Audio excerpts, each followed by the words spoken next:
Awesome. Thanks for even trying. Oh my God, it's so hot. Or maybe I'm just stressed. I can understand why. Okay. Right? I'm actually on the side, so I can't even drink This loaded language dinner. they did talk It's about terrible. because the Right. timing and lack of that's not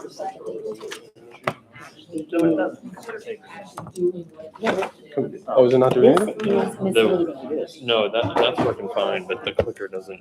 It's up and down on Adobe, I think. Is it up and down? Well, then I don't know how to emulate that on here. I gave you guys your own It's not exhibit 5. Unless this clicker doesn't work. But I don't think it's a clicker. I'll try something else.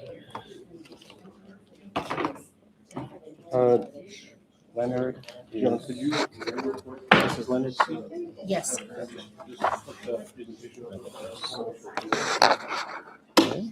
But TV should be coming up regardless of what's up there.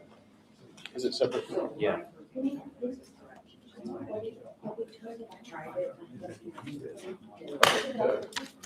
Yeah, see.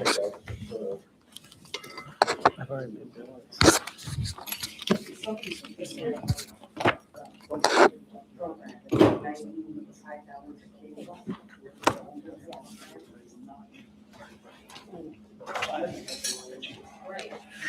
Sure.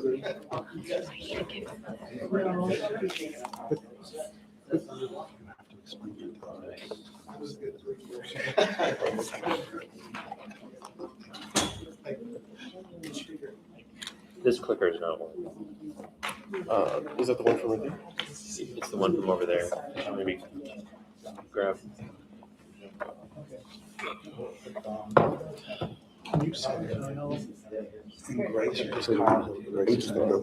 Can you go grab it? Yeah. Clicker from up there, please.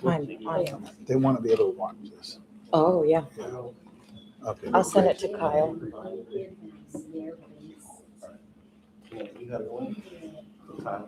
Yeah, the CCPS one. So he needs it because he wants to watch this. He needs the live link, but to log on it's WebEx. I don't think we're set on.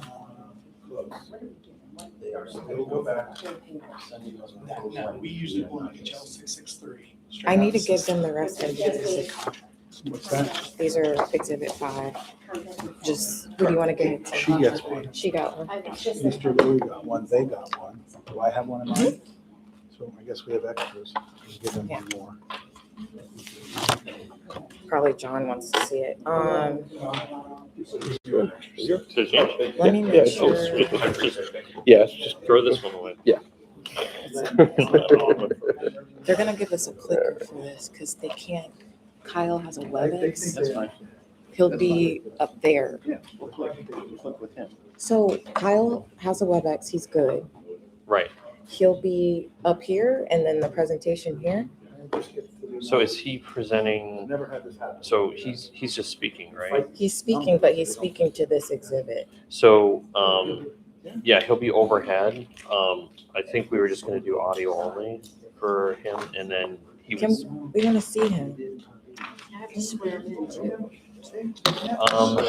We're trying to do video and a presentation at the same time. You can put him in theory up on. Yeah, but we won't see the presentation up there. We'll only Yeah, see the presentation is good for here, but as long as he's up here. Well, if he's up there and he has the same presentation. Yeah, Yeah, he's you'll just have to advance it for him. That's what I think. You'll have to He advance will do it. it or we do it. You have to do it. That's fine. Yeah.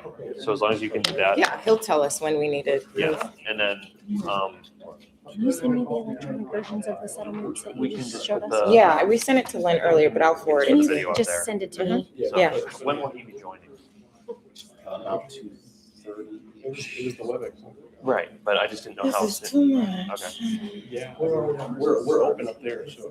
He would have sent us some changes. I can't say that we agreed to it. Yeah. They agreed to one. So when we take a break. Yeah, if he's able to come in early, so we could Test it? test it. If he's able to jump on. Let me send him I don't have his number. Let me call Melody. Yeah, then just, you can test it before it starts. Yeah, that's a good idea. So Um, you have to see him, and the court reporter has to swear in it as well. So we can't get him on TV without. Yeah. hey, can you send me Kyle's number, please? Thank you. Alright, bye. Yeah, we're just I'm very dramatic. Just, yeah, you're just gonna show They will only see him. No, they will see. yeah, whatever we're showing down here, don't worry about it. I would like them to see. but the exhibit is right there. No. We're talking about people watching. Oh, I see. Whatever people here need to see, do what you do. Yes. Gotcha. I'm talking about the remote. There is some. And then we want to test video. Someone's going to, well,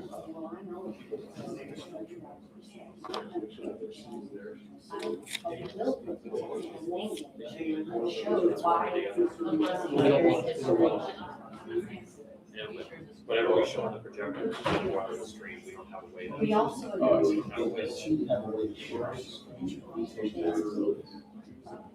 Yeah, whatever he shares, yeah. We can give it. That way, Yeah. the one way to. Yeah, so John is just make sure he has, share it. And go over and forward with him how to share. Okay. All right, we'll try to get him. Try to get him. She's sending me the. Janae Mouton.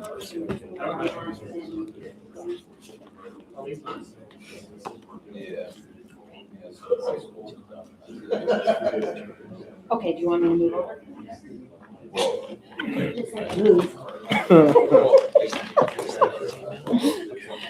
Doesn't offend me. Okay, his email You're gonna is, pick up. ready, John? It is KAR Sorry. Hi, friends. NONE, so Nancy Echo at AFT.org.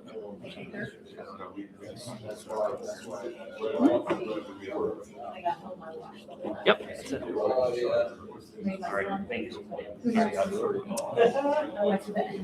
we're gonna send him a reminder with the link. Okay. Too, just in case he doesn't. Yeah, that's perfect. Thank you.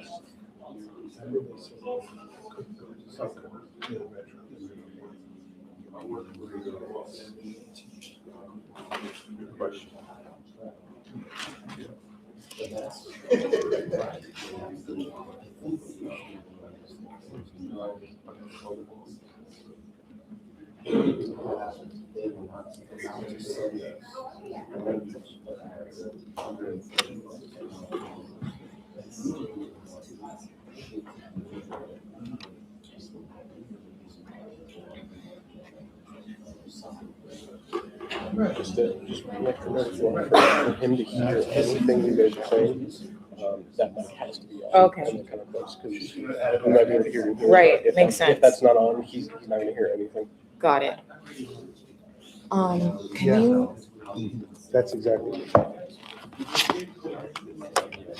I called Kyle. He didn't pick up, but I sent him the link to the live hearing. Yeah, we gotta send it to Grace though. Oh, Grace. Can you Do do you know it? her email? Can you do it her cell phone? Yeah. Let me. Here's the link. Here, I'll send it to you. This 917. Okay.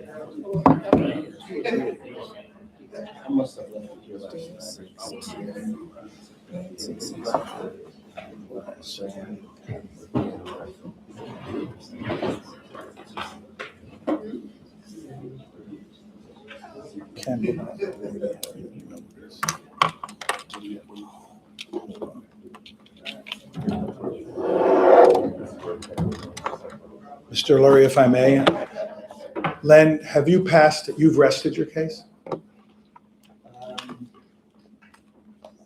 We would like, Do you want me to call him or you want? we would like to clear up a slide we left in our exhibit, and I forgot to ask questions on it. It was, and Mark. not Mark, I was gonna call. That's okay. Was it Mr. You can call me. Richard? You can call me. Mr. Richard brought it to our attention that we forgot to explain the chart, which I think will be helpful for the next witness to be on the same page. So we're just gonna call Mr. Antonacci over one slide that was in our exhibit book towards the end of our PowerPoint.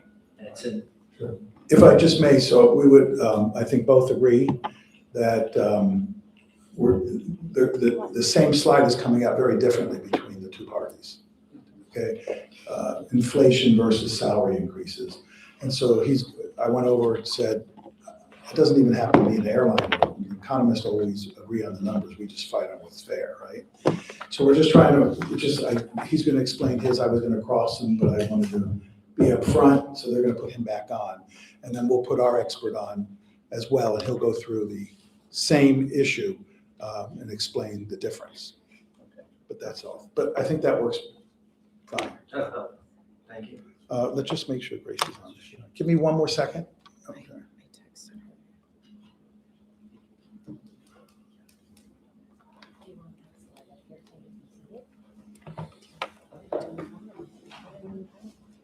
Thanks.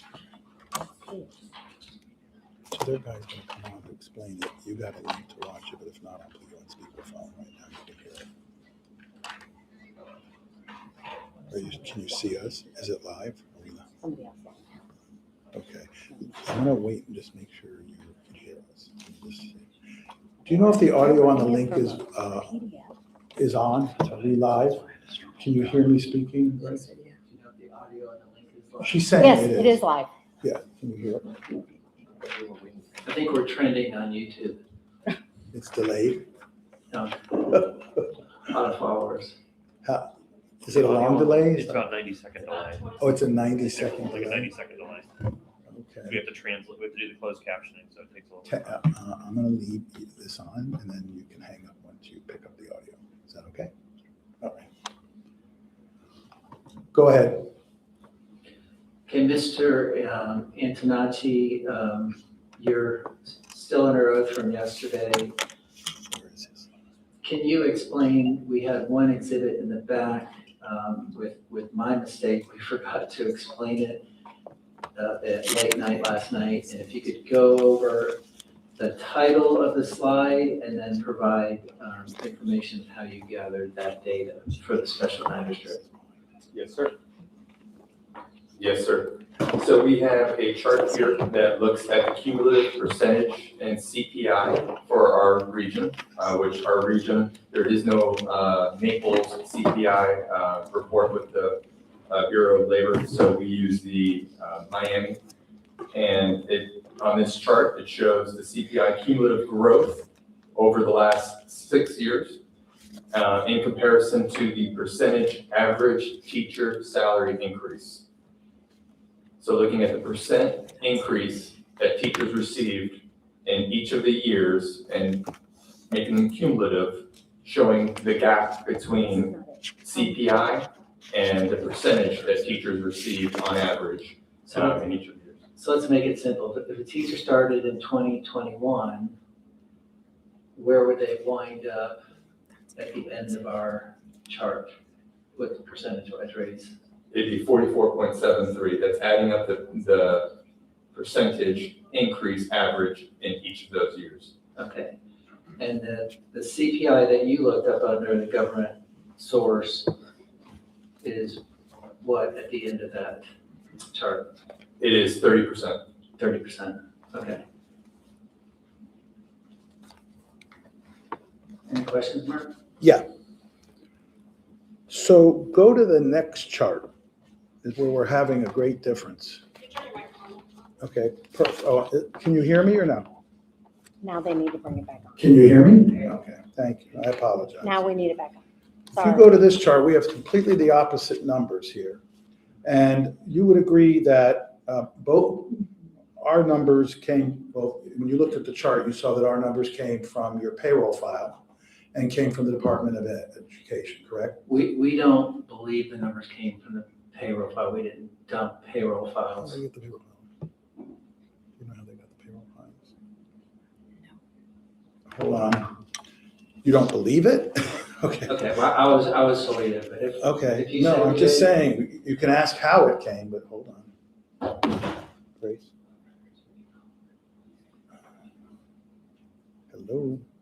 This is nuts.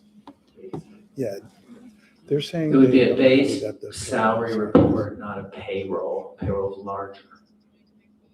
Where did you get the payroll files? How did we get them? Okay, he got them from you guys. Esmond, where did you get the payroll file? Okay, so I put Esmond got the payroll file from you guys. It's not a payroll file. Well, it's based on payroll, right? Base salary, based on base salary. 501. Put your mic on. Did you bring the source data with you, either of you? It's his expert who's is not testifying. on his Did chart. you bring your source data with you? Yes, we have just the GPI. We went through yesterday the entire pay raises of our pay raises. And then the It's basically, GPI is the same. if you go back to our presentation on slide 6, so slide 6 of our presentation, it's the percentages on top. Cumulative. No, it doesn't work. First of all, they're saying we don't have payroll stuff. We got stuff from the district through Esmond. I don't know if I'm using the right words, but they shared it. So there should be no accusation. I don't know what you call it. He can tell you. The data we used came from them. Do you have that data with you? No, our expert has it. We can get it to you. It might, I don't know if it's thick, not. He has it. Mr. Lurie, the underlying data for our information is from a bargaining request to the district. We asked for payroll data concerning all of the members of our bargaining unit, and they provided, it's a document called HL 501 extract. I'm sorry, I'm going to cut you off because what we have here, I think, is not a difference in numbers, but a difference in semantics. I think your data, you're looking at different data from what the school board is looking at. That would be my conclusion as well. And I'd like the parties to get together and resolve their differences. I'm not going to make a decision based on semantics. So I think there's two issues to your correct point. He agrees. Maybe they're using different semantics, but the data came from them. But I'll ask him some questions about this for a moment, if I can, without going into the difference of the data, because I'm not going to be smart enough to figure that out. One of the lines here shows the cumulative CPI, right? Yes. So if one year it's 4% and the next year it's 4%, the cumulative would be 8%, right? Correct. And we do have slight difference between ours. I think you're at 28%, we are at 30, basically. So I'm not sure why there's a difference there either. Maybe rounding. Yeah, maybe rounding Okay. But that's on the CPI data. on the CPI. Yeah. We're Okay. using the same source. On the salary, just so you know, and I'll let them explain it when Kyle comes on, he just took the salary increase, the actual salary, right? Someone went from 40,000 to 41,000. He was, looking at the salary. You looked at the salary increases, right? The percentage. The increase is percentage. What we looked at. Right. So if someone made $1 and they got a raise to $5, what would you say the percentage was from $1 to $5? Well, your chart says it's looking at average teacher salary. No, that's not my question about you. Because we don't agree, the two experts don't agree. I'm just saying if someone has $5 or $1, they make $1 salary, and that salary goes to $5, from 1 to 5, right? And inflation went from $1, the equivalent to 5, right? In other words, you'd have a 0, but you measured the actual increase of the salaries, not the salaries. We measured the percentage. Percentage increase. Yes. So what I'm saying is someone's salary could go up 10% because it went from $1, right, to $1.10 under your scenario. And you'd say right? You'd say their percentage was 10%? If you look at the Okay. chart, for the previous years, we had increase of 4.3%, 4.52%, 2.75%, 9.7%, 12.5%, and 11.65%. Right. Those are the percentages we use. Percentages of increase. Correct. We're using the actual teacher salary, correct? We're using the actual teacher salary. And if it went from 44,000 to 43,000, we're comparing that to inflation. Yeah, yours is using average teacher salary, but not everyone gets the same increase. So we looked at the average increase percentage. I know, but, okay, we'll let Kyle talk about it. We've never heard it done Or this you way. can furnish me with the numbers. I understand the point you're making. Okay. You can furnish me with the underlying numbers. Yeah, I don't think we dispute the underlying numbers. We greatly dispute the approach. I understand. We think that skews it completely to make it look like people are getting bigger raises. And he would argue with me that he doesn't agree with that. Okay, we'll put our expert on then. Let's just see if he's ready. Grace, do you know if Kyle's ready? Did you hear all that? Did I have it? Okay. Yes, I don't know. Let me see if I can get him on.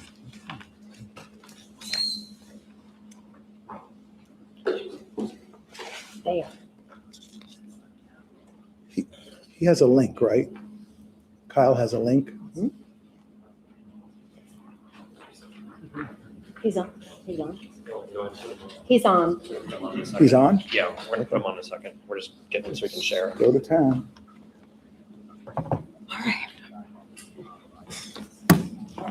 Kyle, can you hear me? Come in, Kyle. Oh, here it is. Similar to Can you Zoom, hear? absolutely. You Okay, we're on. can share, you go to share We presentation. can hear you on. We're on right now. Are you able to see? Never seen it done. You should be able to talk. We should be able to hear. He admitted it was percent. Is he gonna share? Give him some examples. It'll only show up. Decide if he's going to inflation. Yeah, we're ready. Seen it. I think- It's keeping up with inflation. Are you ready to get on? You're ready. There he is. Yeah. You can't hear him. He needs to unmute. Okay. There we go. I know, but he needs to unmute his mic. Okay, sorry, Jonathan. Do we have our presentation? Yeah. Okay, there they go. No, we're good. Thank you for, This is the clicker. is Len doing this again? Someone's doing a good job on this. All right, Kyle, can you hear me? Okay, we have you muted. I think you're on mute, buddy. We can't hear him. Kyle, can you hear me? If you can you go off mute if you're on mute? Kyle, can you hear me? Can you do a thumbs up if you can hear me? You can't hear me. One more time. Kyle, can you hear me? I can. Oh, I can't okay. see you, but I can hear you. Okay, good, we fixed it, thanks. Can we turn his volume up, if you don't mind, so the audience can hear him? Presentation. Oh, you're gonna do it? Sure. Yeah, okay. Kyle, can you talk so they can test your audio volume? Yes, how do I sound? Sound excellent, Okay, we're good. All right, Kyle, before you got here, we were going through the difference between the, what's that? Don't you want to swear in? I'll let him do it. Yeah, please. You're speaking, I can't hear you. You're being sworn in. Do you swear or affirm that the testimony you're about to give will be the truth, the whole truth, and nothing but the truth? Yes, I do. Okay, thank you, Madam Reporter, for reminding me. Would you state your name for the record? I am Kyle Arnone. Okay, Kyle, from whom do you work? I work for the AFT. Okay, who's the AFT? It is a national union with 1.8 million members. And it is the national affiliate of this local union in Collier County. And do the 1.8 million members of the AFT, are they affiliated to any national labor body? They are affiliated with the AFL-CIO. Okay. And in the country, there are two national teacher unions. Do you know the other one? Yes, the National Education Association. And do you remember roughly how many members they have compared to the AFT's 1.8 million? I think they have around 3 million. Okay. And do you know if Collier County is both part of the NEA and the AFT in Florida? Yes, that's correct. They are affiliates of both national education unions. Okay, and you work for the AFT, and what's your title there? What do you do? I am the Director of Collective Bargaining. Do you want me to say what I do as well? Yeah, please do.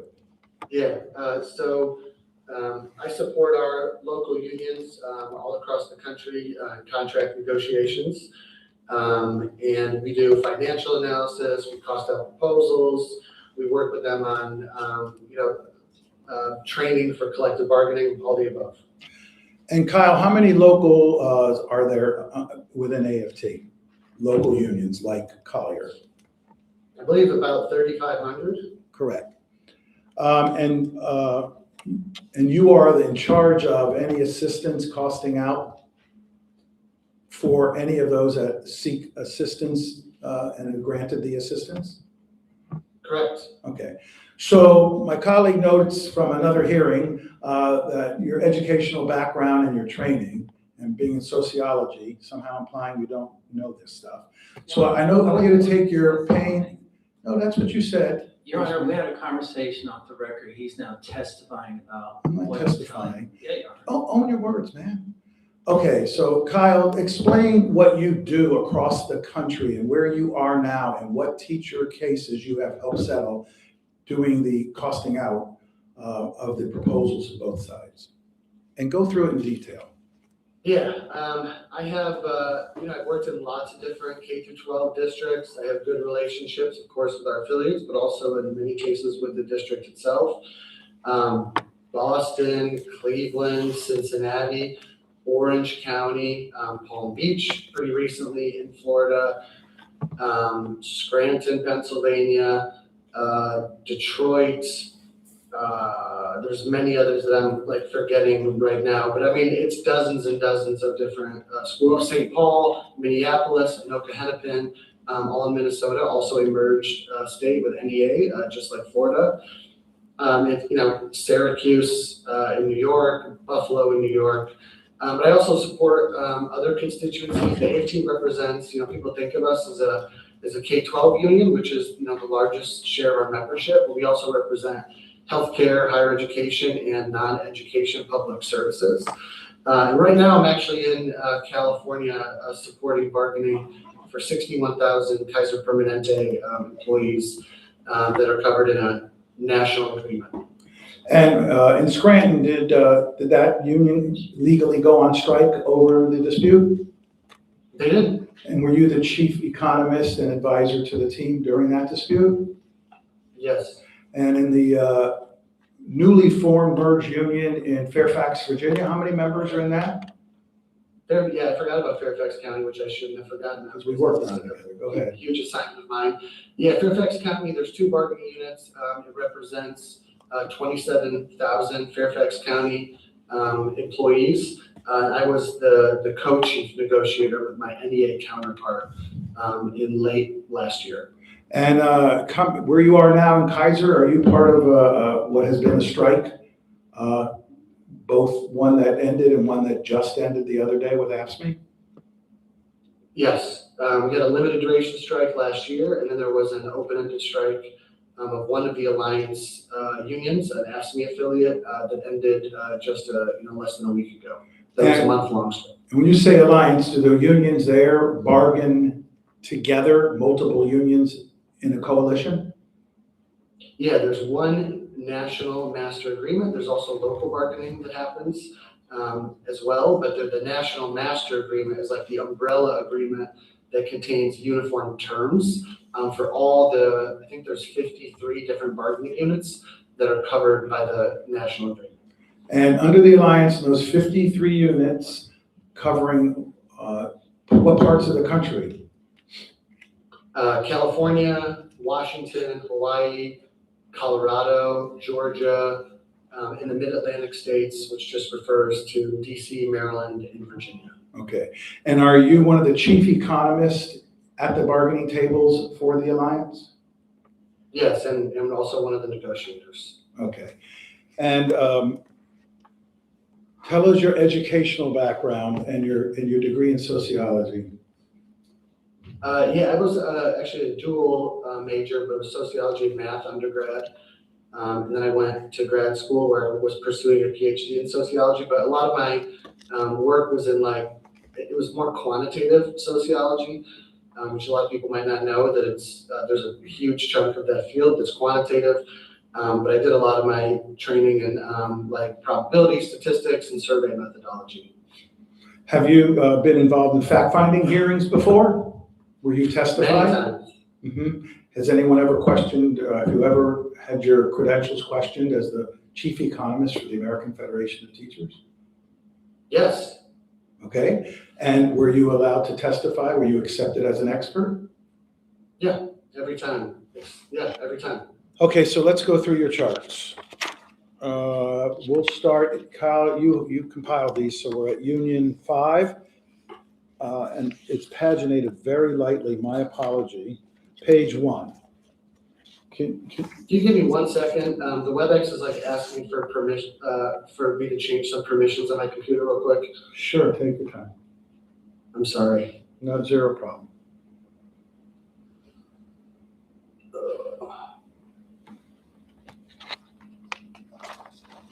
Oh, WebEx, here we go.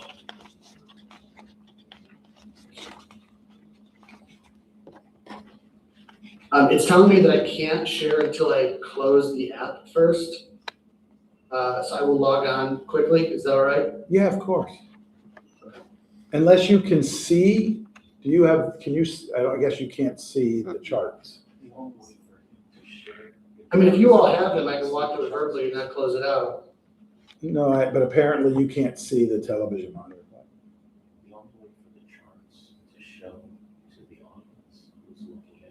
I'd like to control my screen, just if you, I mean, this is fine too. We can do it this way. I don't mind. Do you have yours? Do you have a hard copy that you can actually, without sharing it with you, can you open yours? Yeah, I mean, I can see the screen now.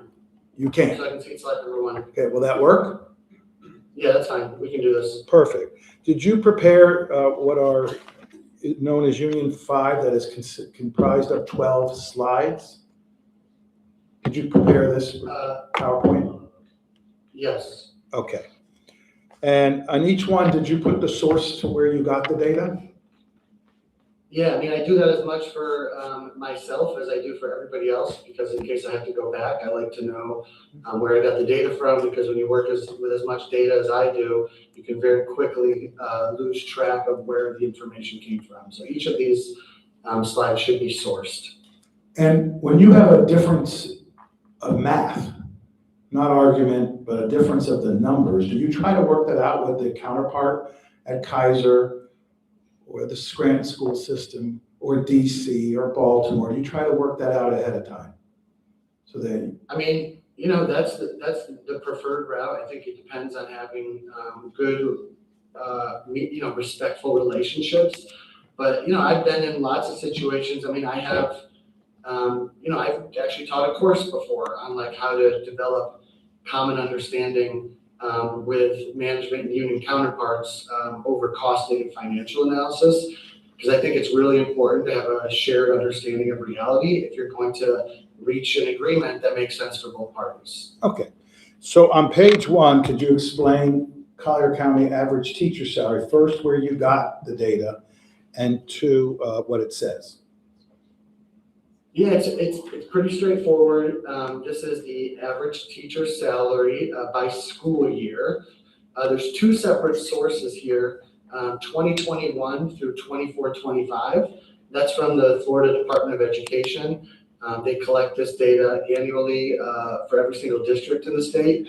And so that's that one. 25-26 is not reported yet publicly through the Florida Department of Education. But we wanted, the updated number for that year. So for that year, we just used the payroll file that was provided to the union from the district. Okay, And I think what it shows is pretty straightforward. I mean, there's not a lot of mystery in this slide. It's just the straight average for teachers in Collier County in each of those 6 years. With the disclaimer, I said that the last year is a different source. and when we compare that to the district's proposal, which was page 14 for the record of, I believe they're Exhibit 3. I think it's Exhibit 3. They're pretty close. So for 2021, you say 58,200, and for 2021, they have 58,000. Yeah, sorry, I think you get into the mic a little bit because it was tough to. Oh, I'm sorry, Kyle. I'm trying to compare yours to their page 14 and show if we're close.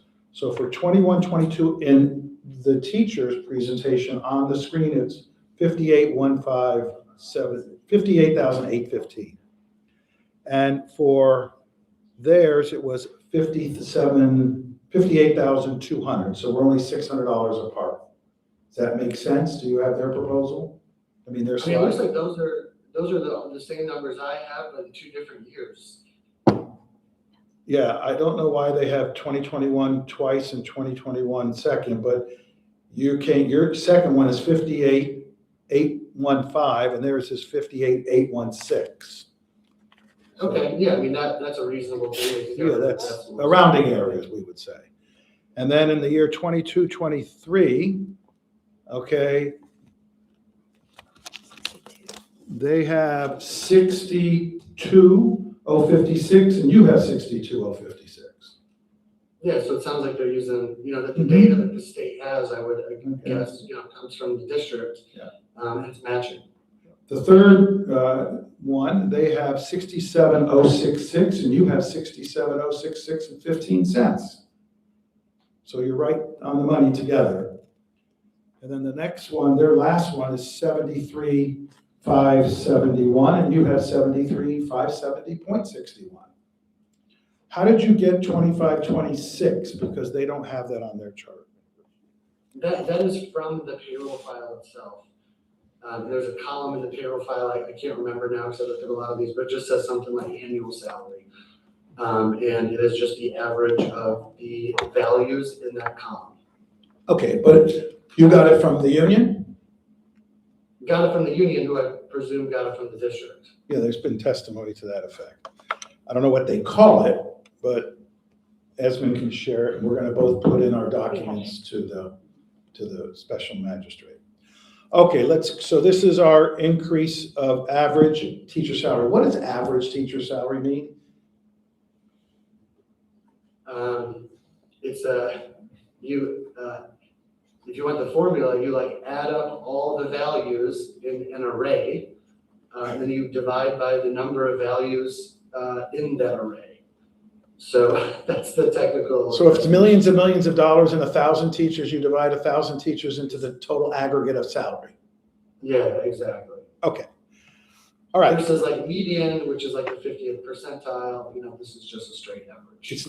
Okay. But, median you would only really use when there's a lot of outliers that would skew the average, but there's no reason in this case to use the median. And both parties are in absolute agreement on that.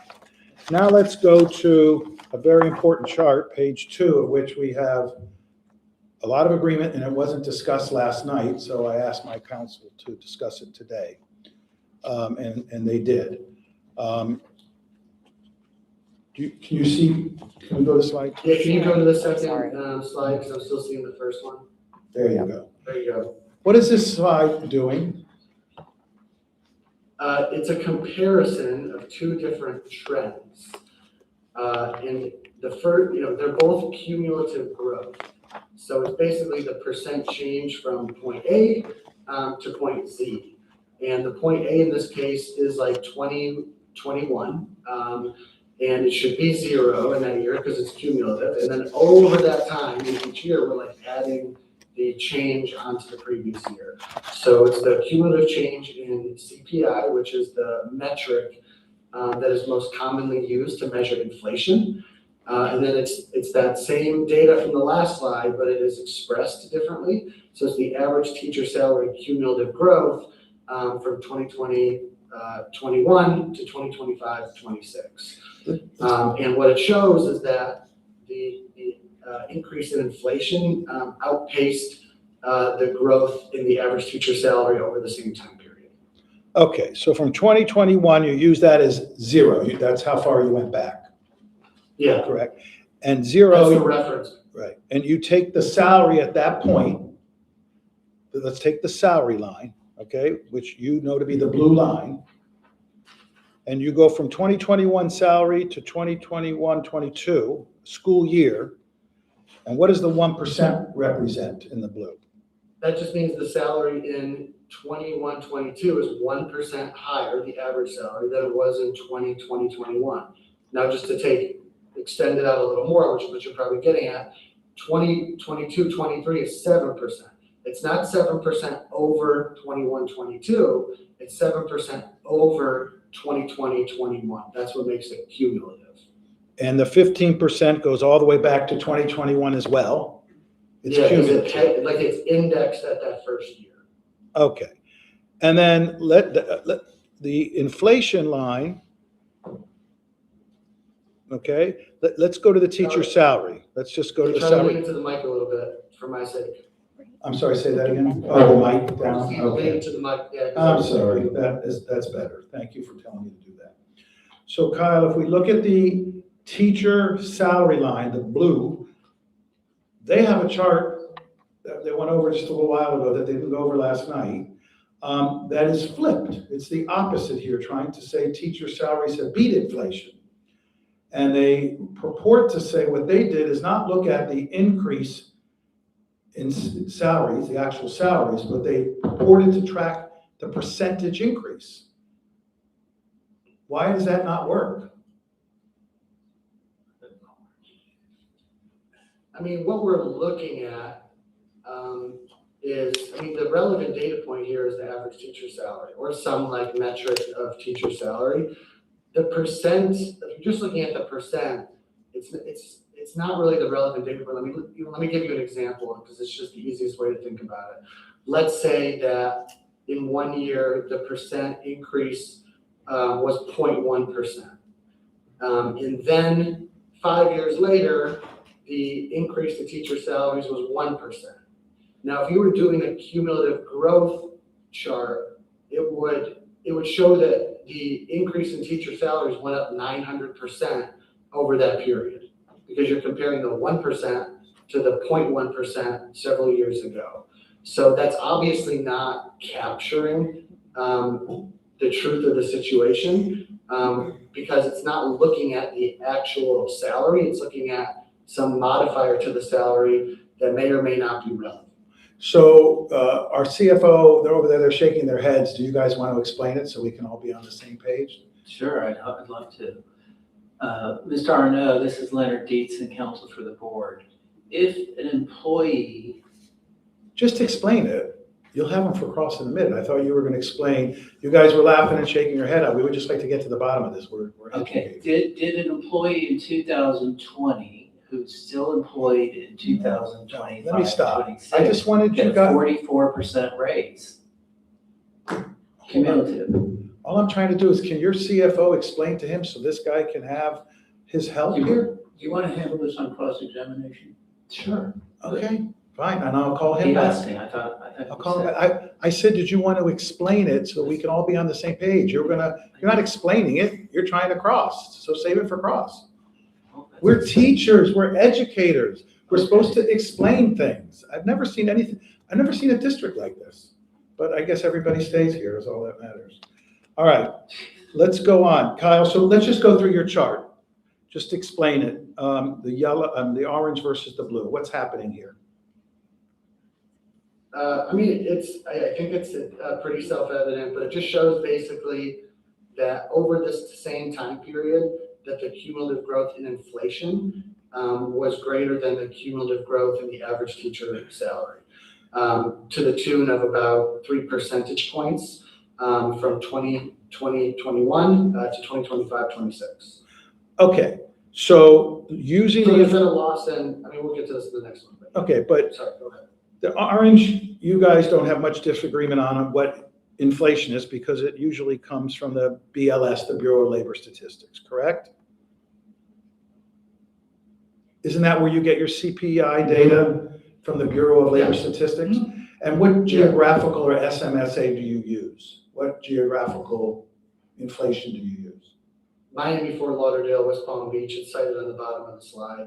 Okay. You know, it's not perfect because there is no perfect area now. They've actually narrowed the number of regions that used to exist. So, you know, there's a little bit of like, you just have to pick kind of the closest one. There's not one just for Collier County and BLS? Not in BLS that I'm aware of. Okay, fair enough. And we're not much in disagreement there. Now let's go to the salary, just so Mr. Lurie gets it, okay? And that's the blue line. So in 2021, whatever it was, is your zero. How did you get to 21, 22? How did you say it went up 1%? That the average Mhm. teacher salary in 2021-22 was 1% higher than the average salary in 2020-21. Now, I think what I was hearing from the district, and we can get back and forth on this, is that they basically assumed it was like the same person. Or they picked somebody who was there in 2020-21 and who was also there in 2025-26. This is different because it looks at the whole unit. There may have been turnover in the unit, where more senior teachers were leaving, replaced with younger teachers. And so like the composition of the teacher workforce may change, and this takes into account the composition of the teacher workforce. If I'm understanding them correctly, even by that sentence or two they were able to get out, they were just like picking somebody who was in both points in time. Okay, we'll let them explain that. And then So- there's a question of like whether that person is representative of the whole. Yeah. This is representative of the whole because it has everybody in it. So let's go, we're in a dispute over salary. Did you use page 1, go back to page 1. Is that the data that you use to track your blue line in the next page? Yeah, it should match it. It should match it perfectly. Right. And Yeah. we already said that those numbers were extremely close to their numbers, correct? They were like identical. Yeah. Except for the very last bar, which you covered that year, they did not cover that year. So we were within pennies on all the others. So you took the increase from one year to the next and decided what percent increase that year was gone, it went up compared to the prior year, correct? Correct. That's all you did. And that's the average. We both have the same chart. We both agree on the same numbers. And it went up, according to you, 1% between the years 20 and 21, which was your zero year, and 2021 to 22, you have it at 1%, correct? Yes. And that's because if we can go back,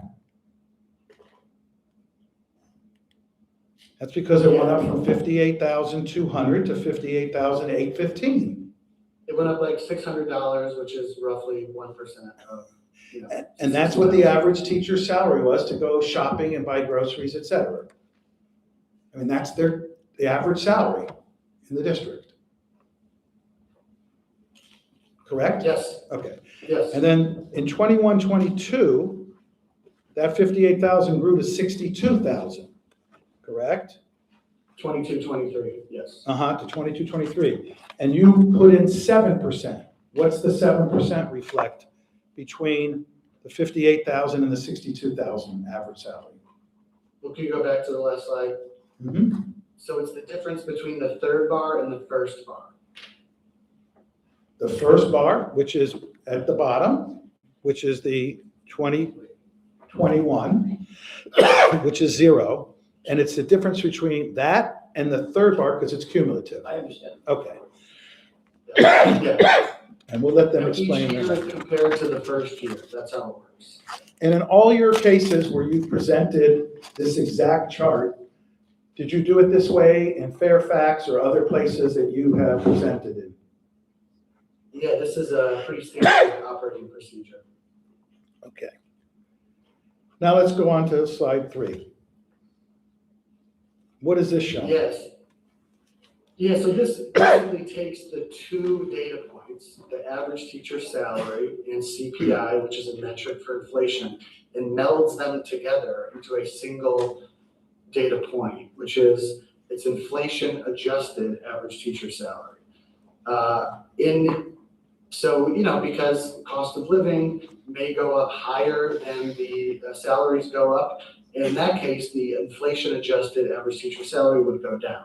So what you will see on here is any year in which a bar is lower than the year prior. So for example, 21-22 relative to 2020-21, that means that inflation beat the increase to the average teacher salary. So if Make sense? Yeah, so if we start out at 2021, which is the year you're using as your base year, the average teacher salary was 58,200. And if you move to the last bar, 20, 25, 26, with all the raises and everything, if you subtract inflation, the buying power was 56,715, correct? Yeah, that's correct. And so that it's gone down from 2021, despite the raises. Some of them were good, indeed. Teachers are still behind inflation, even with the raises, according to this chart. Really, there was only 1 year in which, if you look at this, there was 1 year in which the raise beat inflation, and that was 24-25. I don't know the bargaining history, but the data shows that in that year, the average teacher salary went up higher than inflation did, and that's why that bar is higher than the year prior. But in all other years, the increase did not exceed inflation. Okay. Let's go to the page 4. Explain it, please.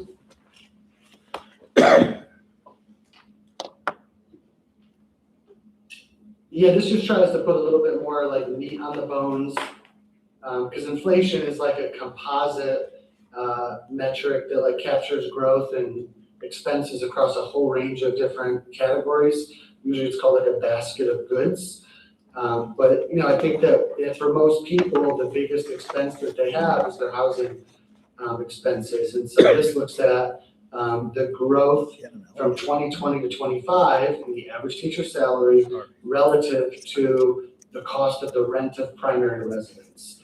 The reason why we use rent is that CPI does not capture mortgage payments. They do capture rent, which is like the closest proxy to that.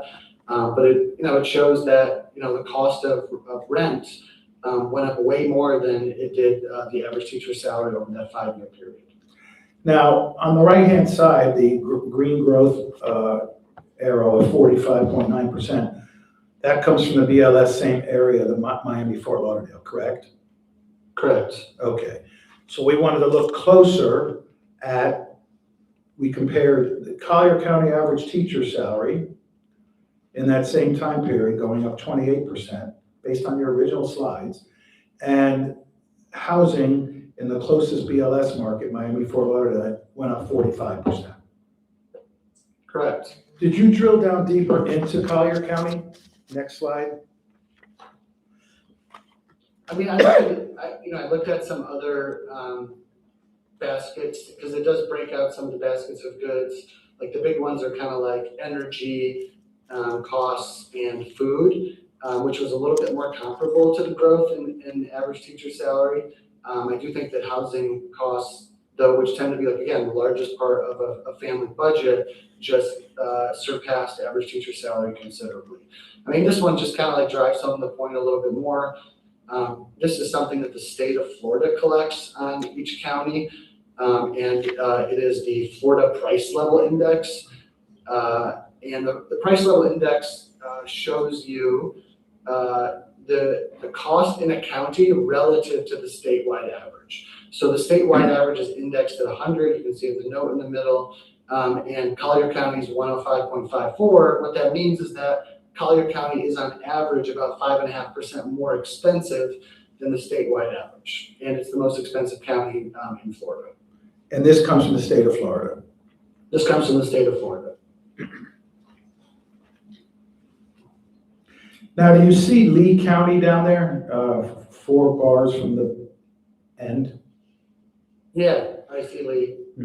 And Lee is at what index number compared to 100, which is the baseline average? 100.38. So that's less than 1%. Yeah, Lee is pretty close to the statewide average. Actually, those bottom 4 are basically the statewide average, give or take a little bit. And are you aware that our chief chief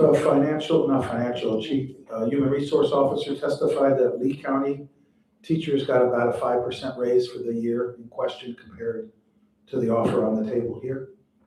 Were you I'm not aware of that. Okay. Okay. Let's go on to page 6, dealing with the FEFP. Can we go past this one? There's an error here. It's not really worth walking through it. In which one? What page? This is slide Oh, 6. this has an error. You want to withdraw it? You want to? Yeah. We'll remove exhibits page 6. Okay, so we should go to 7, Kyle? Page Yeah, 7's good. Please explain slide 7, sir. Yeah, slide 7 is doing 2 things at once. That's why you have the double axes. The first, just call your attention to like the green bars. The green bars is like the general fund balance from fiscal year 21 to fiscal year 25. Fiscal year 26 is not closed yet, so there's no like official number, at least that's publicly available to my knowledge at this point. So we're just looking at that 5-year period. So the general fund balance is the main like operating fund of most school districts, and it probably pays for, I don't know what % of all teacher salaries, but it's the lion's share. I don't want to say something that's not accurate, but most of teacher salaries are going to come out of this fund. And it shows that, from fiscal year 21, the balance was at 78 million, and then by fiscal year 25, it is at 140 million. That's not quite, but it's almost a 100% increase over that 5-year period. The pink line shows you the general fund balance as a percent of revenue in the general fund.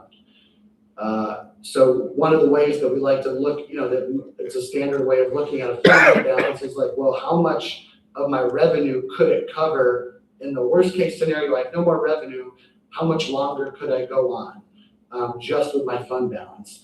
And just to give you an example, like if you were at 25%, that means you could go a quarter of a year without any revenue and cover, you can make up the loss of that revenue just with your fund balance. And this shows also, so the balance itself went up, but also the balance as a share of revenue went up from about like, I'm kind of eyeballing this a little bit, but it looks like in fiscal year 21, it was about 17% of general fund revenue. And then in fiscal year 25, it's like just shy of 23%, which is, by most standards, a very healthy fund balance. And do you have any idea for the average teacher sitting in the audience or watching or grading papers or still in class, I guess, if their bank accounts, their general funds went up almost 100% from 78 million to 140 million, or literally doubled their bank accounts? Do you have any indication that happened over the same time period for the teachers sitting in the audience? I don't know, but I would find it hard to imagine. And did the district show any slides whatsoever with regards to what their average? They do a lot of surveying here, like teacher survey. Did they indicate at all what teachers indicated was going on with their life savings? Did you see any data from the district surveying their teachers as to their fund balances? If you did or you didn't? Your Honor, we're not allowed to survey individual teachers. You objecting to the question? Yes. We're not, it would be an unfair labor practice to survey individual teachers about their budgets, so we're not allowed to. That's a ridiculous statement of law. People can voluntarily give their survey. Oh, okay. Wow. Well, at least we have it on the record in case you ever do it. All right, no problem. All right, let's stay on this sheet. Could you be kind enough to explain the general fund balance outpaced inflations and teacher salaries, their savings account? Yeah, this is a duplicate of a previous slide. I think it was the second slide that just showed the pink line and the black line. The pink line being cumulative growth in CPI or inflation, and the black line showing cumulative growth in the average teacher salary. But then it layers on top of it the cumulative growth in the general fund balance over that same period to just drive home the point that the fund balance grew much faster than inflation, and it grew much, much faster than the growth in the average teacher salary. So in a sense, the savings account, which is a good thing, for the district is doing far better than inflation and far better than teacher salaries increases on average, correct? Yes, far better. And just you know, this isn't always true, but in most cases, the only way you get to a growth in fund balance is by having a surplus, which is expressed as a net change in fund balance. It's not the entirety of it, but you can't grow your fund balance unless you have surplus. So the district has done a good job, in your opinion, at putting money into their fund balance over the same time Yes. period. And your earlier chart, so teachers, in trying to keep up with inflation, actually fell behind inflation in terms of their average salary. Let's go on to the next page, which I believe is 9. Please explain. Yeah, this one's a little bit trickier to read and make sense of it. But one of the things that I just like to look at typically is called the variance report by some. And what the variance is referring to is the difference between budgets and actual outcomes. So like a net change in the general fund balance.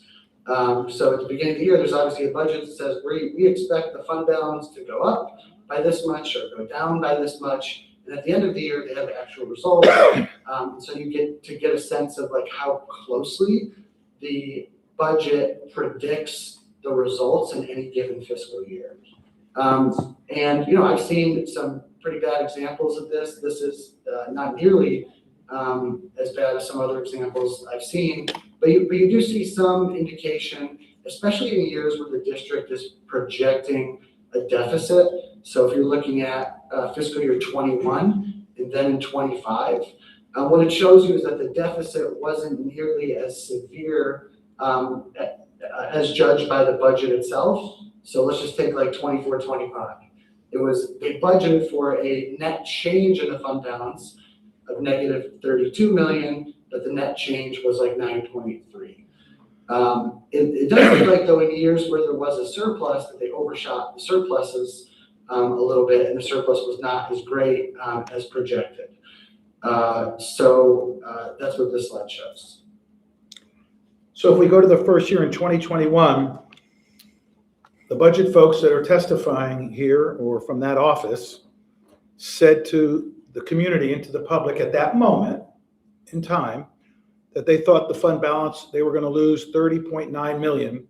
And in the end, they were down about half of that, 16 million, correct? When it was the actual year closed. And Yes. then, okay, the next year, they said, oh, we're going to have a negative, slightly, almost zero, but a slight $4 million, maybe $400,000 negative. But at the end of the year, they did a good job at saving 13.4 million. So their surplus was better than the surplus they had originally projected, correct? Yeah, I mean, just to be technical, it's the net change in fund balance, but a lot of that is surplus, yes. Okay. Or excess revenue. So the very same people who make projections in front of Mr. Lurie are the same people who must admit that their projections can be wrong.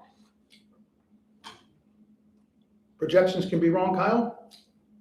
Yeah, often are. And in this particular case, the one closest to the year at impasse, the district said it was going to lose 32 million in the general fund balance. put it on paper, put it in a public hearing, showed it to the community, and at the end, they only ended up losing 9.3 million. So the projection was off by that difference, correct?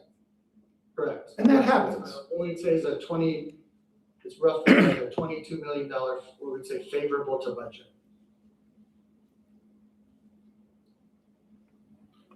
Let's go to the next slide. You weren't here yesterday, we talked a little bit about this, about the instruction spending. Let's talk about how accurate their projections were in that area. Explain this chart on page 10, please. Yeah, this is the same concept as the last chart. But one of the biggest expenses for a school district is, of course, instruction, because that's the mission of a public school system. And so, it's useful to look at, in my view, the variance in instruction spending. And so this is the same thing, like the green bar is going to represent the budgeted amount for expenditures on instruction, and the orange bar is going to represent the actual spending on instruction. What it shows is that over at least the last 5 complete fiscal years, that the spending on instruction was less than what was budgeted. Hard to know exactly what is underlying that, but in many cases, it has to do with savings from vacancies. But in any event, every single year, what they claimed they were going to budget for instructional spending, they actually, every single year, consistently spent less. Correct? Yeah, and considerably in some cases, 24, 25, that's not, the bars look close together, but that's, once you see the costing, that is considerable. I mean, it's $21 million difference. And we understand, at least we think in the ballpark, that our difference between our proposal in front of Mr. Lurie and their proposal at the moment from the CFO were about $15 million apart, is what we understand from this proceeding, I think. So here we're 15 million apart, and here they're 20 million apart on just this year in terms of instructional actual spending. Correct? I have some slides that address that. Our numbers are slightly different. You said 15 million apart is what the district is projecting. I think that's what we said yesterday, whatever digit you have. We'll cover that in a second. 15, 19 were in that zip code, but I heard them say 15. Okay. Yeah, ours, our costing showed 19. Okay. But it doesn't seem like it's irreconcilable. All right. And this is not the general fund now, the slide on page 10. This is the area called instructional spending, correct? Well, it's the general fund, but it looks at that line item. But it's not the general fund balance. No, it's not the general fund balance. The bars are the expenditures on instruction. Green bar budgeted, orange bar actual. And you got this from what we call in the business the CAFR, correct? The annual CAFR? Well, it's no longer the CAFR. People can tell you it's very controversial, but yes, it is the equivalent of the CAFR. They changed the name a couple of years ago. It's the state of Florida driven numbers, correct? Or Yeah, it's the official audit. It's the official audited statement. Audited statement of the state of the district. Yeah, it's the audit financial statement. Okay. Let's go on to the next page, which I believe is 11. Yeah, this, just shows some of the, the voter approved mills that's generating revenue. The point here is that there's some flexibility in that mill. In 25, 26, they're entering the first year of the 4-year referendum. Okay. And they have the ability, if they so chose, to ask the public if they would want to vote to add additional millage for teacher salaries. Are you aware that's never been put forth to the public here? The teacher salary? I'm not aware of that. Okay. It's in the record. Okay. So the required local effort, or the RLE as we call it in chart 1, is the requirement that the burden the state has put on the school system at $342 Is that million? Yeah, million. Yeah, that's what's dictated by FEFP. Right, that the district has to put into the pot, correct? Correct. And the orange is this millage, this optional voter-approved millage of 0.35 mils through the referendum, correct? Correct. And what does it mean to be discretionary in the green? That is also, I believe, tied to FEFP. Okay. Now, let's go to page 12, where I think they believe it's 15 million. We're actually hurting ourselves, but, or somewhere between 15 million and 20 million is the dispute in front of Mr. Lurie. Can you explain how you got these digits? And you went with, what was the one you proposed for him? 1 or 2? Option 1 or 2? Option 1. Okay, so Kyle, you can ignore option 2 for a moment and just go with option 1 versus the union's proposal. Yeah, I mean, I had one of my staff members cost this out, but I did double check some of it. But look, the proposal, you just have to organize people into the various categories, like whether they're grandfathered, performance-based, whether they're highly effective or effective. And once you organize the unit into those categories, then you apply the proposed salary increase to each of those categories of teachers. And this looks at the CCEA proposal and also looks at the district proposal. I understand that there used to be 2 options, but the 2 options were financially equivalent for the most part. But this is the gap we're showing. And this 20 million or 15 million, 15 to 20 million difference that we're fighting over in front of the magistrate, do you know the total revenue that comes into this district? What's the district's total budget? Not off the top of my head. Okay, he would Find I out want to tell us. And I would trust the district knows it quickly. I believe it's 1.5 billion, 1.6 billion. Okay. Okay, but that's across all funds? Yeah, that's all funds, restricted, Okay. capital, et cetera. Yeah. Do you know what the general fund is out of that 1.6 billion, or the CFO can tell us? He knows, probably in the back of his eyelids.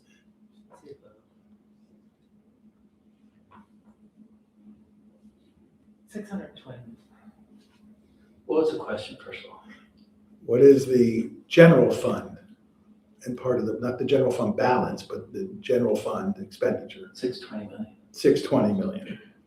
Okay, so either, and some of that's encumbered too, but we have 600 million in the general fund, 1.6 billion, and we're fighting over 15 to 20 million.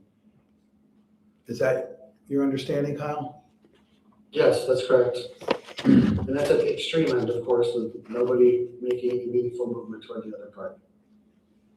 Do you, in all your bargaining, have you ever seen a district open up with one offer and never, ever, ever change it? It is rare, but I have seen it. Did it end up in a strike where it was legal? We're not suggesting a strike. I have seen it end up in a strike, and I've also seen it end up in impasse. Okay. Thank you. You're witness. Let me ask you something. Would it be possible to have Mr. Antonacci do the cross-examination? No, I have detailed information from that I have prepared for him. And if Mr. Antonacci wants to correct it, but no. That's what I'm doing you, but he certainly has a handle on the numbers. No, I know, and we have different charts too. Okay. If we could go back to the first slide. First chart. Let us know if you can hear Len, Kyle. Yeah, please. Yeah, I'll try to speak that, the graph.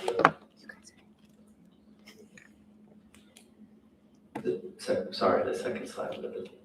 Okay.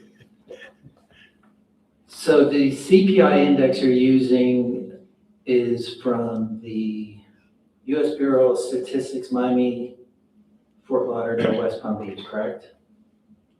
Correct.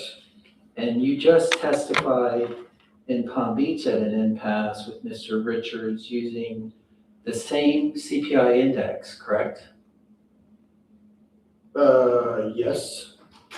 And that index you use it ends in 0.30 on years 25, 26, not 31. Can you explain that? Wait, it ends in point 30, I don't. It ends at 30%, not 31%. I'm just trying to get at each one is a percent off. I'm trying to get at if we use it. Yeah, if I we use mean, the same one. it could have been that time that I just had it carried out to a decimal place. And at this time it was just like whole integers, and so it rounded up to the closest number, but that's probably what it was. Okay. So you're saying we're 3% off for average teacher pay with respect to inflation, is that correct? Correct, 3 percentage points, yes. Now, you mentioned earlier you don't have the bargaining history of this unit, correct? Correct. All right, did you provide a PowerPoint for this unit to give during bargaining? Did I? No. Yes. Were you asked to consider as the financial expert, the consideration of comparison districts surrounding Collier County? No. So if the district had charts with benchmark districts and graphs, you would not have an ability to refute that, correct? Not at this time. Okay.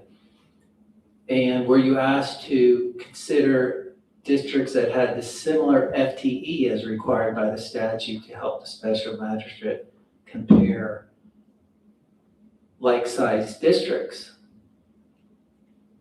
No. Are you aware that we are in the top 2 or 3 for average teacher salary pay in the state of Florida? I did not know that. I knew Collier performed well, but I didn't know it was top 2 or 3. Now in Palm Beach, there was 30% was a CPI percentage, and the raises, it looked like 14%, a much more significant gap than in Collier County, correct? That's true. Like a 17% difference. And in Palm Beach, you list their average pay in 24-25 as $61,847. Is that correct? I don't have it in front of me, but if it was in my slide deck, then I agree. If it was in your slide deck, it would be accurate, correct? Correct. And you did not use the referendum amount to evaluate averages because that's not a given, right? They didn't bargain that. That's off to the side as a supplement, correct?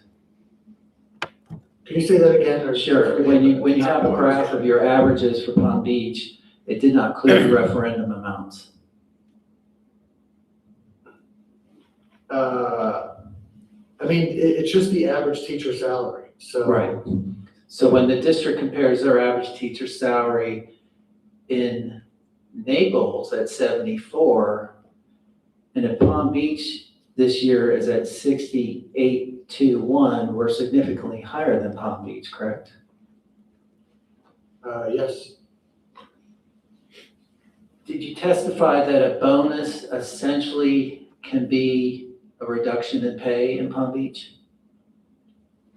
Yes, it can. Are you aware that your unit here asked for a bonus? I'm going to object to the form. Yes. They asked for an increase and a bonus to try to close the deal. No, in the beginning, the very first offer, they asked for a $2,500 bonus. Okay. Would you consider that a one-time bonus as a loss? It depends on what happens in the subsequent year, right? If it's spent, it's gone forever, right? Yes, unless it's replaced with another similar one-time payment in the next year. That's the point. And in Palm Beach, there was some testimony about retention and recruitment because people were driving and fleeing because of the rate of pay. Do you know about the retention and recruitment in Collier County? I didn't have data that spoke to that. Okay, fair enough. When did you prepare your expert slides? I received them about a half hour before your testimony. I mean, it was over a period of time, but it was, from last week through, through this week. When did you finish?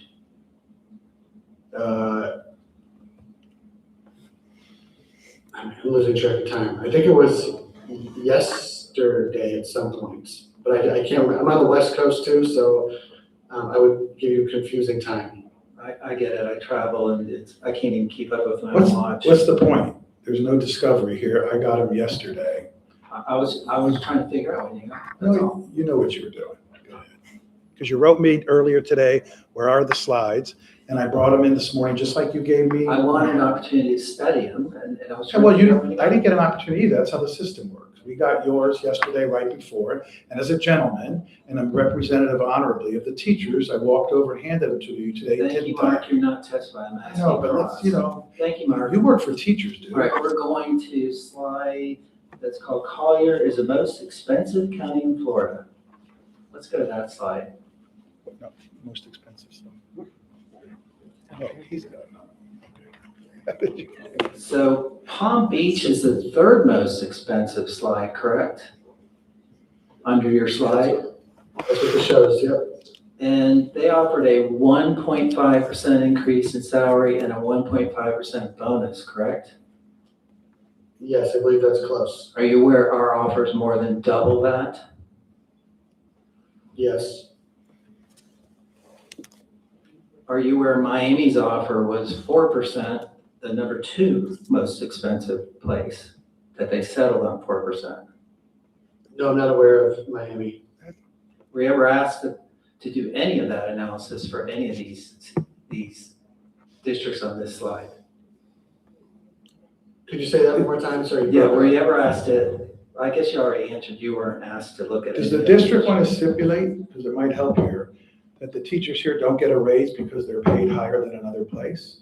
You're not saying that, are you? I'm asking the expert questions right No, now. I know, I'm not but you're, talking to you. you're pretending that because they definitely make more than Palm Beach, but they have a salary and the salary's supposed to go up. You're now saying it's, I'm putting the salary, our salary in perspective, which I thought the statute wanted to do. it is one of the I have a factors. reason for the questions you're asking, Ross. Go I ahead. know, he's trying to like just stop. Stop. Spoke, please. It's not, this is not helpful. I agree. I'll just say, to that question, I mean, I'm always wary of doing that. Someone who bargains a lot and knows the compensation is more than just the increase to salary. And so it can be very misleading to like pick out like to increase the salary without knowing what other contractual changes were made or other compensation. So you can get very quickly, you can get into an apples to oranges situation if you're not careful. And so it's convenient to pull that number, but it's not always accurate. That's the only point I would make. Well, you testified in the Palm Beach case, so you know that was accurate, correct? That it was 1.5% offer and a 1% Yes, bonus. yes, that's And true. they have a, $6 billion budget? I don't know if. I can't remember the exact number, but that sounds. Lot bigger than Naples, not bigger than Collier County, correct? Correct. Yes.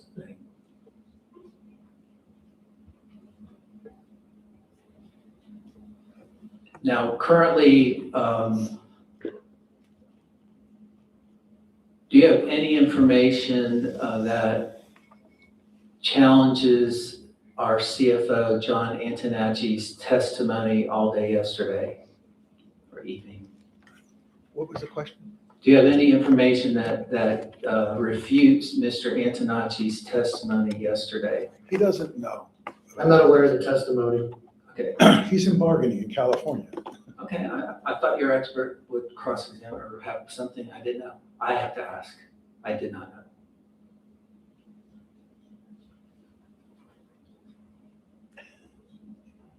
So currently this year, we're at a 9.3, on your slide, $9.3 million deficit, correct?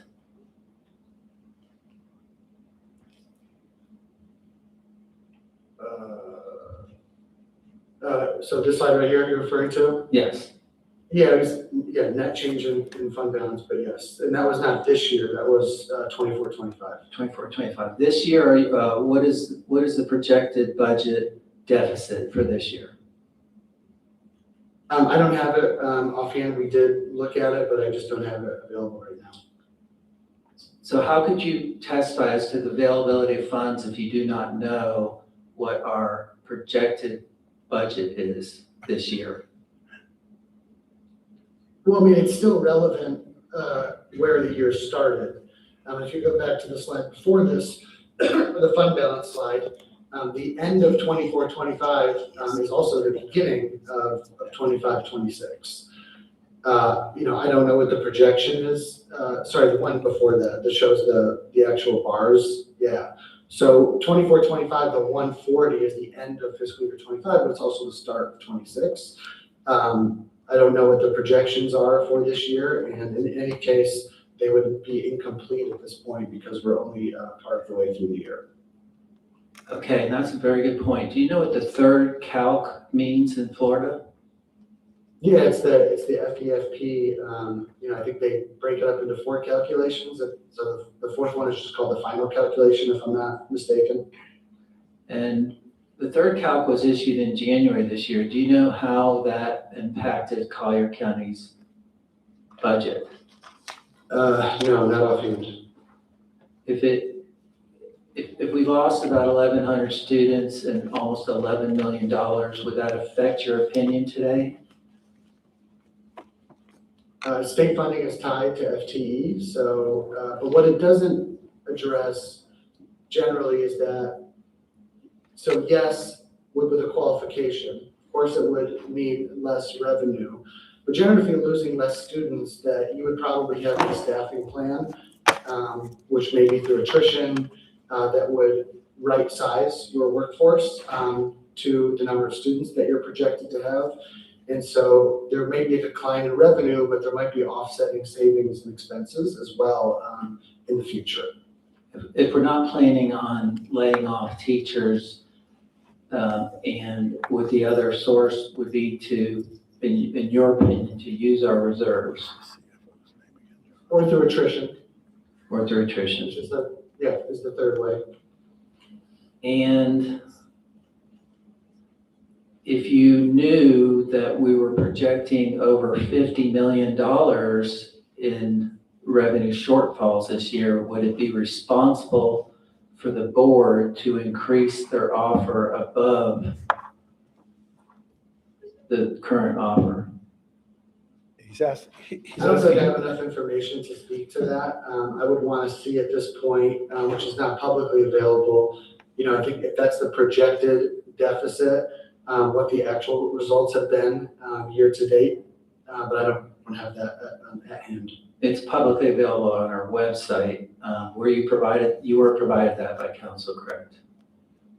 He's not going to tell you what's provided by council. Come on, man. Okay, I thought if it's not on our website, I agree, he doesn't know. I couldn't hear that last remark, I'm sorry. It was a smirk. Go ahead. There's no question, Penny. No question. Okay.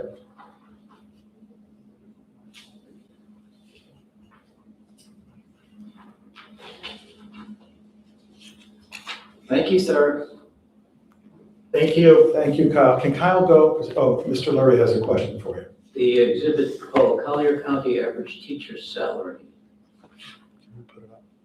Where you derived your numbers from the Department of Education, teacher salaries. Are you familiar with that exhibit? We're going to go It's back the one with to, the green. I think it's the first page.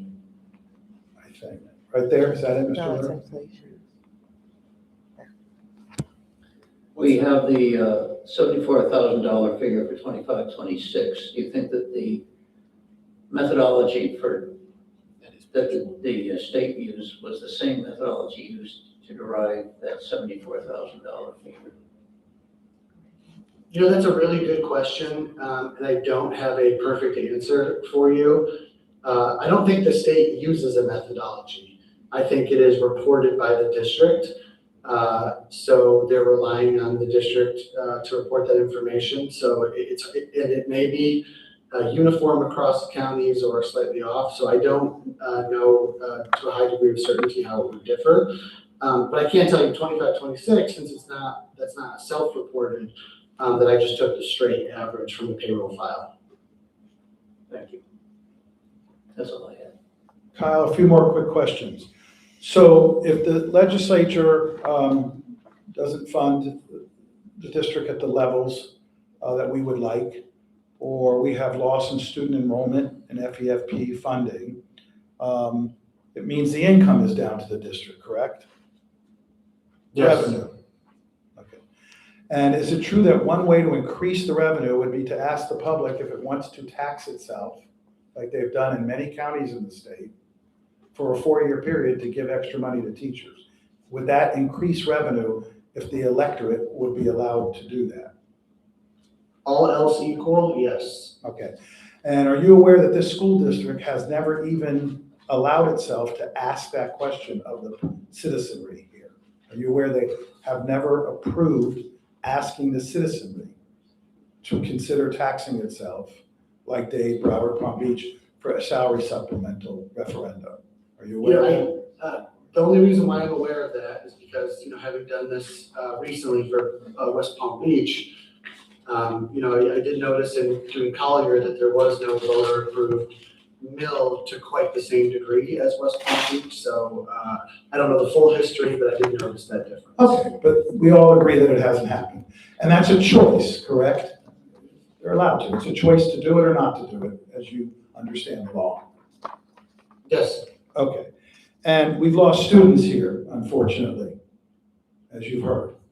Student enrollment's gone down. Correct? Yes. And do you know of any efforts that have gone on here to try to recruit the students and bring them back in, I'm not aware of any. which we've done in other counties? You aware of the door knocking we did in Broward County to try to bring the students back in, or are you not aware of that? I'm not aware of Broward, but I am aware of other school districts, even in other states, where that is, there is marketing, one-on-one outreach to families and communities to get them to enroll in the public school system. And they've done some stuff here. And that's in their control to try to bring more students in cooperation. Are you aware of any effort where the administration has ever asked the union to partner with it to try to bring students back to school, or off of home learning, or back from charter schools? Are you aware of any of that? In other counties, or, in other school Sure, districts? other counties. I'm not aware of it in Florida, but I have heard of similar initiatives in other districts. And another way, when your budget is going down and you're looking to pay your teachers, is to create efficiencies and savings, particularly of recurring costs. Are you aware that you can raise money by spending less or spending more efficiently? Yes.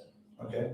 And are you aware that the school district has an efficiency task force of which not a single active current teacher sits on? I'm not aware of that. And you're aware that the union was never invited to participate in the task efficiency report or effort? Yeah, I'm not aware of that. And were you able to see an exhibit that the district put into the special magistrate showing all the places that it's cut costs? Have you seen the efficiency study? No, I haven't. Have you seen this so-called survey that's gone out to all the teachers, asking them to provide ideas on how to save money, which may be used to fund a raise? I have not. Now, let's assume a teacher here is the highest paid teacher in the state of Florida compared to the lowest paid teacher in the state of Florida. Are they still entitled to raises to keep up with inflation, or is it a goal that we should look at as an employer, even if you're the highest paid? Let me withdraw. Should teachers here be penalized because they're amongst the highest paid in terms of the erosion of their buying power because of inflation? Look, I don't know, should is more of like a kind of moral question, but if the goal is to have salary that keeps up with cost of living, and so their buying power doesn't get diminished, then they should be entitled to the same amount of purchasing power than they were at least to the year before the last few years. And if the failure to do that just means that we're accepting that teachers should have less. And when teachers keep up with inflation, just allegedly keep up with inflation, does that let them have a better lifestyle or just maintain the lifestyle they have? It's maintenance. Should a teacher be satisfied with only keeping up with inflation or eventually having a lifestyle where they can do more for their kids?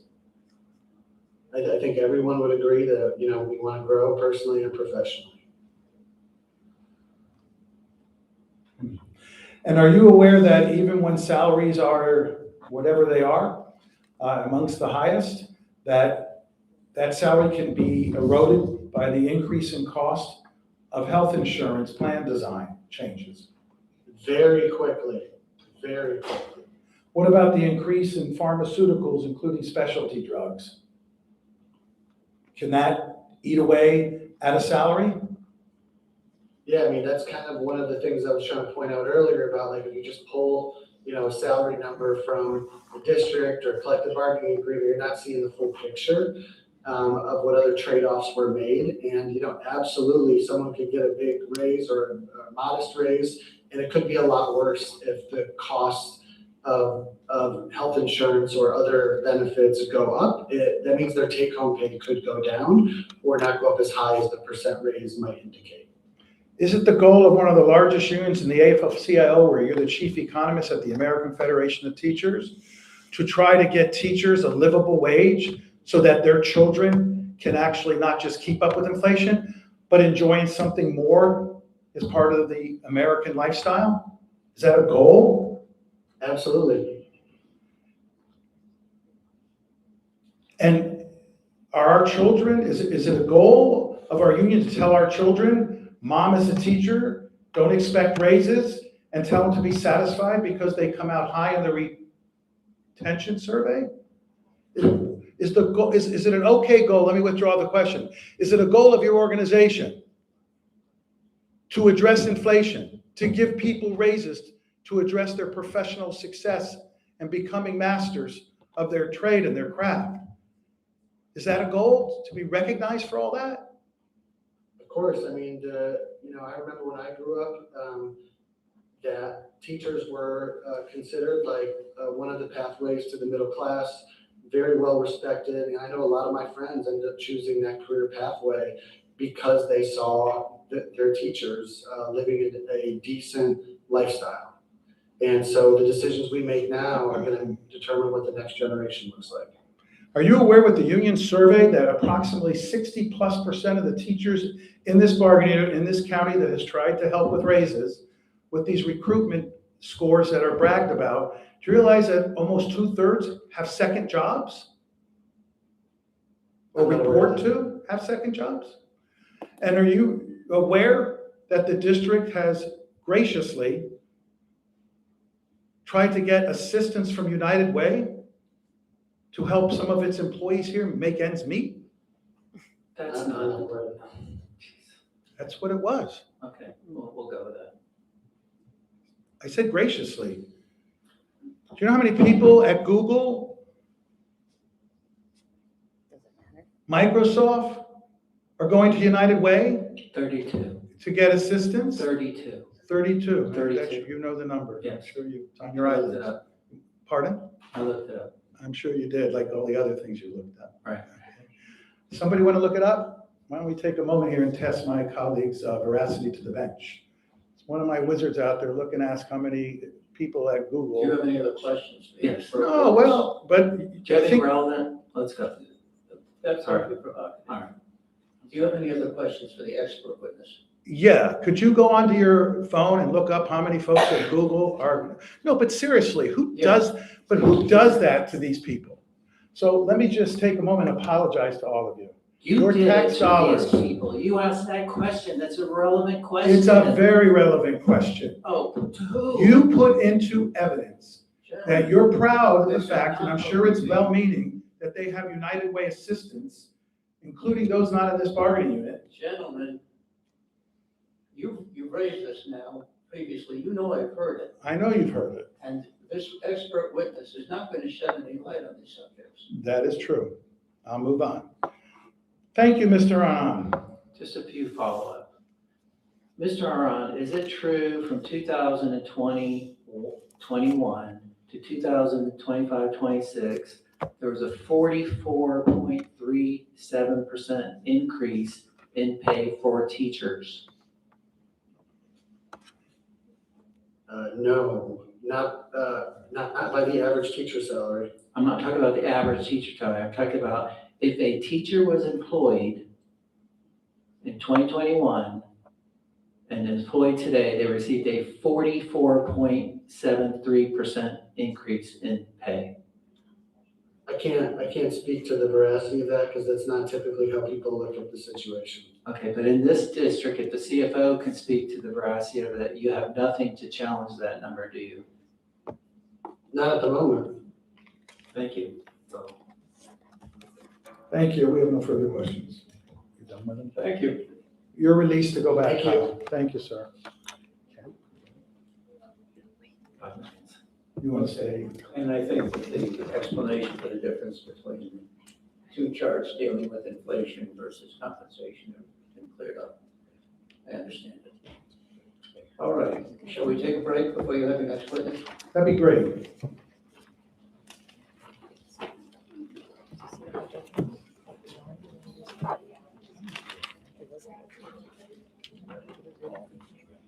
That like because I don't want to say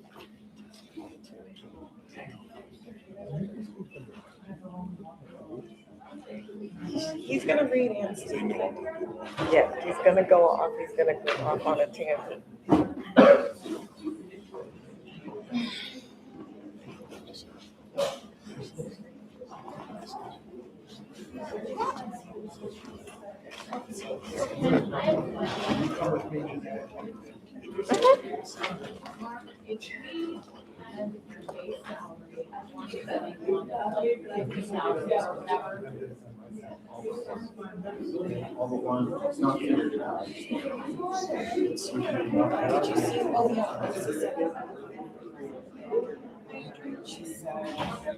They're not what was agreed.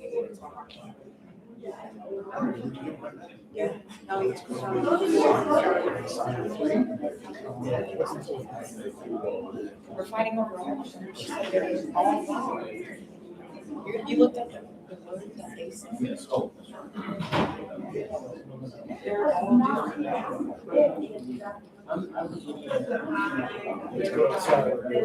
You, those 10-year ones in here, I don't want to hear it.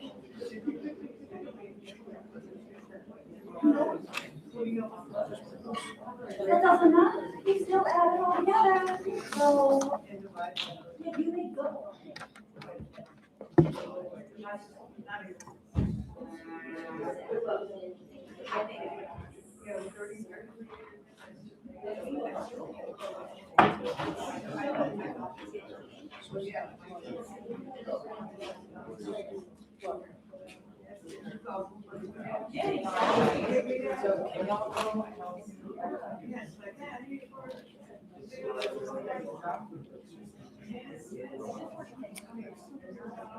Where do you Nope. Nope. Turn it off.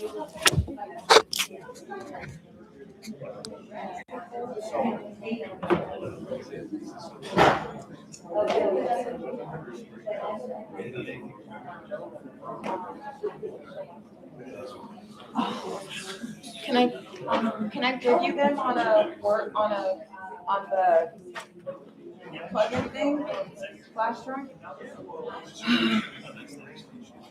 There's always something.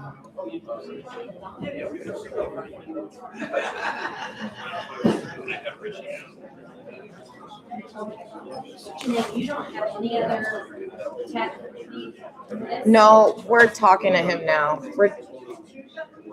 Because I have to see if our exhibits need to go on there. Yeah. There's one right there, one behind you, and the other one's probably in the restroom. It can be up on anything. I just want to make sure it actually presents. Yeah, absolutely. These are the two. Yeah. Okay. Do you have those? It's on the outside. I don't think we're Oh, we got one. No, there, oh, there you go. So you're gonna do it that way as? Yeah. Okay. Yeah, let me just call them to get it up on there.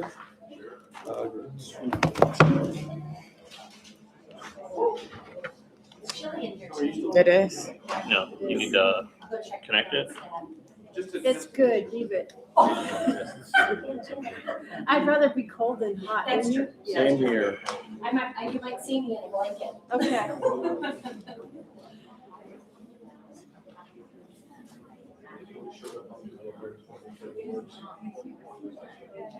There it is. I see it on TV. We're just gonna throw it up there real quick. Because I looked at what my salary was in 2021 and what it was this past year. So it has gone up 16%. There's no- The effective, and because I left my grandfather, because it meant a huge difference for my family, But can take us. I think it's not. but not for very long, and I just. Wiring's right. It's on the TV. Let me check it. Do you mind for just a minute? So, There's no available data.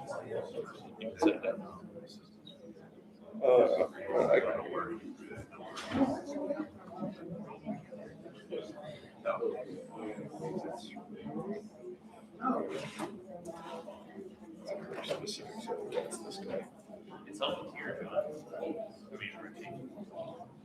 It's the it's the refresh. There we go. There we go. Yep. It's good. Make sure that the document is all they are. Yeah, John, you can take it off the projector now. Okay. There you go. You can set up whatever you need there. And then if that gets unplugged, Just close that one. yeah, if you plug it back in, it should just go back to the same setting. All right.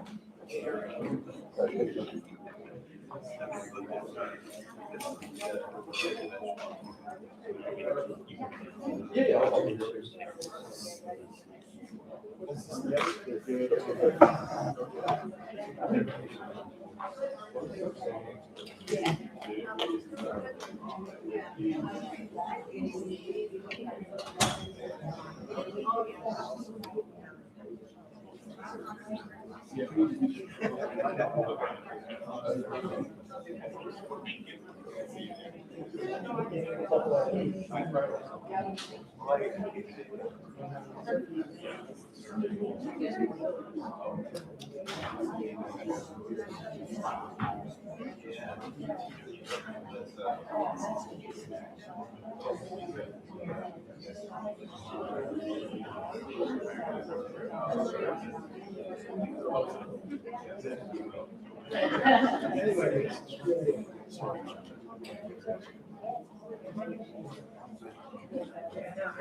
It's over there.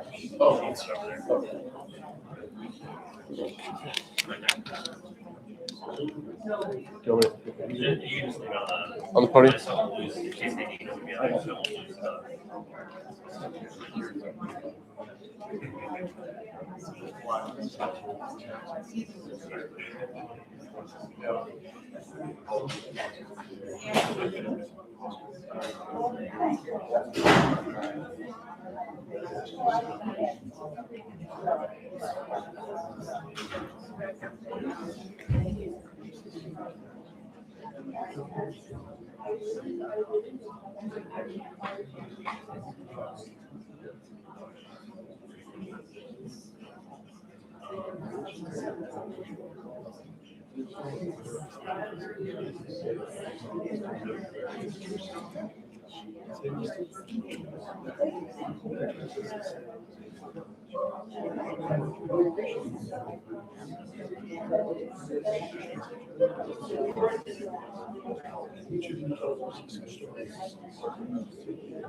Sounds good.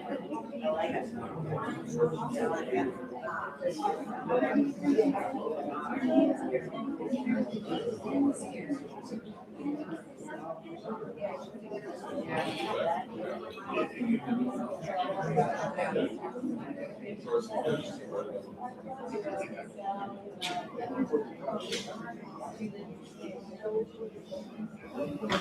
When do we have a room we can go to? We're trying to settle these other ones. Because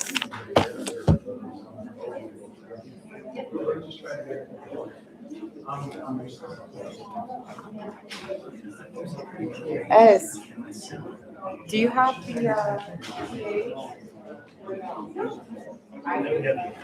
Yeah. This is the email.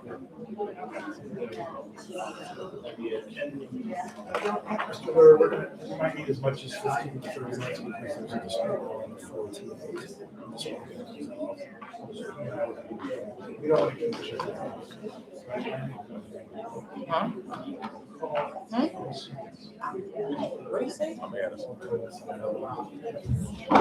I'm Axis. Oh God. Marking on that. Like what?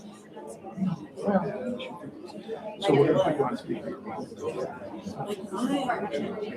No. That doesn't help.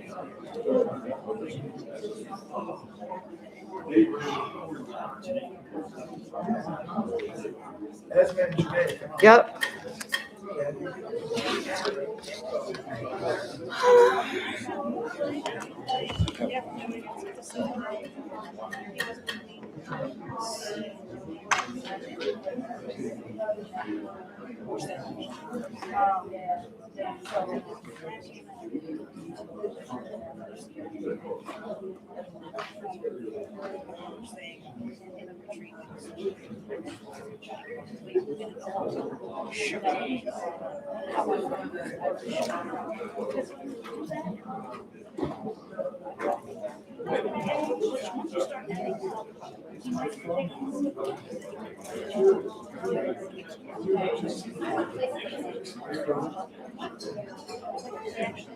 We're taking a break on the dispute we had on some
The second guess was like 1,030, and gratuities.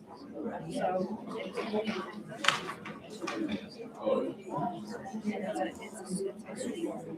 It's bed basis now. The beds, face out. 60 days out.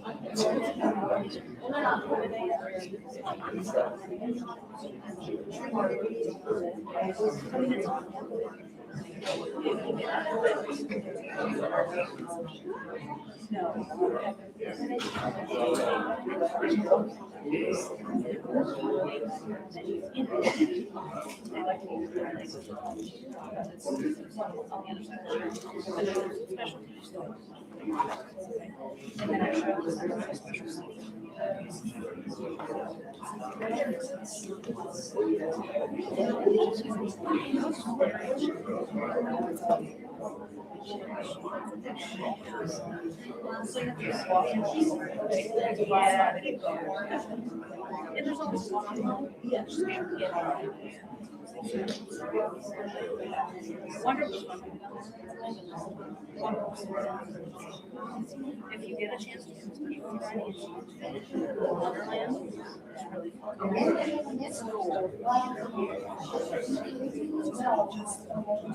And it's like, yeah. yeah, it's. Yeah, very first year teacher.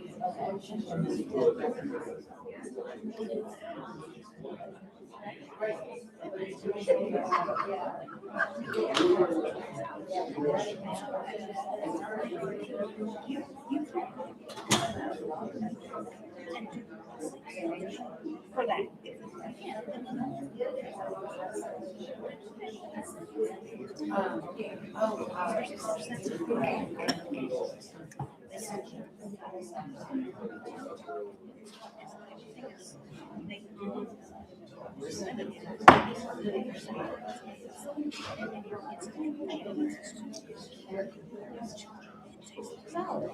It's like. Yeah, that's what I did. It was very bad habit. Yeah, that one's fun. There's a bad habit. The drinks. Drinks weren't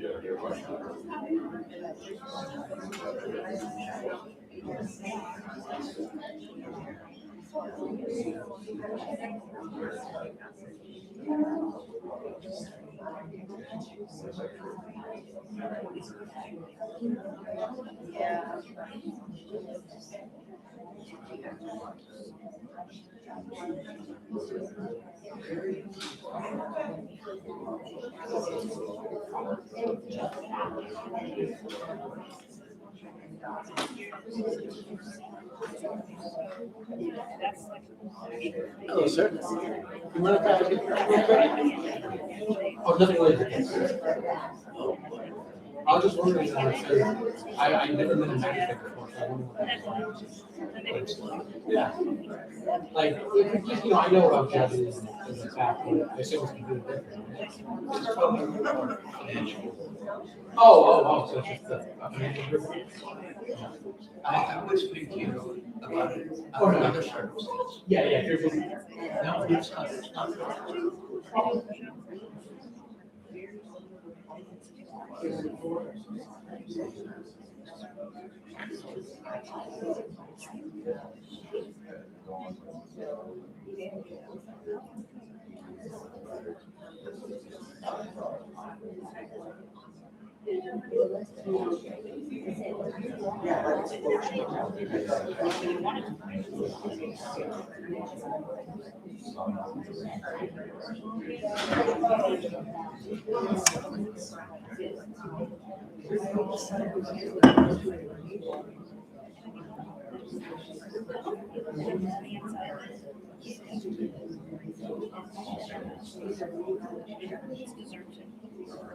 It's just all that. You basically here. just maybe look at it. And then there's like a fire section of ice. And there's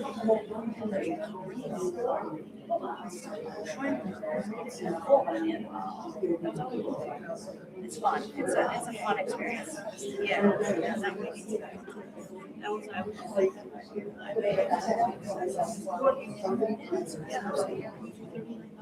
Oh, that's it's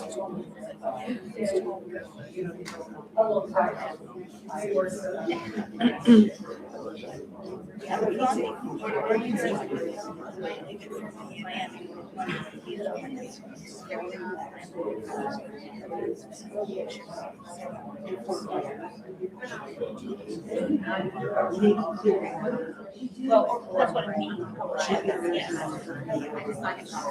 Right. And they the state.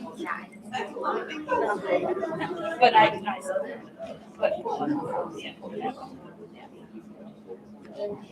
Yeah, it's fun. We did. Really?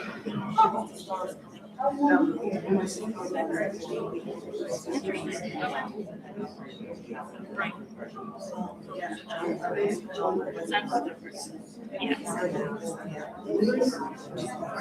Just like start seeing similarities. I always have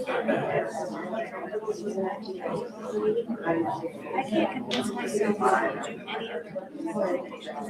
When I start, my sister and I want to yeah. And if you stay, let's say, you get 3 nights, it's no longer night, decent day. Then the shopping, then transportation is your.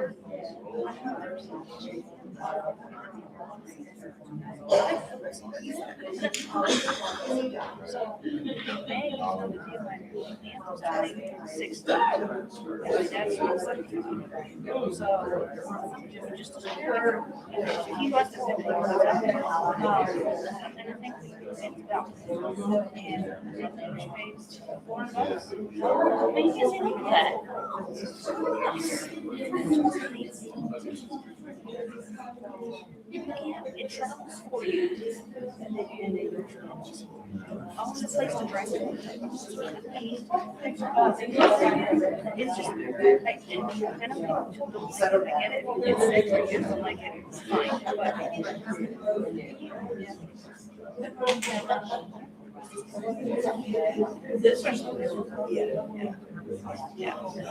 yeah.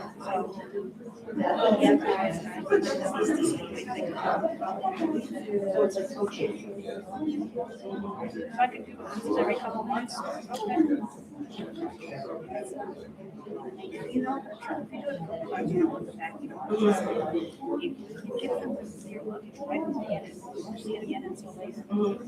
That's the easiest thing. You want that once, you don't have 15 trials going to 15 places. So it's the smartest choice. Yeah. Like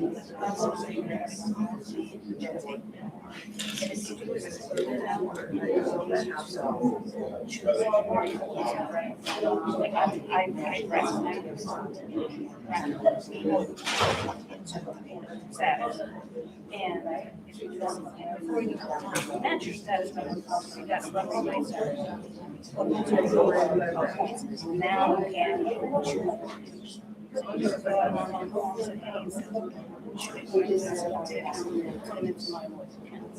So it allows them now to expand me. It never makes sense for them.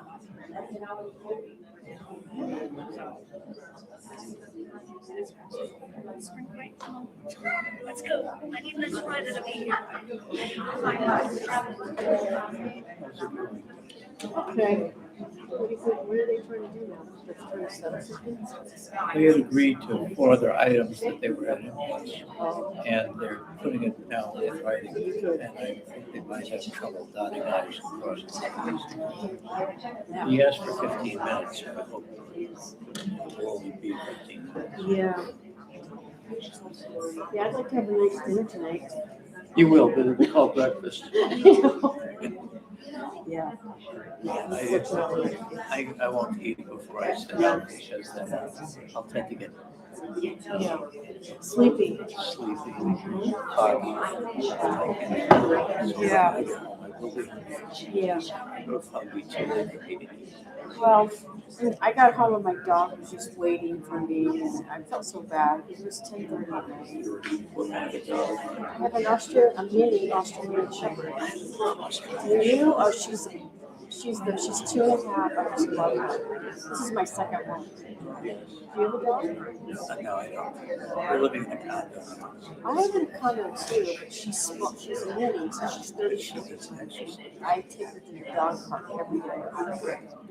Oh, no, they're great. Yeah, smart. Smart, lovable. She's got 2 blue eyes. She's adorable. So, how do you like condo living? Well, I prefer to be in a house in Mendocino, California. Because I like to we had a house with citrus trees and berries. So you miss that? But yeah, when I was raising the kids, so they had the experience. But it makes sense now because we can lock the door. Yeah, you don't have to worry about maintenance. Yeah, we went from a huge house with I have 3 boys. And about 3 years ago, we bought a condo, but it's about 1,800 square feet. It's pretty big. And we went to live in it. I'm still getting used to it. It has a garage, attached garage, but I miss my 2-car garage. And sometimes the neighbors are just annoying. Yes. Other than that, it's maintenance free. It's that. You have people that play their back. Yeah, we have 2 pools. We have a resort pool and then we have a condo pool. So we have like 4 dog parks. Oh, really? Yeah. It's a huge development. I live in Coral, which is but yeah. But anyway, I'm hoping I get home a little sooner than last week. I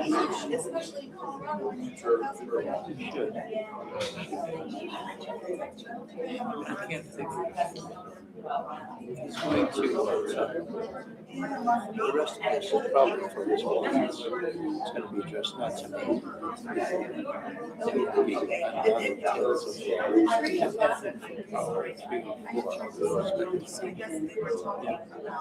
and he's all of the time asking a couple of questions. It was all for his client. Yes, I do know that.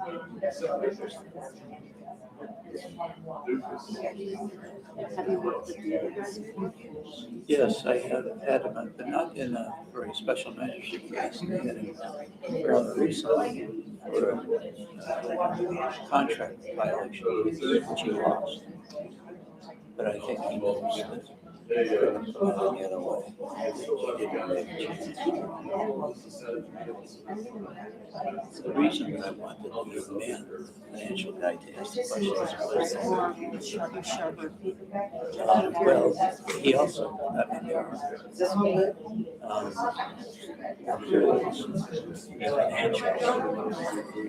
these didn't ask about, and I can't ask them. And this other guy, I'm sure would. Not that these did a bad job, I think he did a good job. Well, he wants to run the show, so. Oh, yeah. Yes.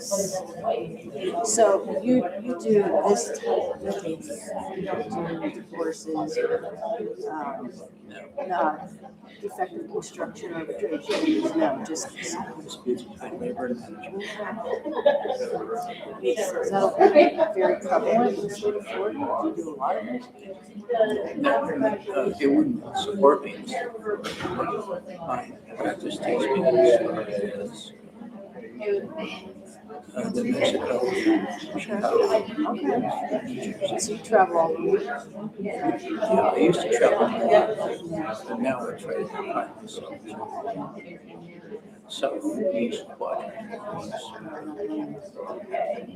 My son lives in Dallas, so I go there. Okay, Dallas is beautiful. I was in Phoenix last year, and I was not a fan. It's just too dry and What month were you there? the dead of summer. Well, it's impossible. No, it was in August. It's terrible. I would never want to live there. But if you go up to Flagstaff, which is 5,000 feet higher, Phoenix, no way. There's no way. So we had just come back from Vegas. We took a trip over there. No.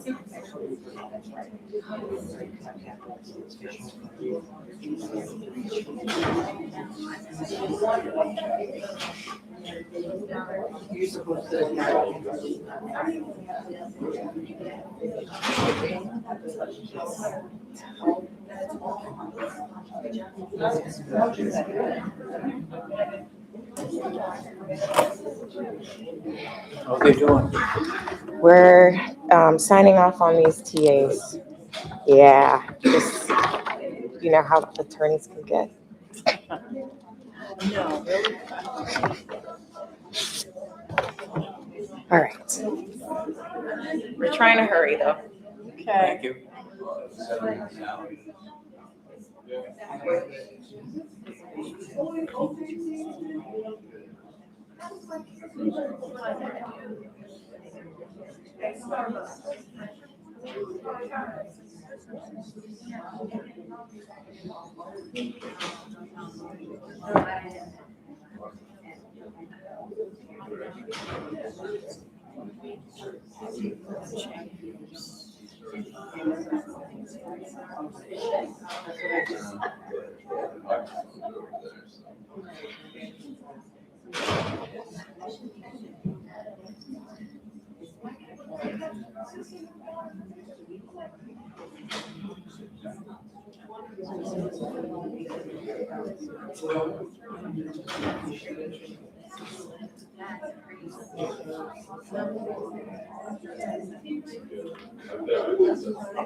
Okay, well.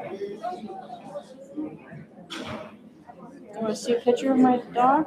Yes. That's her laying on my couch. She watches me. She sits there all day long. If I have an all-day dog, just sits there. She's the best thing.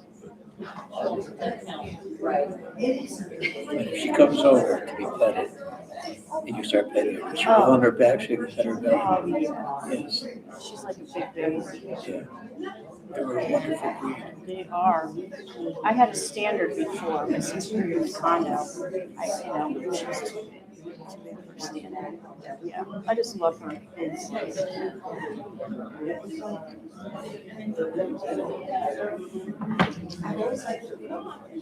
Do you have a cat or anything? Can you have a cat? Are you allergic to cats? A cat was brought back from Iraq War. It's how long ago it was. Yes. It was blind, it was a pet. It was brought back. And the fellow who brought it back couldn't live with it because it would mew at night. And we volunteered to take the cat. Yeah. But we couldn't live with it either. It was just constant. So it's echolocation and the mewing. Do you think it just got its night and days mixed up because it's blind? Oh, no, I think it mewed all the time in order to echolocate where he was. So, and then we had my aunt's cat for a while. My aunt got she became very ill. We had to take the Darcy cat as a dog. It was a small miniature poodle. Very sweet dog, certainly. But now with me being gone a lot, Yeah. we have grandchildren that require my wife's attention. So That's always fun. we don't have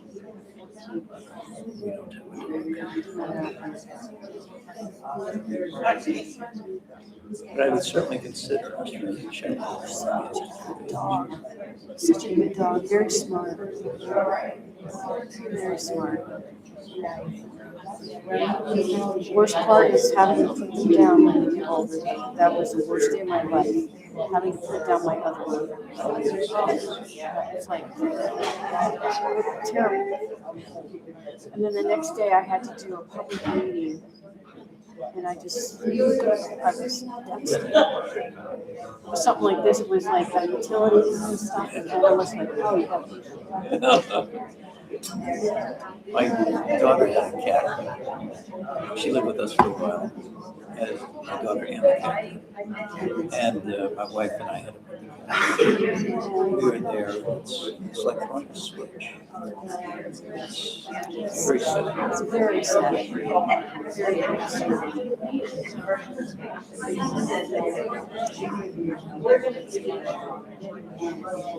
So how many grandchildren do you have? One boy and 3 girls. I wish I had a girl. My son is the attorney, he's having his first child in July. And it's a boy. So boys. A boy with a picture.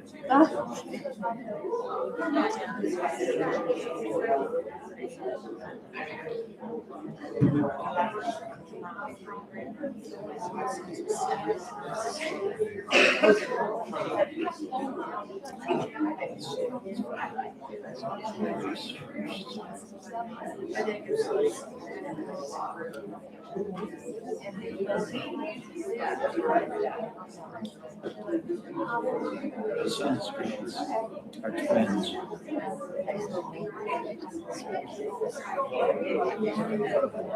30 seconds more.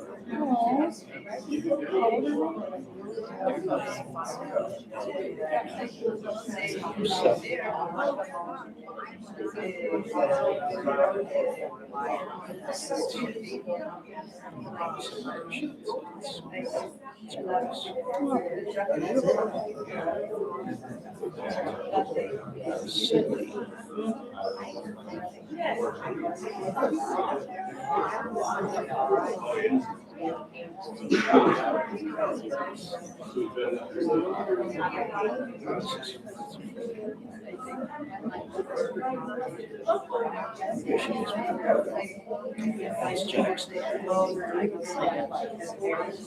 Wow, Here.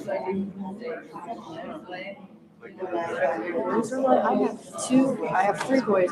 My oldest has 2 boys. My middle is the attorney. He's having one. So I'm hoping my younger son has girls. It's up to him. No, yeah, it is up to him.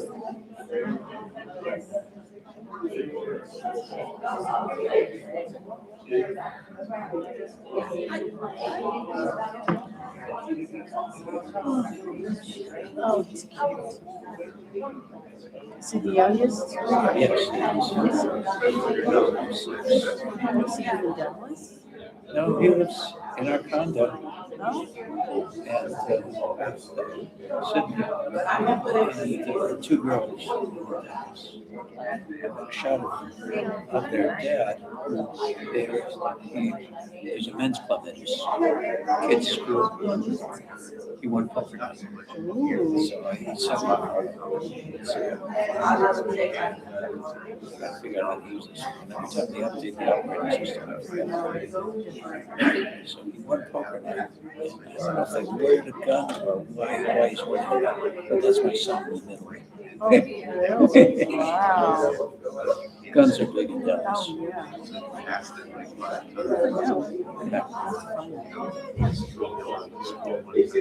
So what does he do in Dallas?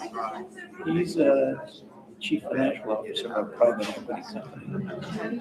So he's finance.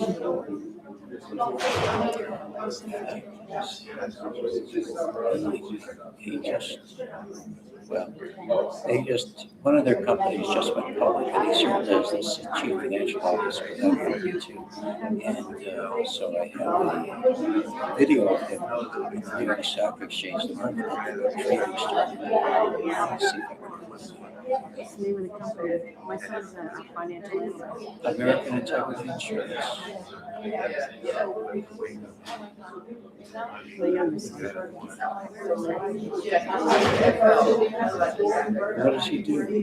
Where does he work? He works here in town for a private.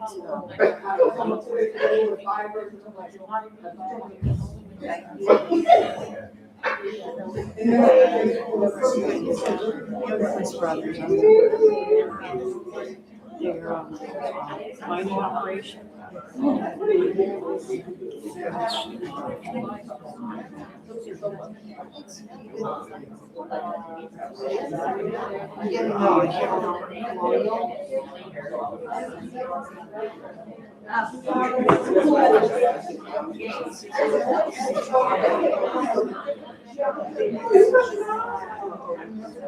This is recent. Yeah.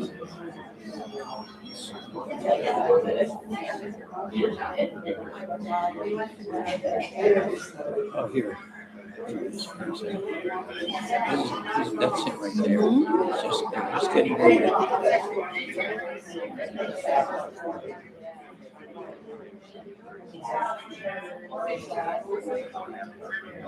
And the share trading starts.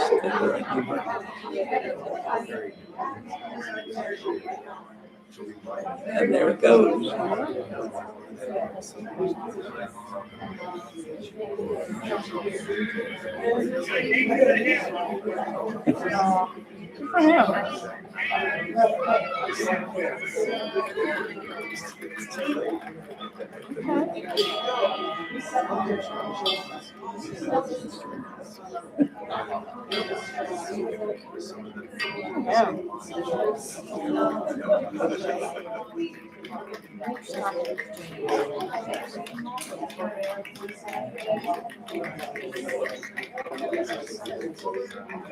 That was a great day. It took so much work to do get that done. Yeah. Oh yeah. Good now.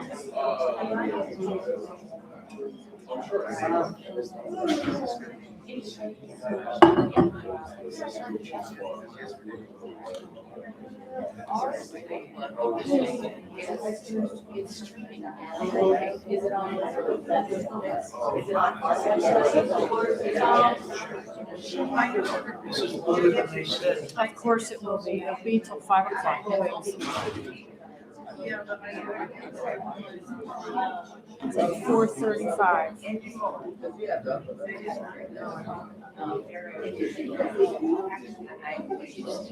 Do they usually order the transcripts? They haven't said. Every once in a while, they'll order transcripts if they're going to file post-hearing briefs. And sometimes they tell them not to bother with the examinations. And then they just don't do it anyway. Well, I sure hope you'll let me know because I'm going on a cruise a week from tomorrow. Where you going? We're going down to Aruba. So it's going to be an 8-day, so it takes 2 days to get down there and take care of that. So, and then we'll go back to, okay. I've never been on a cruise in my life. It's really a lot of fun. The only thing is last time I came out. Did you get sick on it? No. Yes. Thank you. Have you been with, are they signing up? Is everything? They're working on some CT and some stuff. I'm gonna check with them. No, my concern is going to speed them up. I stay out of that stuff. That has nothing to do with finance.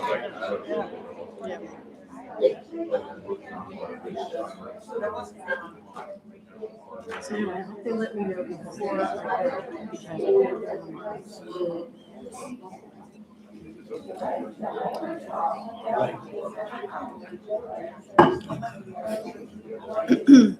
I think they said the first calculation is March 13th.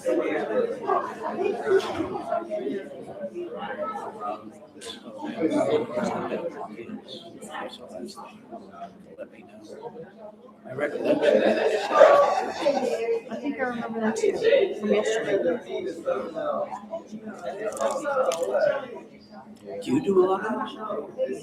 Not these, because I'm always traveling and doing public stuff, but I do a lot of youth hearings, and I'm in trial all the time. But I don't want to take the trial, especially jury trials. I just Really? You don't like it? I like the jury, the judge can make it. You mean you don't like the process? I don't like the jury process, no. I think that it's over their heads, especially medical now. I hear about that. I don't understand. No, they don't. I would love to see that whole system replaced, especially the fees that the lawyers get. The Yes. I don't mind that being special magistrates work. Yeah, right. Don't blame me. Yeah, I just, like automobile cases, fine for jury. Fine, let them decide. But medical now or actually these construction cases.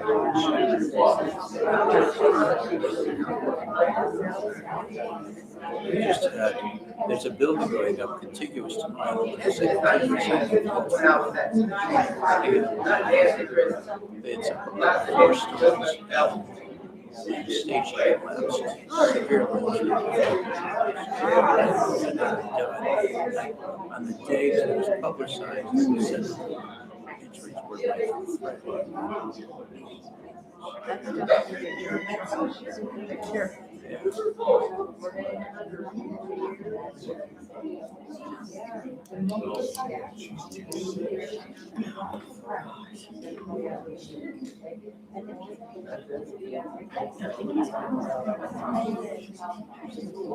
So that's going to be, no, well, I might be sure, yes, but these will be personal stories. The last one I had with him was in Miami, and they're the same thing as a personal story of like a certain union committee that was funded by some volunteers. It was beneficial.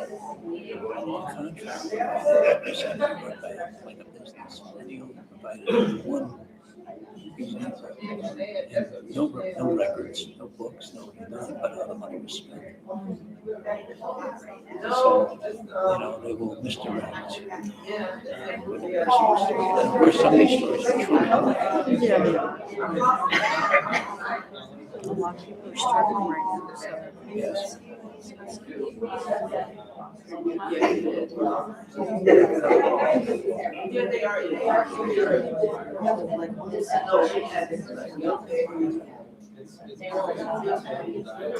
So my dog, I'll throw the tennis ball and she goes and grabs it out of the air. She doesn't do the frisbee, she'll catch a ball right out of the air and bring it back. She is very athletic.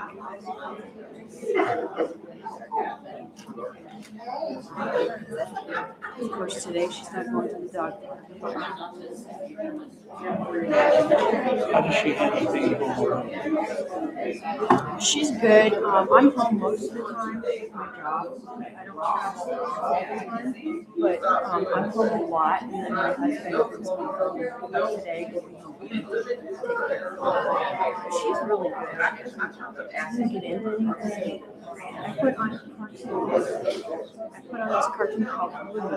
Okay. Heard about that? My kids, Your kids, grandkids. well, come to find out, dogs love Blue. If you look on YouTube, it's all over social media. They love this cartoon Blue. I guess there's something about it that catches their attention. So every time I leave the house, I put Bluey on for her. She likes it. I put it on today when I was.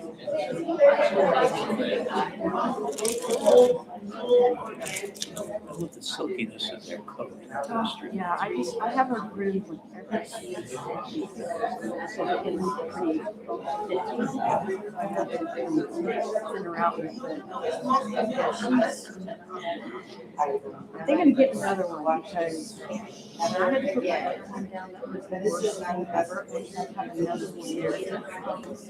Emotional distress. That was awful. It was right before we took our youngest son to college, 2 days before I went to school in Georgia. He went to the store.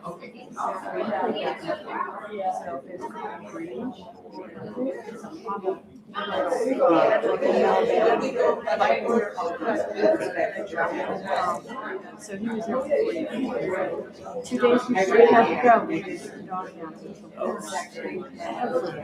ever.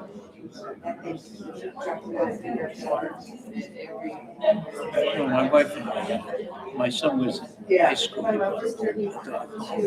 Just going to keep going. So, we had he was a lab beagle mix. No, but you couldn't leave food in it. It's funny, you couldn't leave food on the table and walk out. He'd find the dog standing on the table.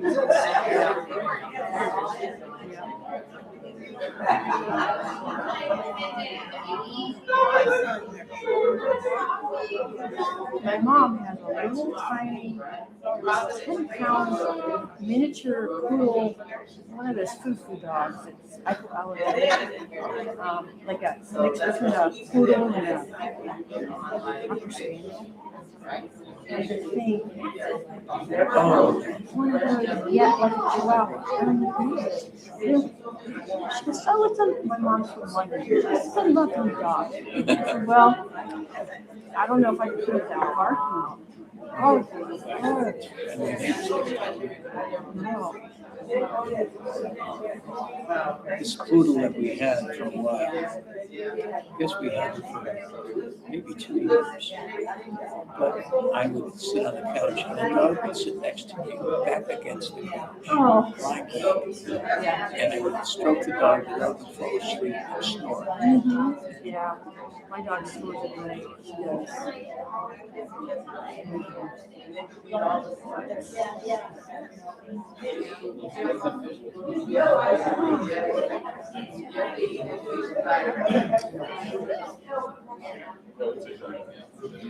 So a question, why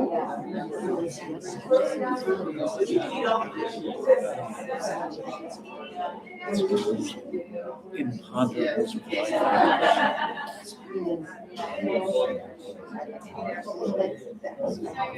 You think that the union will have the courtesy of shortening the examination? No. So I'm thinking we're gonna be here till 8. It's almost 5. It could be. If that's the case, I may stay overnight. I don't blame you. Do you across the alley or? I take 75 and then go north to West Branch. Yeah. So cut across.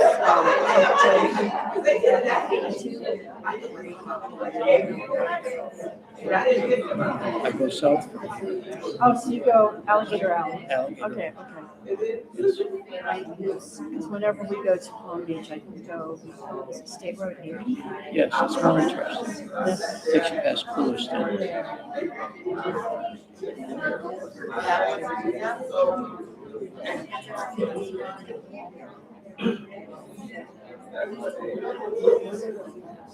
Well, there's not as many people here today. No. What's this going to be Friday here?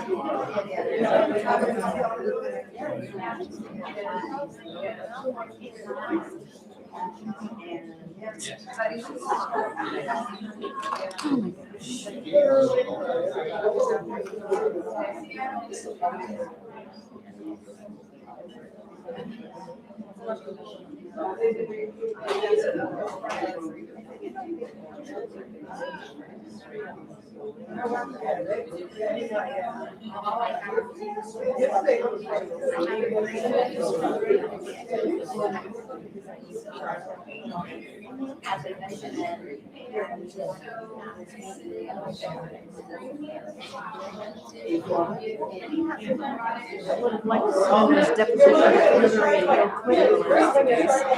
No, it's nothing. I'm sure they're gonna just debate and. Yeah.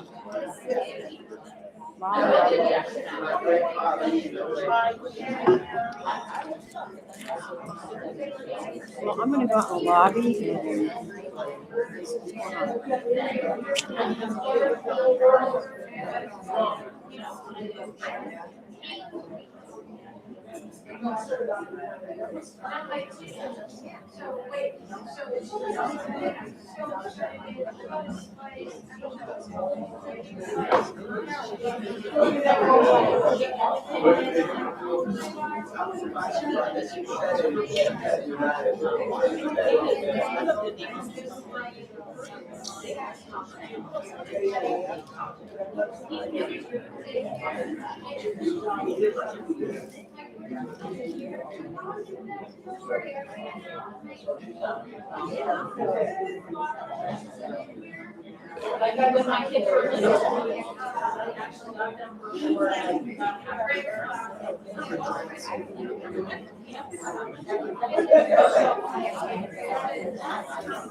Yeah, hey.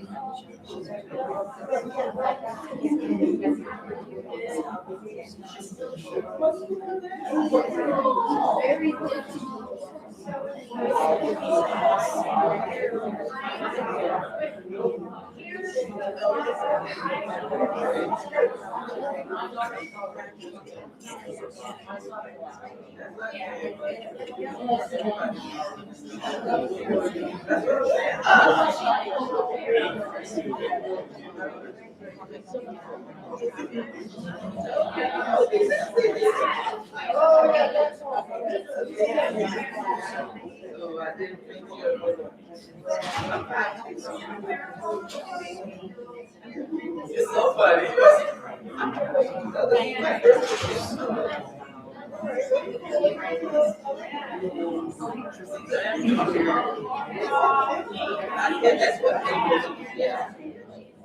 There are no names. There are no names. They're amplified.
And then when I started to speed up, I started to speed up right after.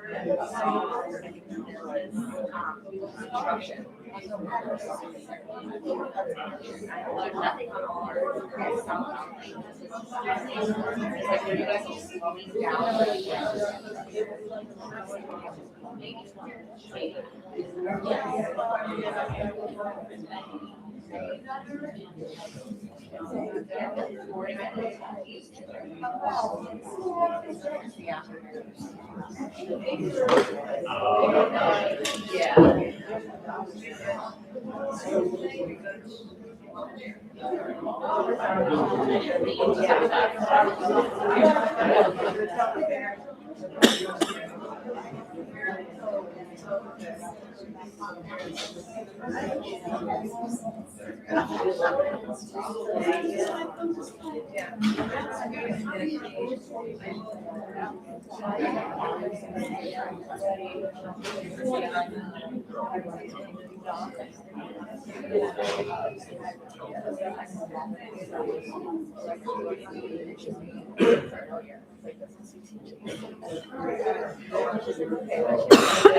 There you go.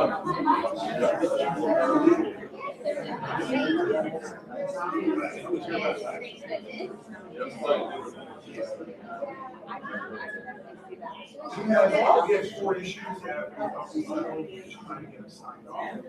We're down to just one.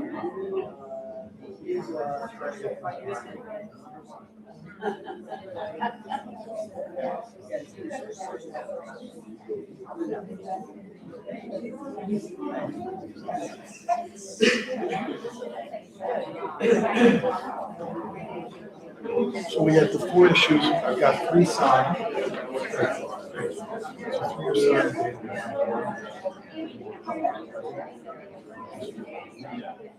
And for inches. I think we're 10 minutes from being signed. We have 4 teachers, so they're just short on that. And our president just got 5 minutes. So we're pretty much in the same code, but yeah, I'm just as guilty of it. I'm just actually behaving. I'm the only one right now, which is pretty unusual.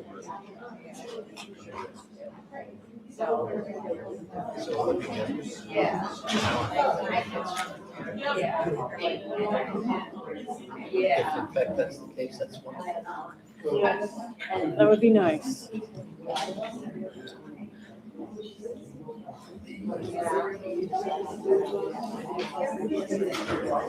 I kind of, like I said, I personally haven't, I really did.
But I didn't have that attitude. Y'all have the attitude. Y'all get mad at everybody. I didn't get mad. I did.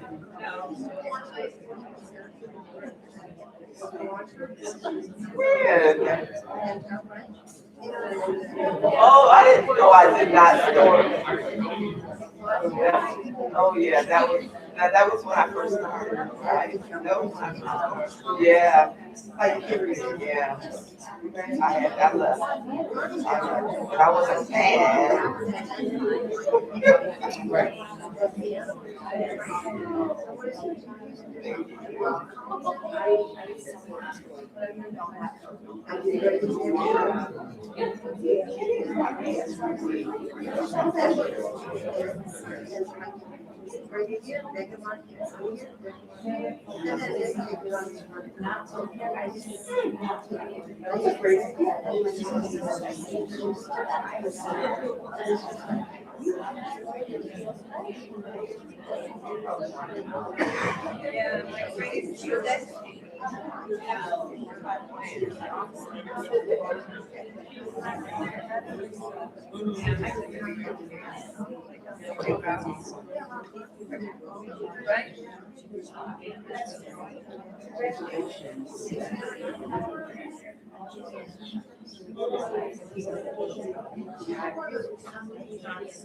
I had my TV about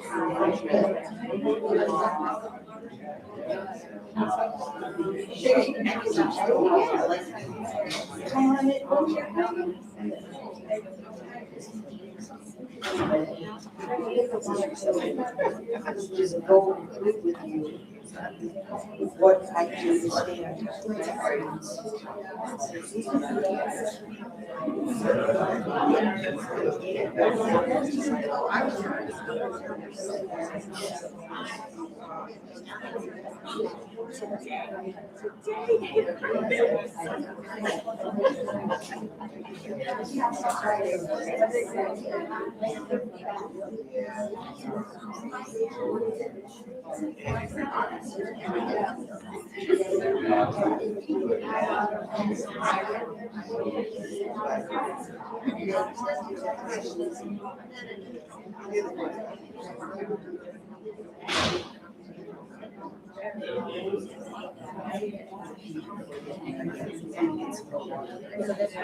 Keep talking.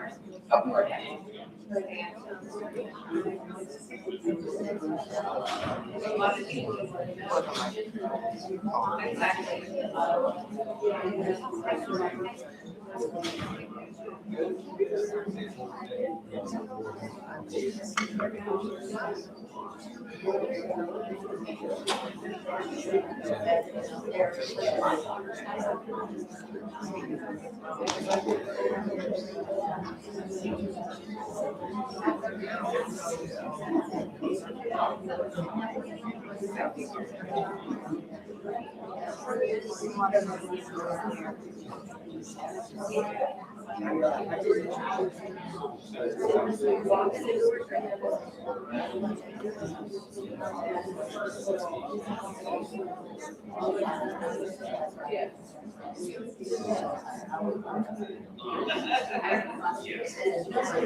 Yeah,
yeah.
I like that.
We're back.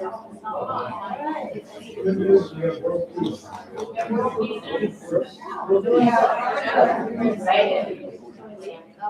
No, we have. We have. For a second.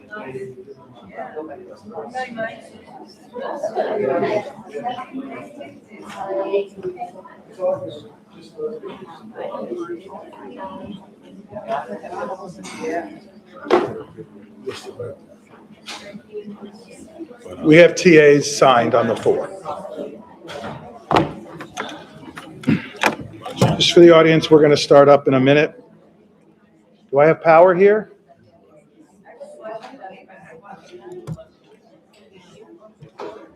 Who's our tech? Who's our tech guy?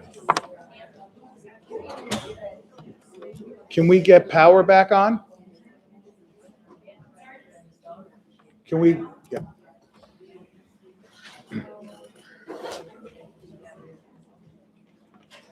Testing. Let me know when the audio is on. I mean the visual.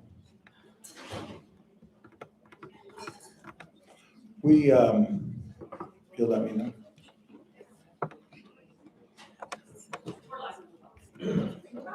Thank you. Is the visual live as well? It's Esmond's laptop that they were going to use. Oh, What did you just say? I didn't. it's your laptop that broadcasts this thing? No, just if, in the event that we have exhibits. We don't have any more exhibits. We're just asking. No more exhibits.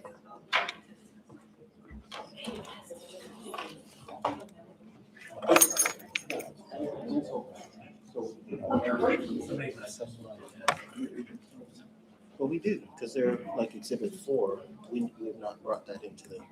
I thought that would. It compares. Yeah, but did you want to show it to everybody? I have it on my computer. That's why. Oh, he is gonna put one exhibit up on his computer, but not yet. Oh, I forgot it. When you testify. Yes, that's precisely why I asked. Okay, we want to thank everybody and apologize for the delay. We had reached 4 tentative agreements over the weekend, a week ago, I think, if my memory serves me. And we needed to get those reduced to writing, and we were able to do so, but it was complicated, and we apologize for the delay. But the good news is those are tentatively agreed to, which means they'd be submitted at the end of the process as part of the package. You all vote yes or no. That's what we call a ratification package. And it just took that long, but it was productive. And with that, we'll proceed with our case, Mr. Leary. Thank you. We're going to call the president of the local. Thank you, Mark. What, you just swear him in? Is he being sworn in? Please state and spell your name for the record, Mr. President. My name is Kenneth Mouton. I'm the president of Carter County Education Association. Kenneth, K-E-N-N-T-H, Mouton, M-O-U-T-O-N. I know you have a prepared statement. Would you please proceed and present it to Mr. Lurie? Thank you. Good afternoon. My name is Kenneth Mouton. I've proudly served as president of the Carter County Education Association since 2022. Before stepping into this role, I spent 33 years as a classroom teacher. I am certified in health and physical education, K through 12. I hold a master's degree in kinesiology from the University of Michigan, and I'm a native of Collier County, a graduate of Naples High School, class of 1984. I care deeply about this community because it raised me, and I have dedicated my life and career to serving the students and the teachers. I've also been a longtime member of our bargaining team. CCEA represents approximately 3,160 educators who show up every day for children of this county. We've been bargaining with the district since June 3rd, 2025, and we have participated in roughly 13 bargaining sessions in an effort to reach a fair agreement. Despite that commitment, we are here today because teachers have been pushed into impasse, a point none of us wanted, but a point that became unavoidable.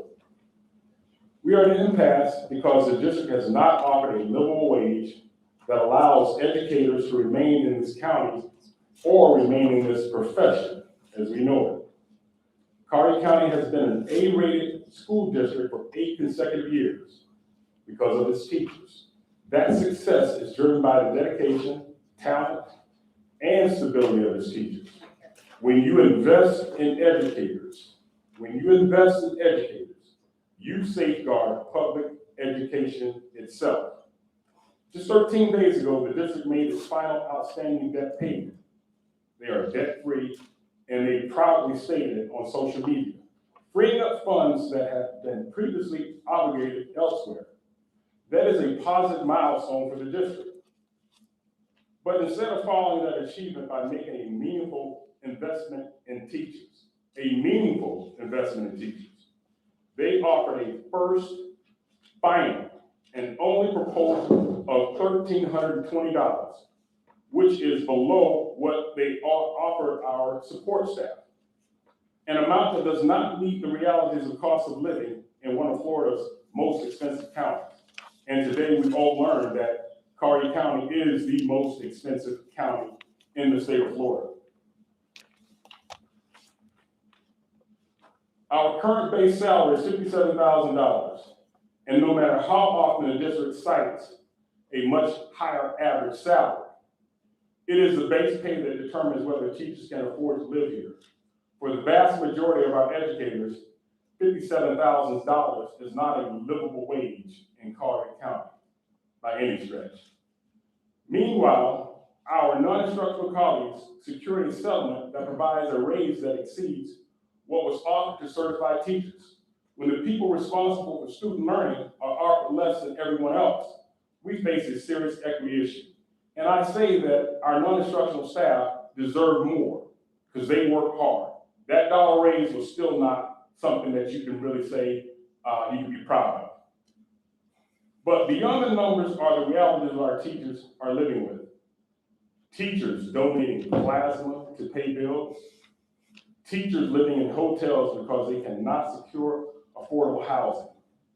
Teachers starting GoFundMe pages to afford medical needs or basic living expenses. Teachers commuting extreme distances between they simply cannot afford car rent. Teachers going to food banks in disguise, hoping that no one would recognize them. And they have, let me say, these people have degrees. Teachers work in 2 jobs. These are not rare, isolated circumstances. They are growing and deeply troubling. Patterns, they should shock every person in this room. And they should trouble every member of this community. And we ask the community to get behind the teachers. Listen to them, understand their plight, join with them. Push the issue that we need a livable wage. And when teachers can no longer pay their bills, they leave. Yes, they do. Ask the teachers. Any teachers in the audience, if you know anyone that has left this county because they couldn't afford it, raise your hands. Thank you. They leave the county, they leave the district, and too often they leave the teaching profession entirely. They divorce the profession they love because the profession has divorced them. Every educator we lose is a loss for students, for families, for the stability and excellence that Collier County is known for. Today's impasse to me is a train wreck. Hearing is not simply a discussion about members, it is a decision point. Yes, you heard Mark talk about decisions, a choice, about whether Collier County chooses to retain its educators and protect the high quality public education of our families depend on. Collier County has the means. You saw the statistics, you saw the numbers. What we need now is the will. When you pay teachers fairly, you keep the public education alive and thriving. And when you don't, students ultimately pay the price and end up being collateral damage. Thank you. Thank you. Esmond? Hang on, I have a few cross for the witness.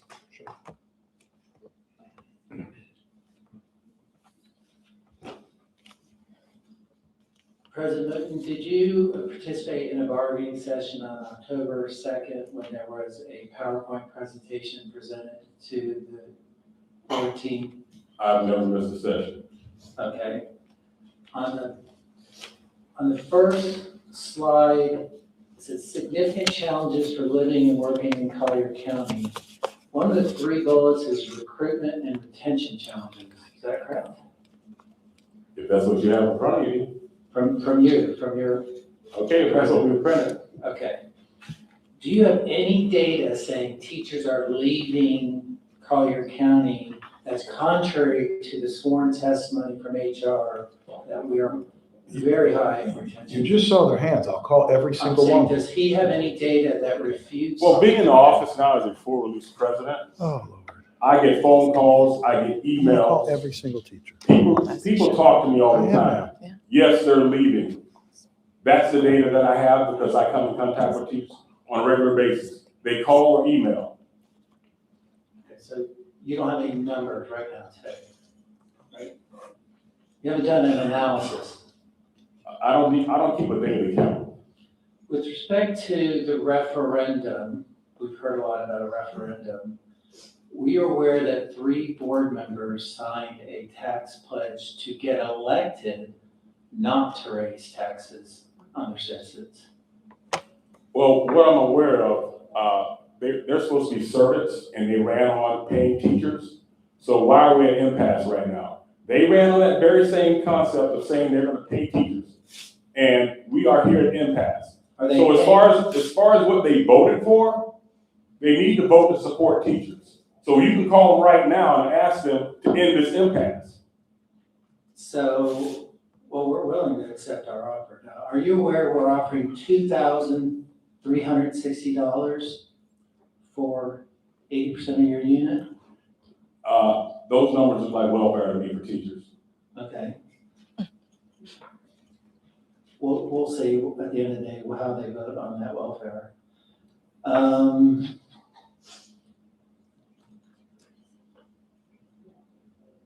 Did you come to the board member, Eric Carter, about whether or not he should support a referendum? Have I spoken to Eric? I don't remember. But I do know that the vending machines here in Collier County make more than the beginning teacher. As a matter of fact, I did that public records request, and I think it's over $100-some thousand. And our youth today actually pay for those snacks in the vending machine. And right now, I think the school district puts more emphasis on repairing and retaining vending machines than they do teachers. Look at the salary offer you have on the table. Do you know where the vending machine revenue goes? To the schools, right? Well, you know what? There's a lot of things we don't know because I'm thinking of transparency. And there are public records requests I put in over a month ago that I haven't gotten. So I've been requesting transparency. So yes, I would know. They did send me what they actually bring in. And then there was some kind of statement like, well, there are other costs, there are other things that are associated with it, but nothing clear. So you don't know where the sewing machine money goes, correct? You have no idea. I think the district does. I agree, but you have no idea.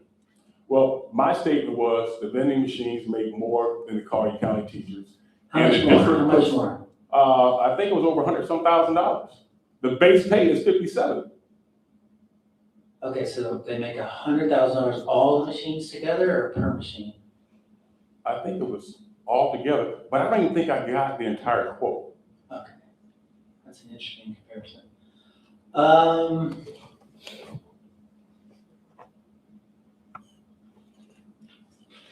In your second offer to the school board, did you ask for an automatic step on your second offer to the school board? In our proposals, we always ask for automatic step because that's what teachers are worth. I'm sorry that the school district does not feel that way about teachers. I remember Stephanie Lucarelli.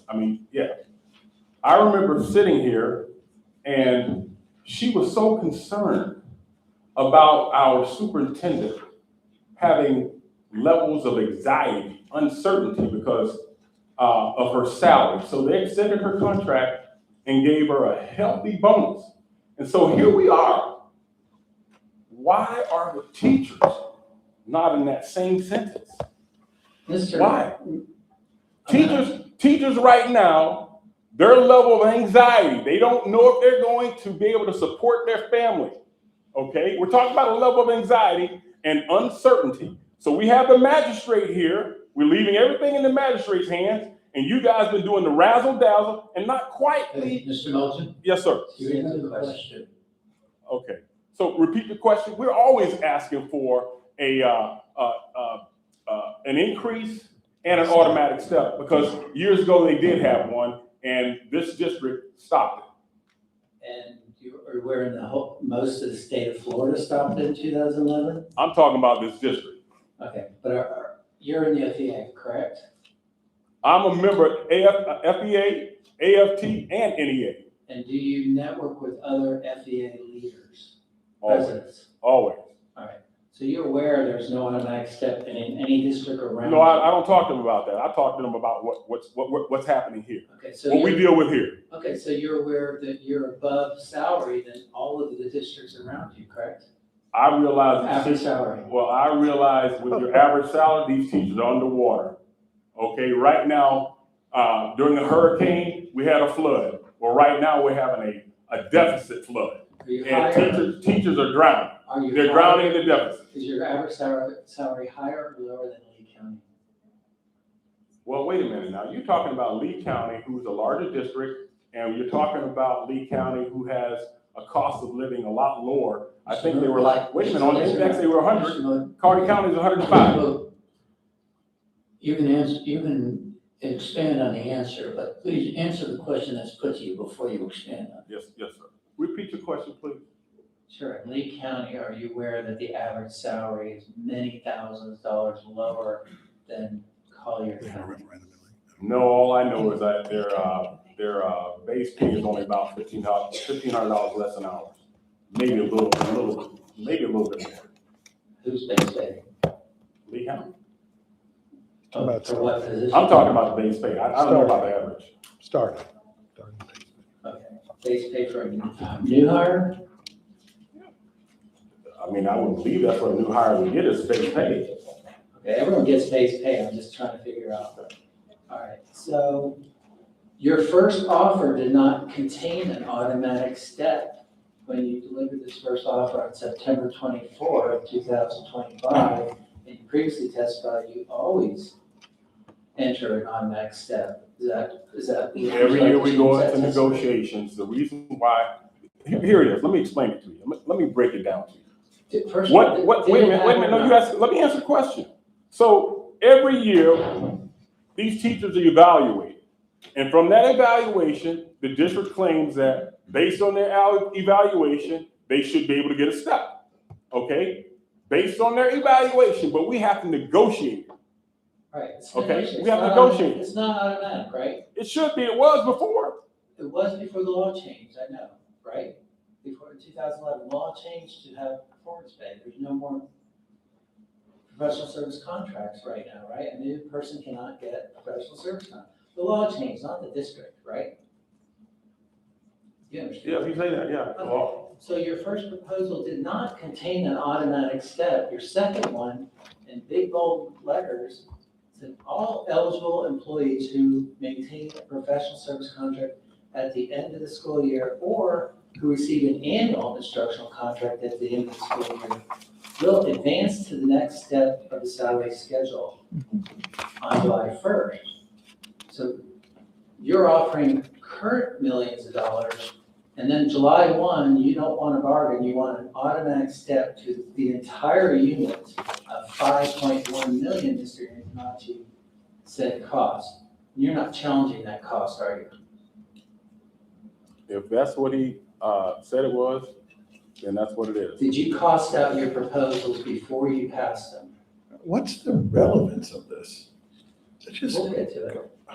I just want to know. I just want to put it, I want to put on the record. We're calling 10 to 20 teachers. We are calling 10 to 20 teachers.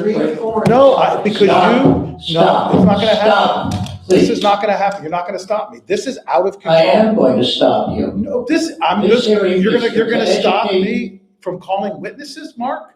I'm calling witnesses. That's all I'm telling you. You can call witnesses. Okay, then we're fine. What you cannot do is ask why he's asking what is on his face a reasonable question. Objection relevant. Let's keep going on. Keep going. did you or did you not cost out your first proposal before you passed it? Yes, Okay, and what was it worth? I don't have that number in front of me. Okay, so were you aware the second proposal with the automatic step added $5 million? It's still not enough. Okay, so you're aware it did add, you added money on your final proposal? When we come together as a team, we cost out everything. We try to be as accurate as we possibly can be. All right. So if, and it's, yeah, but Okay, my bargaining chair will discuss that in more detail. all right. So as president of the union, we heard earlier there's assigned and unassigned money, and the board has a choice with the assigned money, correct? The board has the ability to do whatever it wants to do with their savings account. Okay, but with the assigned money, have you identified any fraud and waste that the board has assigned money to? That did incorrectly assign money to? Well, I can tell you every year the district has failed to budget correctly. They always fail as if they have a deficit, only to actually increase the fund balance at the end of the year, the fiscal year. So they say, well, okay, just like you guys were talking about earlier, oh, it's doom and gloom. We're gonna be in a deficit, projected deficit of 40 million. And at the end of the year, the account has gained 20 or 30 million. So they failed to budget Okay, so the correct way. you heard the expert, your expert saying we, and Mr. Antonacci, we deficit spent $9 million last year. You heard that right? I did hear that, Okay, but so- I also heard that every year, at the end of the year, our fund balance has grown significantly. Except last year, it was deficit spent, correct? Every year, the fund balance has gained significantly amount based on what the doom and gloom they've always stated. They've always ended up putting more money or retaining more money in the general fund balance that we call the savings account. The answer to your question is yes. How long have you lived in Naples? Most of my life, except for when I was in Ann Arbor, Michigan, going to school. Thank you for this, your service on behalf of the board and superintendent for all your many years in teaching, and we do appreciate it. Oh, after some of the things you said, okay, not accepted. So I'm gonna ask all the teachers who are willing to get in line here to testify. No, about if you know someone who left the district or the teaching profession because of economic pressure. I'm not making it up. So would you all line up? People stand up if you're willing. And I have 3 witnesses. We're gonna go through it, gang. I'm not gonna humiliate our president. I'm not gonna humiliate a teacher. Did not humiliate him. Yeah, as if he was lying about it, like he's lying. Anybody else want to come up? You were taking their testimony to establish the statistical number of people who left their position. I guess it's anecdotal, because they put in this whole thing that somehow, because they have a retention issue. It is anecdotal. Yeah, it is. And I'm going to allow you 3 anecdotes. Okay, well, I have my 3 other witnesses, but I'll do three anecdotals, and I'll go That's fine. quickly through them. So we'll just go in that order. Come up here, give them the mic. Do you want them There's the sworn in? seat, there's the seat too. Yes. Yeah, we'll swear them in. State your name. Let the record reflect that there were more people in line, but I understand the judicial economy. Yeah, bring up the chair. All right, raise your right hand, please. Can you turn the mic around? Do you solemnly swear to tell the truth, the whole truth, nothing but the truth, and spell your name, please? Steve, yes, I swear to tell the whole truth. State your name. Steve Sullivan, Are you a teacher? yes. Where? Golden Gate High School, You teach right now? yes. You also help with the union? Yes. Okay.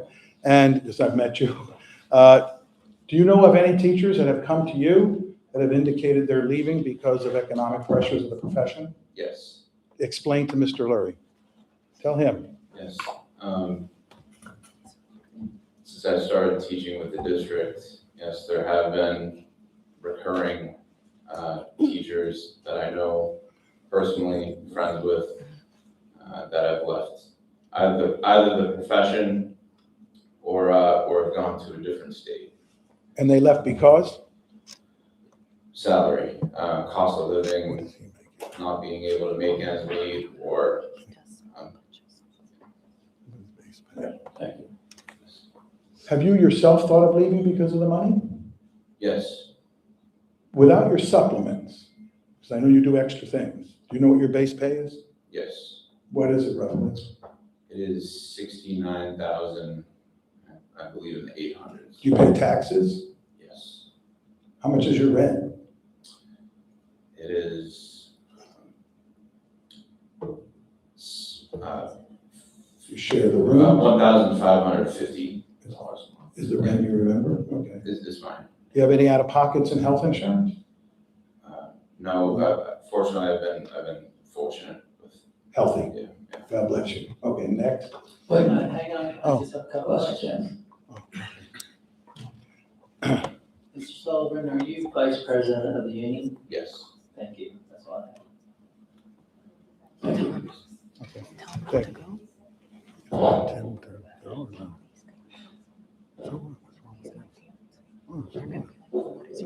No, no. All right. Let's go. Would you raise your right hand, please? You solemnly swear to tell the truth, the whole truth, nothing but the truth? I do. Your name? Timothy Weston, Timothy, Weston, Weston. And where do you work? Oak Ridge Middle School. And are you engaged? I am. To whom? Janae. Okay. Congratulations. Thank you. Okay. One good thing out of this here. Yeah. Okay. Tell me where you work again? Oak Ridge Middle School. What do you teach? Algebra and 7th grade math. How long have you taught? This is my second year teaching. What are you making? Your base pay? 57,000. 57. Okay. And she's going to marry you on that one? I'm teasing, I'm teasing. Have you ever heard from any other members of the faculty here that have left the district and or teaching because of economic pressures? That's nobody's fault, but the economic pressures they're under? Yes. So a teacher that I attended NCO with and worked with me at Oak Ridge, she taught English, and she approached me in I think October or November, and said she could not afford to live in Collier County. She actually lived in Lee County, and she was looking at trying to move closer because the commute was a little bit far for her, but she couldn't afford to live here, and she told me that she could make more money making or tutoring on the side. So she was trying to get a tutoring business up and running. So staying in education, she had a great passion for teaching, but just Do you know any of your colleagues who have a second job? many. Doing what? A lot of the different after-school programs and coaching, obviously, but outside of that, serving, bartending, things like that. I mean, whatever they can do to make ends meet, and obviously supplementing things over the summer, just given that our schedule allows us to do so. Many teachers take advantage of it. Thank you. Just briefly, Oh, one last question, I'm sorry. Did you engage in any second work? Yes. Doing what? I drove Uber over the summer, and I do after-school program. Thank you. I just want to, on behalf of the superintendent and the board, thank you for teaching in Collier County. We hope you retire here. Thank you. Thank you, we appreciate that. Yes, ma'am.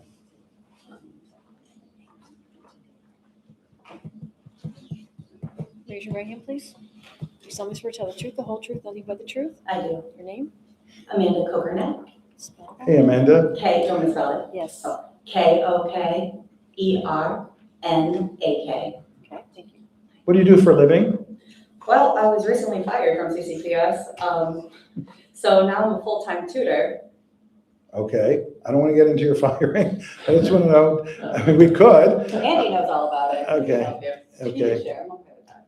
Okay, a question, while you were here, did you know of others who were asked, or who indicated to you that they were leaving the profession or the district because of financial pressures? Oh, absolutely. A lot of them, they actually transferred to private schools, which is, we already know is a downgrade. And then they've also moved to live in Lee County, mostly up in Lee High, because they could have a whole house up there for the price of a room down here. I didn't understand what you just said. Oh, I'm sorry, about living in Lehigh. Yes. A lot of teachers, they will go and live in Lehigh Acres in Lee County because they can have a whole house, for their families for the price of a room here in Naples. So they drive from Lehigh Acres, it's minimum 45 minutes without traffic to the schools here in Collier County. I've also had friends and colleagues who have gone to the private schools, which again is a pay cut, but their sanity is more valuable than the payment sometimes. Like mine, I have thought about leaving so many times, but I worked so hard for my degree, and I just felt like I don't want to put it to waste, you know? So, and again, after spending 8 years in the military, as a mom, working through college, I worked really hard to be who I am, and it was a profession that I love, but I could barely make ends meet. Not only fighting with the district, you know, with the union, but we also have to fight the VA for our benefits. Thank you, I couldn't think of the word. So for our benefits as well, we have to prove, you know, all of our disabilities that we have from there, and some of them you can't even see. Working in CCPS is the reason why I see a psychiatrist now, because not only the financial burden, but the stress of the students and the parents and all the demands that we have on us. Thank you. I'm sorry, thank you, your witness. Thank you. Thank you. Okay, we're gonna go over our proposal quickly with our chief negotiator. State your name and spell it for the Can record. I swear him in? Yeah. Do you solemnly swear to tell the truth, the whole truth, nothing but the truth? I do.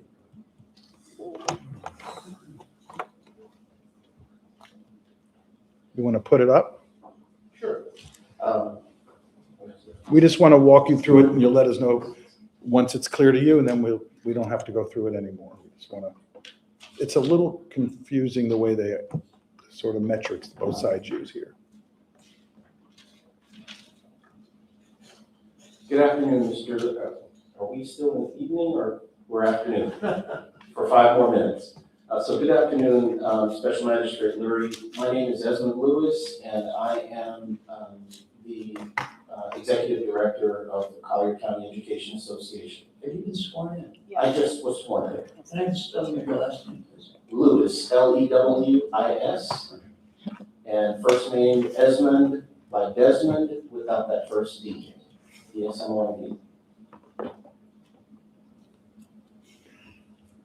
What's our proposal? I'm sorry, would you please put our proposal up? Sure. The last one, the one that's at issue here today. The proposal that's at issue was made at the November 13th, 2025 meeting. And our proposal, I think, just looking at the document, it might not be the most clear document, but it lines up with the 2 groups that we negotiate on behalf of. And that's teachers on performance pay and teachers who are on the grandfather salary schedule. Did the state of Florida at one point stop the grandfather schedule? They didn't stop it, but they gave school districts incentives To move people. for other schedules on the performance salary schedule. So tell Mr. Lurie the difference between a teacher on the grandfather schedule and a teacher on the performance schedule. One moment. I'm sorry. I want to find my own copy of that. It would be Union Exhibit 2, Your Honor, or Special Magistrate. Thank you. So grandfather teachers historically are treated what way as compared to performance pay teachers? In terms of job security and. Correct. So grandfather teachers have job security in terms of knowing that their professional contract cannot be terminated unless there's just cause to do so. They have due process. They do have due process. They have property rights. Correct. They have a property interest in their contract, from what I understand. And if they stay in their grandfather schedule, are they entitled to just cause that he's quite familiar with before they can be disciplined? Yes. What price do they pay by staying in that category? They pay the price of earning less than a newer employee or an employee on a performance salary schedule who has the ability to make more in terms of continuing increases to their salary. And for honest, we want to clear that came from the state of Florida, not from the district. Correct. Okay. And can a teacher give up that due process to try to make more money by going over to the performance scale? They can, and many have, once they had gotten sufficiently behind that it was the right thing for them to do. Economically. Economically. But once they did that, are they terminable at will at the end of a contract? They are. And what's the usual length of that appointment? It's an annual appointment, and their contract would have to be renewed every year. So they're on annual performance contract, or they're on the grandfather scale? Yes. On top of that, what's the difference between highly effective, effective, or no evaluation teachers under each category? So specifically referring to the salary proposal? Well, in general, and then go to the proposal. Okay, so in general, the difference is at least 25% less for grandfather, regardless of if they're effective or highly effective, compared to performance paid highly effective. So performance pay teachers who receive a highly effective evaluation must be paid more than grandfathered teachers who are effective or highly effective. Correct. That's built into the law. That's built into the law, and it has been the practice that I have understood for the last 3.5 years that I've been with CCEA. And the district didn't force that. That's not the district's decision, that was the state of Florida's. Correct. I think there are some interpretation issues about how the law is interpreted, but from what I understand, the district is attempting to comply with statute. Okay, so with that in mind, performance, grandfather, highly effective, effective, can you explain our proposal? I think Exhibit 4 is probably the simplest way to be able to see our proposal in the simplest of terms. So I'm going to go to Exhibit 4, which is The chart chart. It's a comparison chart. between us and between us and the district's last proposal. Correct. Exhibit 4 does compare CCEA's entire contract and the district's options 1 and option 2, but from what I understand, they are moving forward with option 1, I believe. I have no problem with you explaining this. Okay. At all. Just want you to know, I understand what this is. Oh, Thank you, okay, sir. okay. And we, Len, option 2 is basically not at issue today, it's option 1? Okay. Mr. Lurie has that as well. Do you want him to go through it, or is it not necessary? You're the only one that counts. I don't need, if it, Can you do it for the record for 5 minutes? absolutely. Just put it in the record and for our educators who are watching. So our proposal is for $3,200 added to the base salary of all teachers, regardless of whether they're on the grandfather salary schedule or on the performance salary schedule.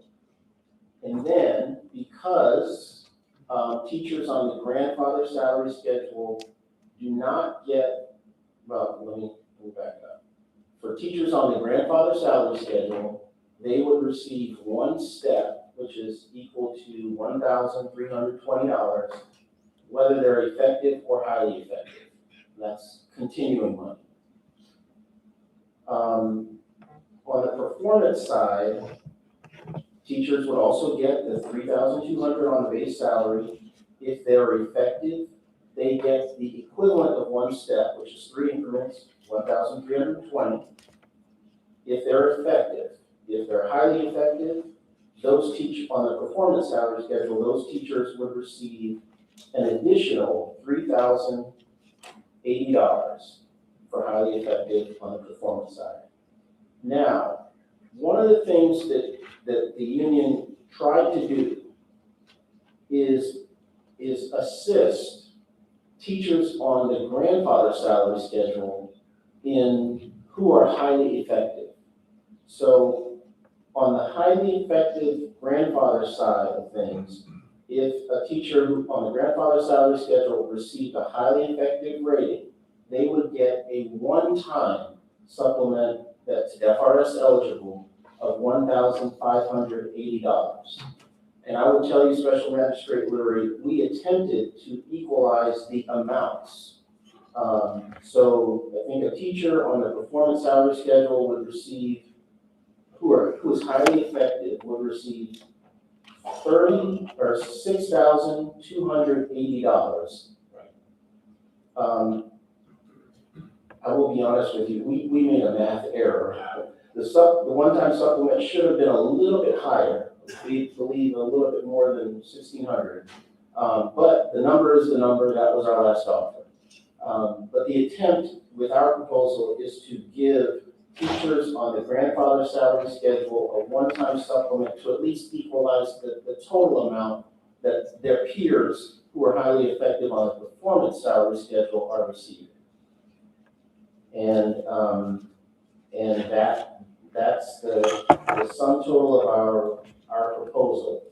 We did have an automatic step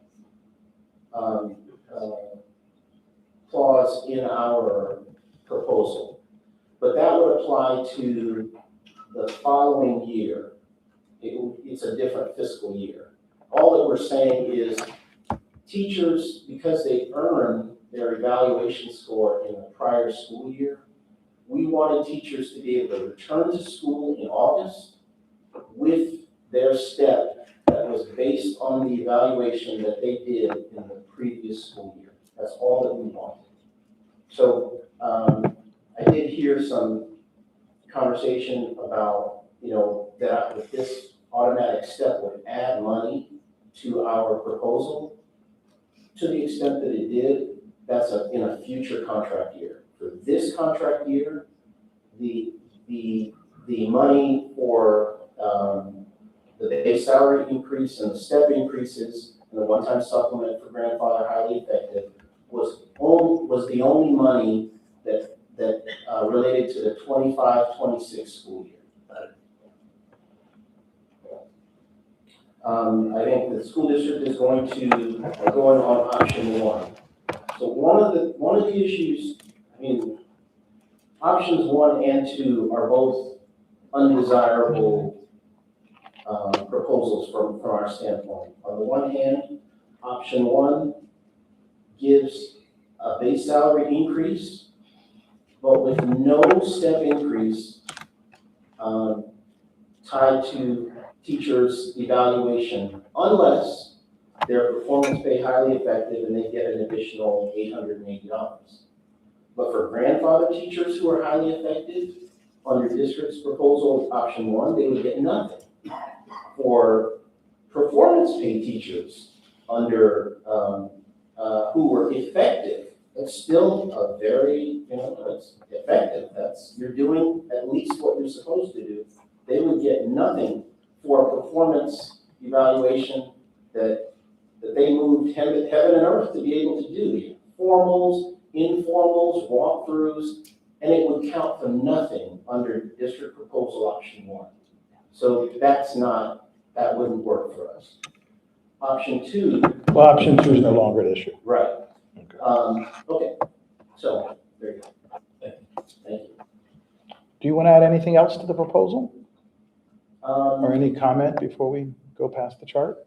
No, I think I believe that special magistrate understands from our point of view what we propose. I think there was a suggestion by the district in some of the testimony that the $1,580 one-time supplement applied to all the members of the grandfather salary schedule. That's not correct. And you can read, everybody else can read, but our proposal specifically identified grandfather teachers who were rated highly effective, who were eligible for that one-time supplement. This is the same type of proposal structure that we agreed to with this district last school year.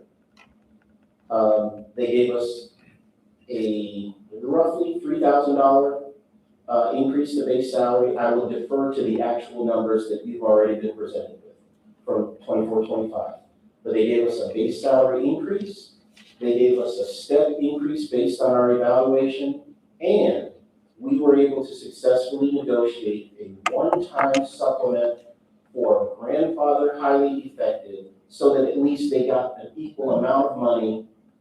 Otherwise, why would they, struggle and do the things necessary to be a highly effective employee if it counted for nothing? So we negotiated that same structure with the district last year.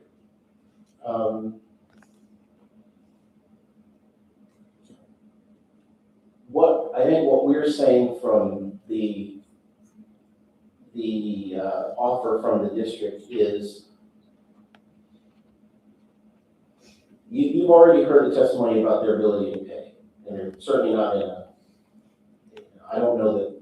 They've not raised the ability to pay. They're not, the ability to pay is not an issue here. It's just, comfortability with paying what they need to pay.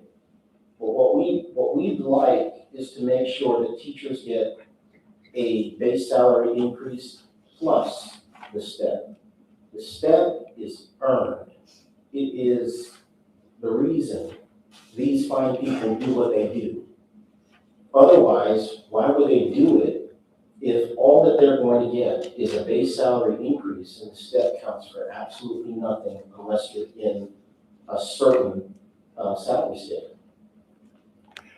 One other thing that I think I'd like to add, and I think you've heard some testimony about that, is with regard to the non-instructional unit. Now, they do great work. I'm not pushing, punching down, as the people say, on the non-instructional unit. They deserve whatever they can get at the negotiating table. But these folks in this room have bachelor's degrees, master's degrees, some doctorate degrees in this unit, specialist degrees, and with all due respect to any other group, it is a little bit insulting to offer to these fine folks less money that you are going to offer and settle with non-instructional staff who deserve every penny. We're not arguing that. But what we're saying is that teachers deserve more. There's no school district that can run without teacher certifications. In theory, probably wouldn't be a great school, but we could run with less non-instructional staff. There's no state requirement about that. But there are state requirements about having teachers who have certifications to be able to teach our children. And it makes no sense, and it's not fair to offer to those teachers whose certifications the district absolutely needs to run this enterprise, less than what they would settle with and agree to with non-instructional staff. I'll ask you one last question. Going to the district's option one, would you tell the magistrate how many times the district moved on or negotiated or showed any sign of compromise off of option one after they put it on the table? The district gave a first, last, and final offer, and they have never moved from their initial offer.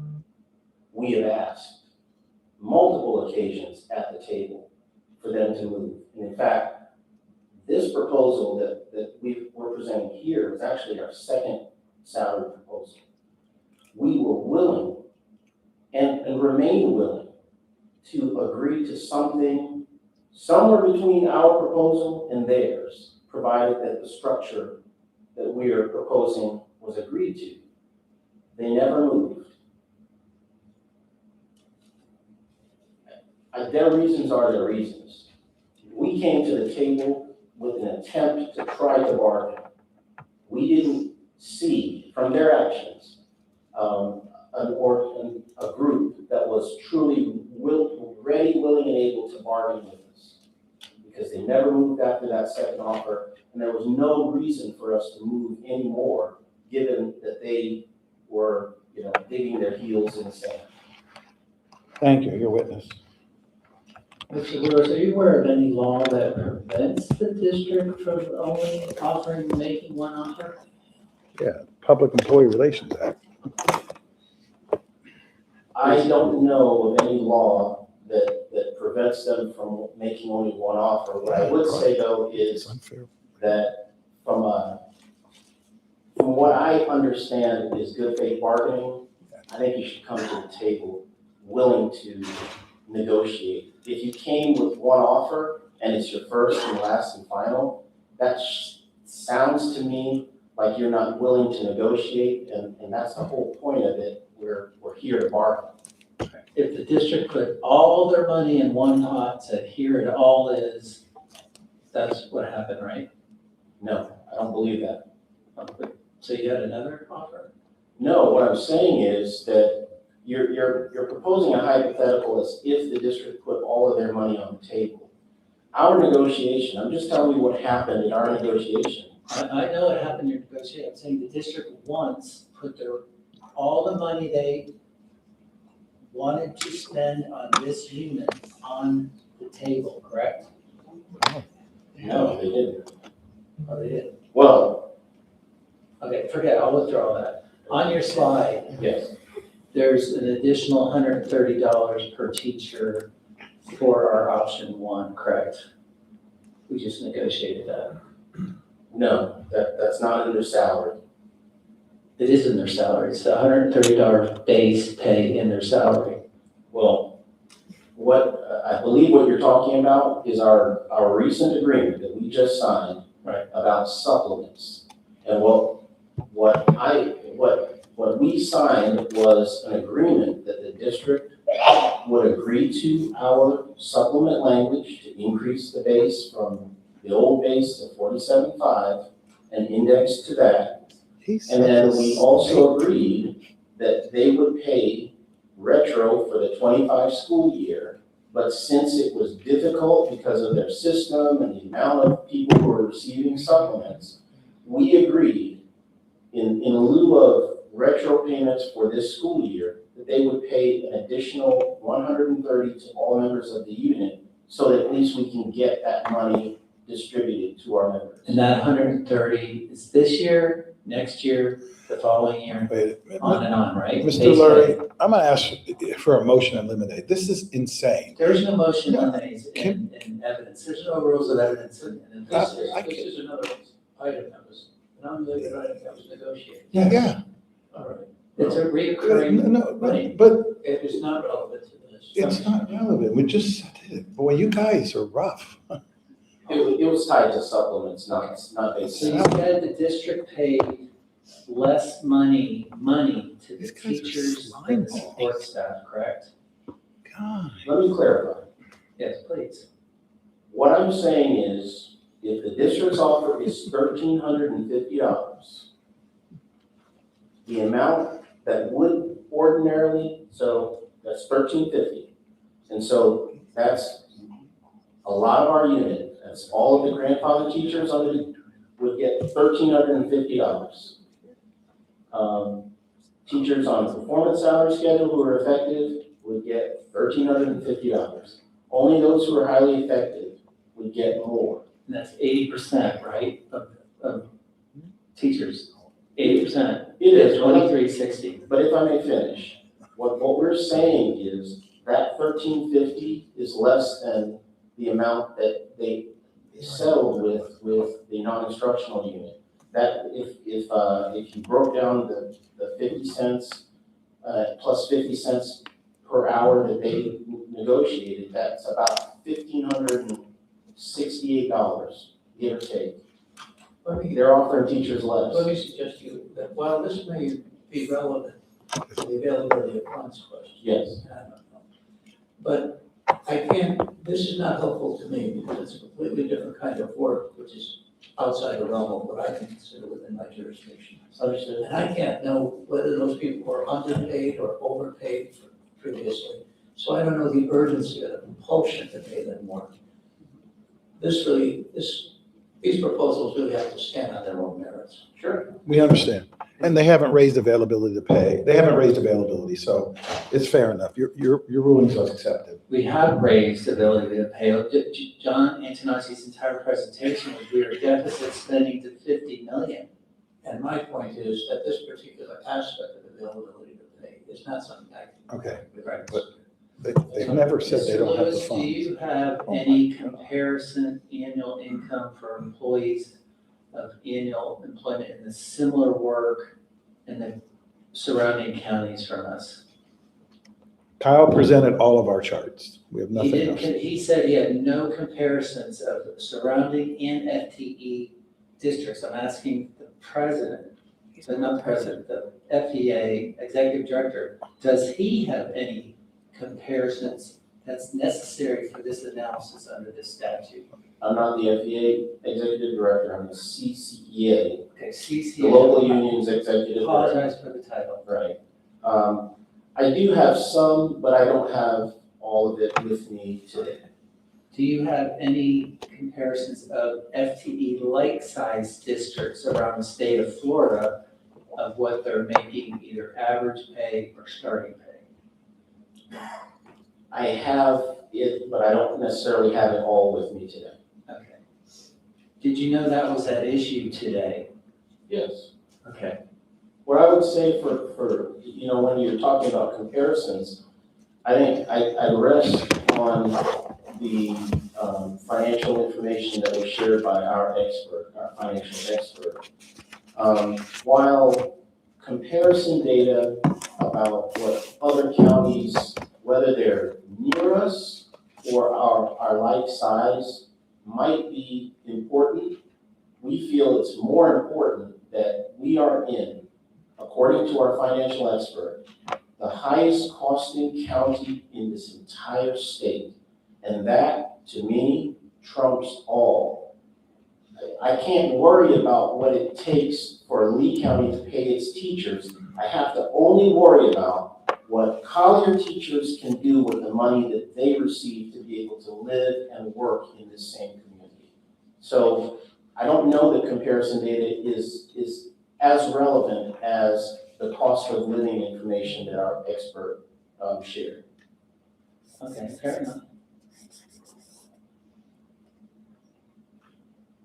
Have you looked at the board's budget at the assigned accounts and found any waste or fraud in their assigned, their discretionary assignment of the fund balance that we talked about?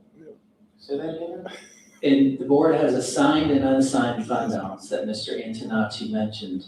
And there was discussion with the council that that's discretionary and those are choices the board made. Yes. Do you know of any poor choices, fraudulent choices, wasteful choices that this school board made? I object to him giving him answers during the testimony, Your Honor. First of all, there's no rule. I didn't say what was going on. He was feeding him an answer to my question. No, he was talking to you. You don't know what he was saying. I know, it's not appropriate. Yes. Well, you guys have been doing it all the time while people are on the stand. Stop it. It's an informal proceeding. You want to go back and look at the video? How many times y'all been going back for each other? Go ahead. What do you want to ask? What's the question? The question was, were there any unreasonable or improper allocations made in the budget that you're aware of?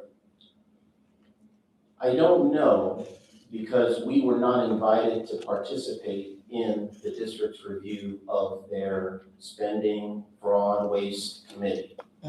Okay, it's a budget, in July, is there a public budget meeting in this room adopting the tentative budget? Yeah, tentative in July, and I believe in September or October, the final budget is passed. Public record, right? Correct. I was here at both. You review it, right?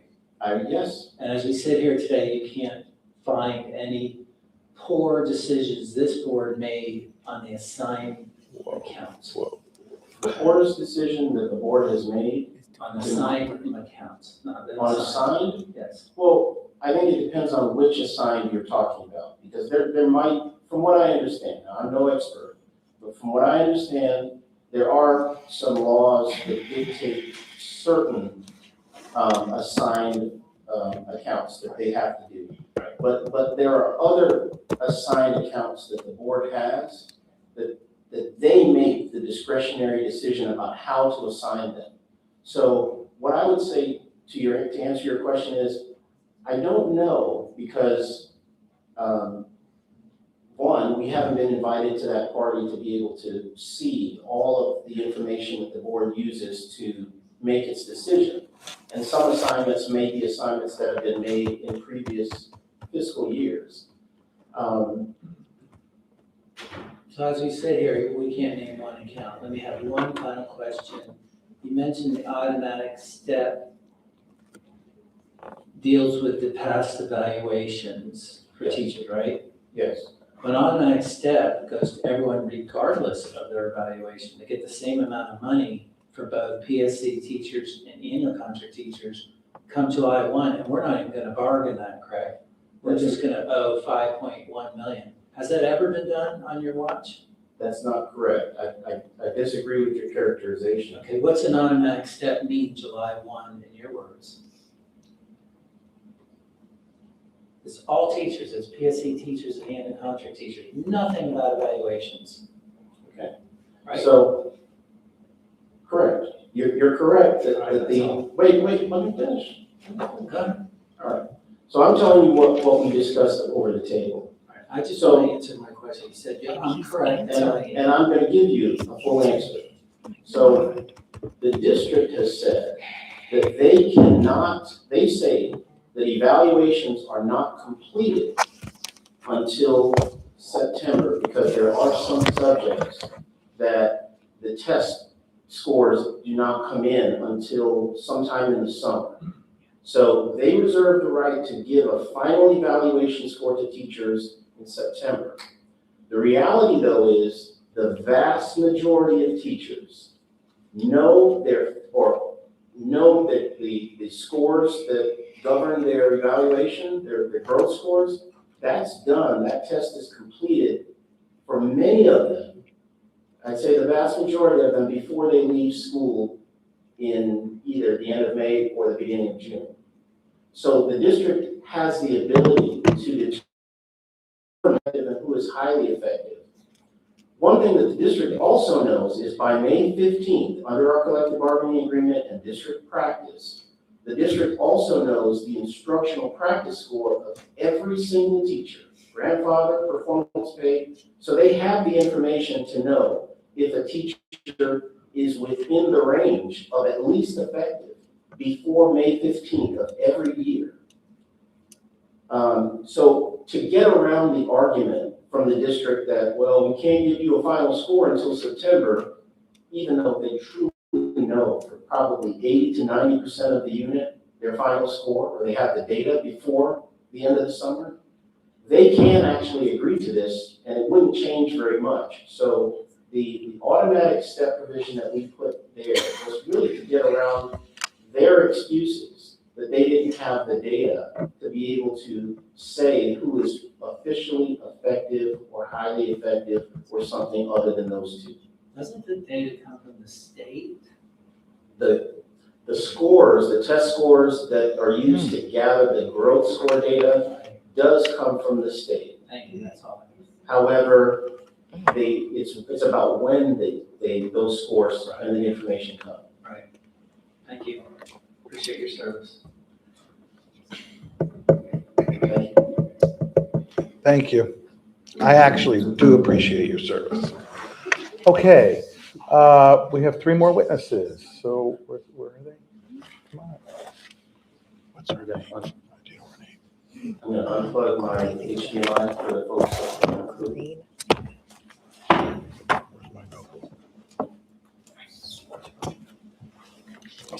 Hello. Would you raise your right hand? Do you solemnly swear to tell the truth, the whole truth, nothing but the truth, and state your name? Corinne Vega, and yes, I swear. I don't know how to answer. My first name is spelled C-O-R-R-I-E, N as in Nancy E, and my last name is Vega, V as in Victor, E-G-A. How long have you been a teacher? Are you a teacher? I am. And what do you teach? I teach science. And at what level of K through 12 do you teach science? I teach juniors and seniors at Golden Gate High School. And what kind of school is Golden Gate in terms of federal funding? They are a Title I school, which means that at least, I believe the last number was 70 to 75% of them are at low-level income status. And they also, the majority of our students have English as a second language. So their first language is not English? Correct. Okay. So in respectful nomenclature, many of these students are economically disadvantaged or challenged? Correct. Okay. And how long have you been teaching? Almost a decade. Congratulations. Thank you. Okay. I'm a career changer. There you go. Well, what did you do before? For 25 years, I worked in human resources.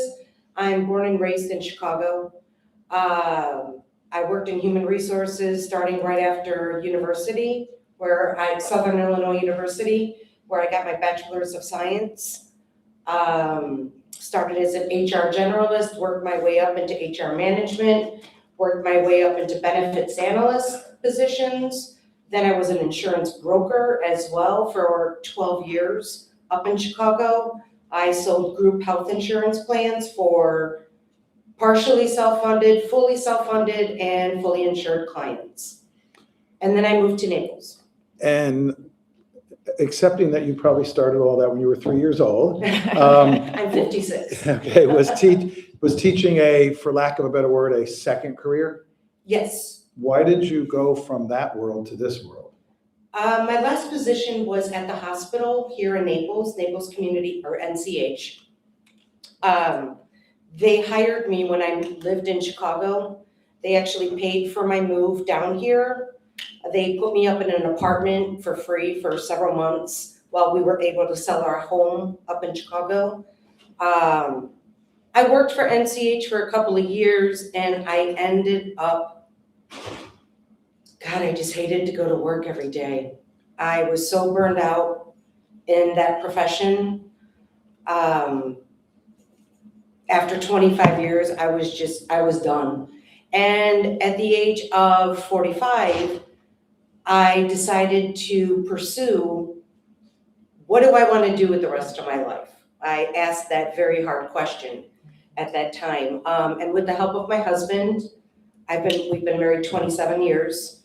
I always wanted to be a teacher. Ever since I was at SIU, I wanted to be a teacher. I just never pursued it because, I don't know, in the 1990s, my education took me elsewhere. Did you get a graduate degree in education? I did. When I was 46 years old, I went back to university at Florida Gulf Coast University, and I got my master's in science curriculum and instruction. And do you have children? I do, 2 boys. And along with your husband, that makes you a family of how many? 4. Okay. Both of my boys graduated from Barron, the high school right here. Congratulations. While you were teaching here, did you ever have to, from economic point of view, take a second job? Yes. Tell us about it. When I first started teaching, I knew that there was going to be a pay cut from my position in human resources to teaching. And it was approximately a 65% pay cut that I took. When I began teaching almost a decade ago, I was making approximately $42,000 as a brand new teacher. So I became a tutor at Grace Place, which is an after-school program that provides our students with free tutoring. After I did tutoring for a couple of years, then I was the assistant coach for the swim team. And those are the 2 jobs that I work, yes. Did you at some point receive or choose to enroll in healthcare coverage through one of the district's healthcare plans? Yes, I was on the CCPS insurance as employee only because they pay 100% of the premium. And did you stay on that plan? I did up until January 1st of 2026. What happened? Based on the coverages and the out-of-pocket maximum increases and the deductible increases, I decided it would be in my best interest to go on to my husband's insurance. He works for Collier County government. Same insurance company, same third-party administrator, 2 totally different plans. Collier County government is a much better insurance coverage plan with my husband for a family for covering all four of us, he pays $75 a paycheck to cover 4 people. And again, they have a lower deductible and lower out-of-pocket maximum. If you're willing to share, please only if you're willing, did you have some healthcare issues that caused you to have surgeries? I did. In the past 3 years, I've had 3 surgeries. 3 years ago, it was a first spinal surgery. 2 years ago, it was a second spinal surgery. And just last year, in August, I had my Achilles, well, you can't really see it, but you can see the scar. My Achilles and my calf, everything had to be replaced. The tendon had to be screwed back in. I wasn't able to use my left foot for 4 months. Wow. I was non-weight bearing. So I had to take a leave of absence, FMLA. And I do know that there's premium relief here, but beyond premiums, besides the cost of insurance, tell us what, if anything, happened with your out-of-pocket maximum that changed for you while teaching here at the district. Yes, when I had my first surgery on my spine, my total cost was in 2022, and this is your out-of-pocket maximum, your deductible, and your prescription deductible was $2,500. So that was for my first surgery. My second surgery was the same thing, $2,500. But my third surgery was my out-of-pocket maximum because our coverage, the out-of-pocket maximum and deductible has increased, is I paid $3,100. So there was a 24% increase when you add the out-of-pocket maximum and the prescription deductible together. In 1 year? In one, right. There was a 24% increase in what I had to pay out of pocket for having these surgeries. And the out-of-pocket that comes out if you're sick went from $1,600 3 years ago to $3,200 now. Is that correct? Yes. So it went up $1,600. No, like in 2022, the out-of-pocket maximum was $2,400 and the prescription deductible was $100, but that's $2,500. And what is it now? And effective in January 1st, 2025, it is now $3,100 total out-of-pocket maximum, which constitutes a 24% increase in your out-of-pocket maximums. What you end up having to pay the insurance company. And the district's offering a $1,300. Are you grandfathered, or you must be performance, right? I am performance. I have, out of the past 9-10 years, I have ranked as highly effective for 8 of them. Okay. Are you highly effective right now? I am. Okay. So under their district, you get $1,350 plus $880? Something, well, you saw the chart. Approximately, yes. Does that cover your out-of-pocket increase? Absolutely not. And what did we mean by the 400 RX deductible? Okay. So what understanding appreciation for whatever raise we get, is the raise that on the table from the district sufficient for you here to keep up financially with what's going on? No, absolutely not. I mean, just you're one incident away from ending up in the hospital, and all of a sudden you have to take several months off of work because you can no longer use your back, use your spine, and or use your foot. Luckily, I enrolled in long-term disability, which did pay 60% of my income, but my family and I still ended up going into debt during my recovery phase because we are a family of 4. My husband and I support our children as they're in school. And you made a choice to come here, but has your income you made more in Chicago? Yes, significantly, like exponentially. But you chose to come here. I did. Okay. I did. And NCH matched my salary that I was making in Chicago. Okay. So when I first moved here, I knew that it was the same. And And you voluntarily, meaning you chose to take less money to be a teacher? I did, because I love what I do. Okay. Do you think that volunteer spirit to have this second career should also mean that you can't make ends meet? Absolutely not. Why not? I love my job. I want to be a teacher until I retire. Unfortunately, right now, I'm unable to save for retirement because all of my take-home monies go towards my finances. And my husband and I do live prudently. My husband is a retired sergeant from the Chicago Sheriff, and so he has a pension. And again, I took a significant pay cut to be a teacher. And we place a lot of emphasis on our sons, making sure that they're able to go to school and graduate loan-free. So I can't really save for my retirement right now, even though I'm gonna be 56. And just living paycheck to paycheck at this point, when I know how much experience I have, I know I'm a great teacher, I love my students, I love my kids. Still living paycheck to paycheck, I think is a travesty. Now, so the record's clear, you're not able to save additional for your retirement, but you are in the Florida retirement Yes, defined benefit. yes, I meant additional. Yeah. The district, for the performance scale, for those who are effective, would be getting $1,350 total raise under their proposal. All right, that's about $100 a month before taxes.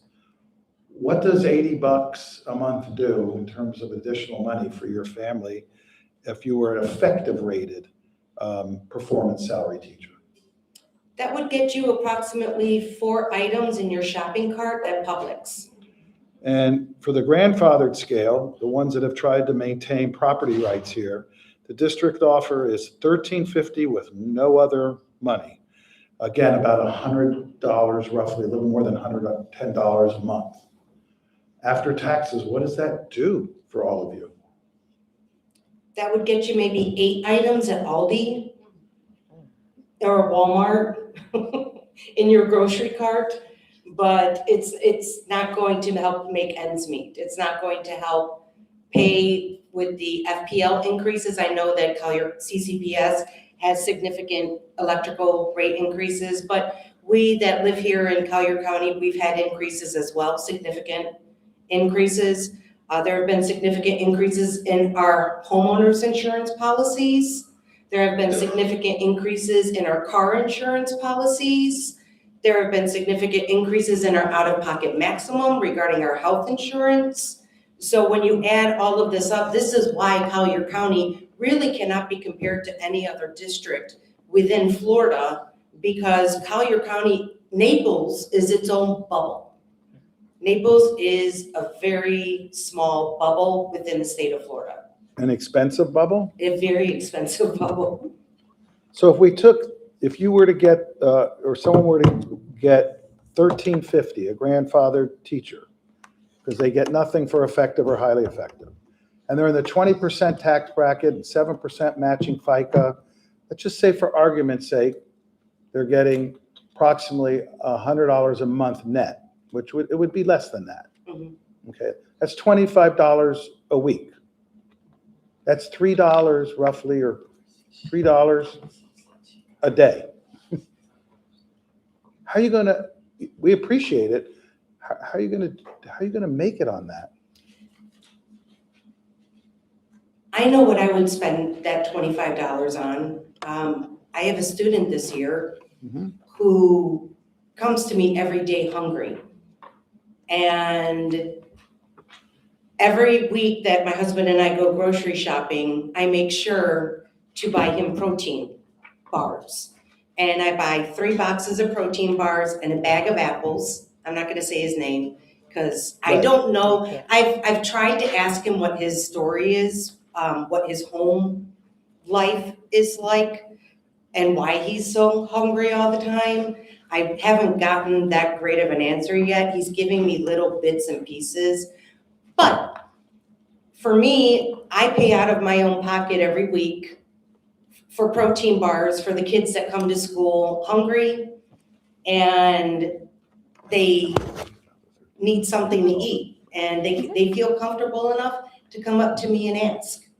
And I give it to them. I'll happily take that. I mean, don't get me wrong, $25 is insignificant. I'm just saying, I know what I would do is I would buy more groceries for my students. In your experience and observation, is it common for teachers to buy extra paper, supplies for the classroom out of their pocket? Oh, absolutely. Every month, we are buying supplies for our own classroom. We are buying food for our students. Almost all teachers in the science department, because I can't speak for other departments, we have bins, and they're called the goodie bins, and it's where students can go if they're hungry, and they can get protein bars and fresh fruit and other services. And with your master's degree and all your supplemental pay, your base pay is above 70? I mean, not your base, but your overall pay? Correct. Okay, thank you. No further questions. I just have one comment. I just have one comment. Thank you for changing careers and thank you for working in Collier County School Board, and go recruit some more. And we appreciate your service. Thank you. And we thank you for that. We thank you for some more money, please. Okay? Thank you. Who's our next?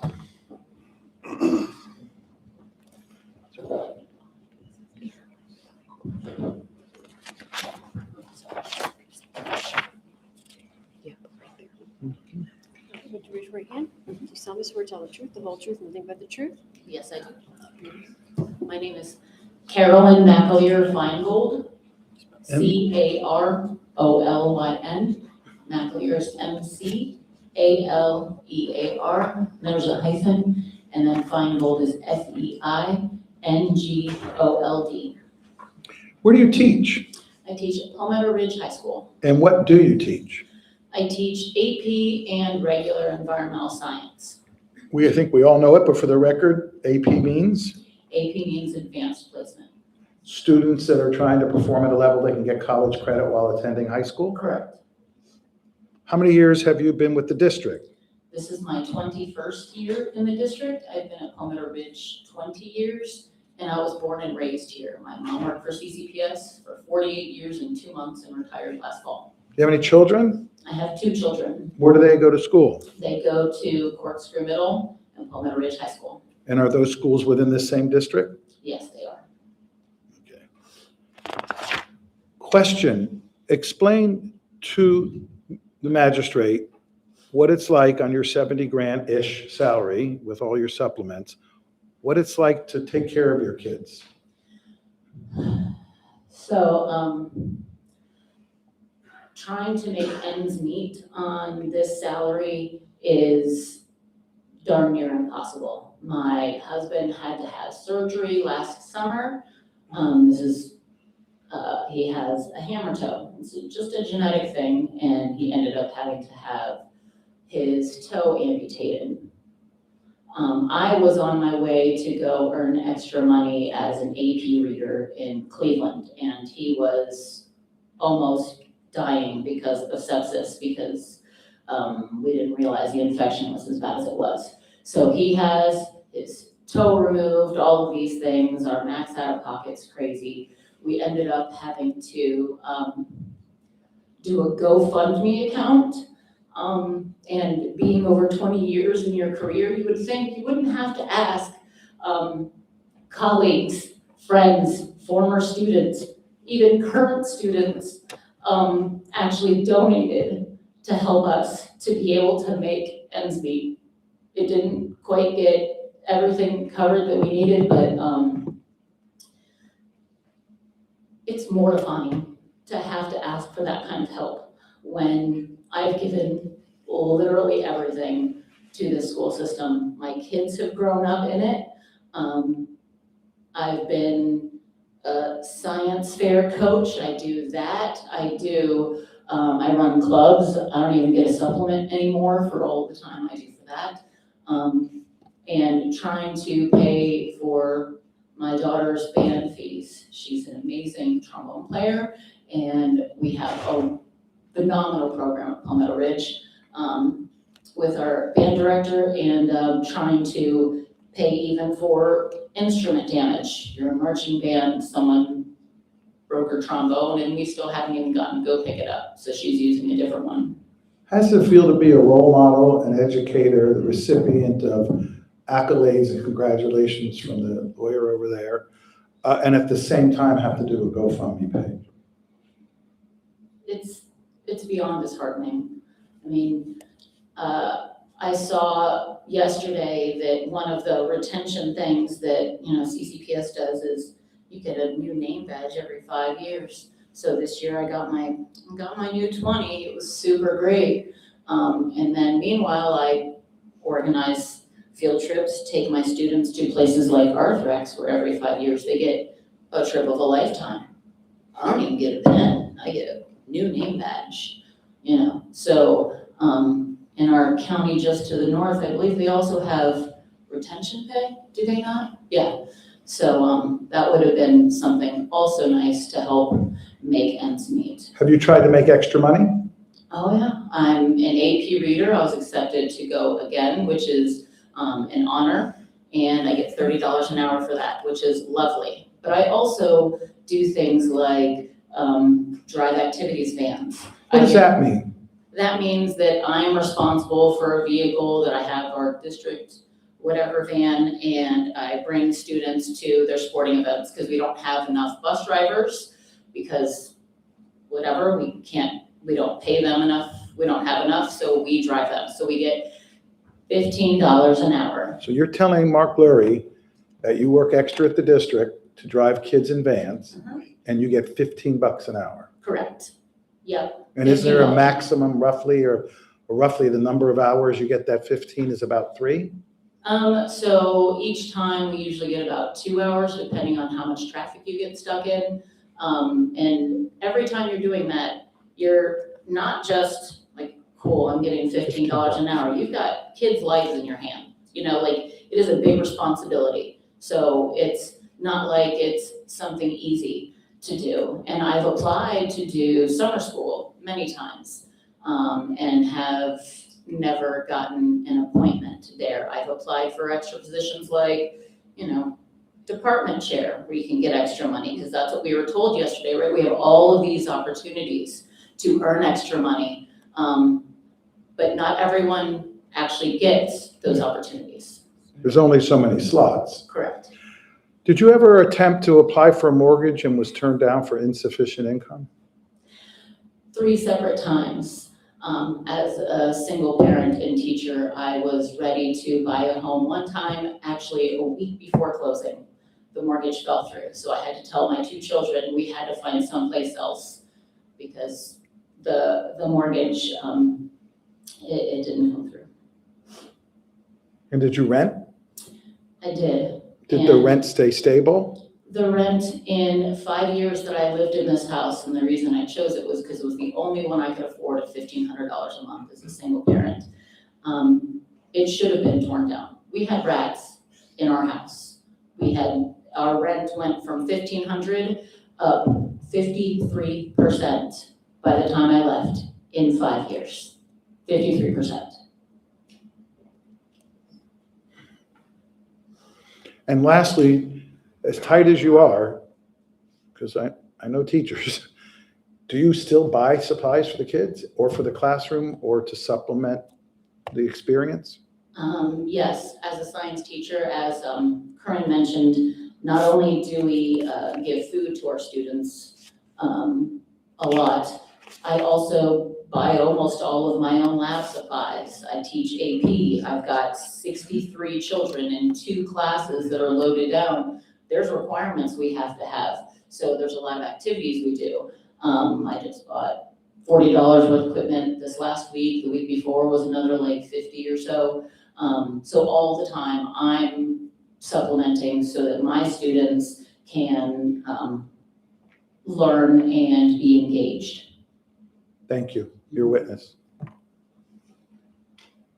No cross. Thank you. Thank you. Heather? It's our last witness.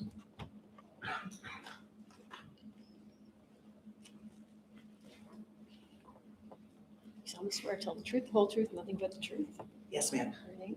Heather Tuttle, Tuttele. Tuttele. How are you? A little nervous, but I'm okay. Don't be nervous. Yeah. But thank you for doing this. What do you do for a living? For the school or for a living, period? For the school. For the school, I teach at North Naples Middle School. I teach on a modified curriculum, so I have students with IQs less than 67 with very high needs.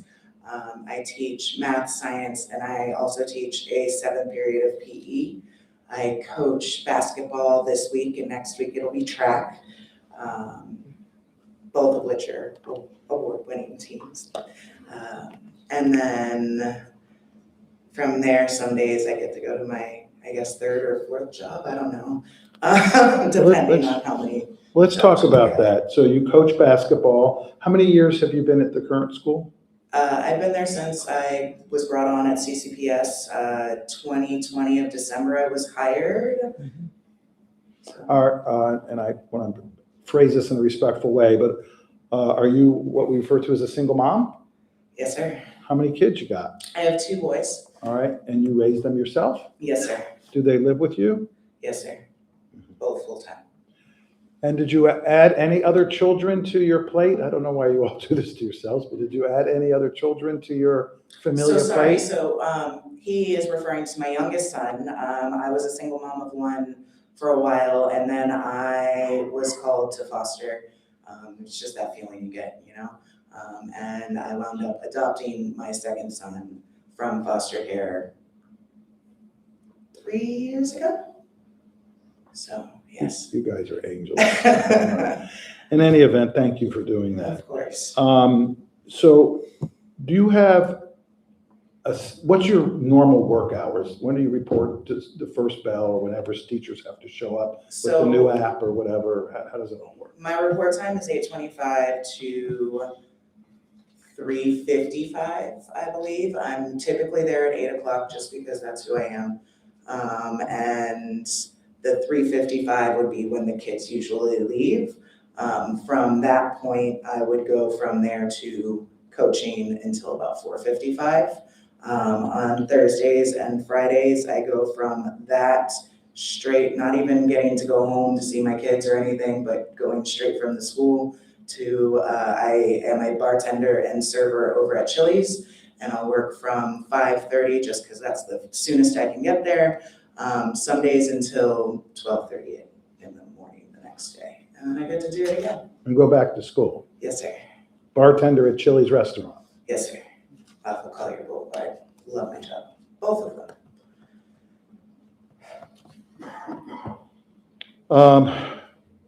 Was there ever a time your children were on assistance for their health care? Yeah, so when I first started with CCPS, both of my children were on Medicaid. My oldest, my biological son, was medically fragile for many, many years and on a special type of Medicaid due to all of his medical conditions. And that was, I no longer qualify for Medicaid anymore because of how much I make. Probably about 2 years ago, he was kicked off of, my oldest was kicked off of Medicaid. My youngest, because he was adopted out of foster care, will have Medicaid until he's 18. What's your rough salary now, in the 60s? What do you I believe so. I just checked my last W-2 from the school. It was like 66, I think. Mm-hmm. And then you pay taxes. Yes, I do. And you pay Social Security. Yes, I do. And you pay 3% as your contribution to the Florida retirement system. Yes, sir. You got to pay rent. Yes, and the districts actually helped me with the rent because when I first got my job, I was able to go under a workforce program that they helped negotiate with local communities. I get to live in an apartment that's in Naples and very close to my work at a reduced rate. I believe calculations were like 60%. I'm not quite sure. I just looked at the numbers. It was affordable when we started. Because of the fact of all the rising costs in groceries and utilities and just in general with life, I realized after about a year that I would have to pick up as much as I could from the school. And after the second year, I realized that I needed to start doing whatever I could to make whatever extra money I could. So I started ship shopping, I started looking for restaurant jobs, I started whatever I could, just to be able to put food on the table. And that led you to the Chili's job? Yes, sir. And because you have these second jobs to make ends meet, did it cause you to lose the rent subsidy? It will. This year I filed my taxes and realized that I have successfully made it out of their bracket of how much I am able to make under this workforce program. So when I renew in October, I will be told either to go to full rent or to find someplace else to stay. Full rent at my apartment, so $3,600 a month. $3,600 Yes, sir. on a mid-60s, more or less. I will be able to afford it. I will be going back to Lee County where I grew up, back to probably my mother's house in Lee County in Lehigh, where I used to, before I had my second job, go out to just be able to afford groceries because we don't have a Save-A-Lot or a Bravo. Well, we might have a Bravo. I don't know where a Bravo would be in Naples, but we don't have a Save-A-Lot. We have the cheapest food you can find is Aldi's, and I can't afford that.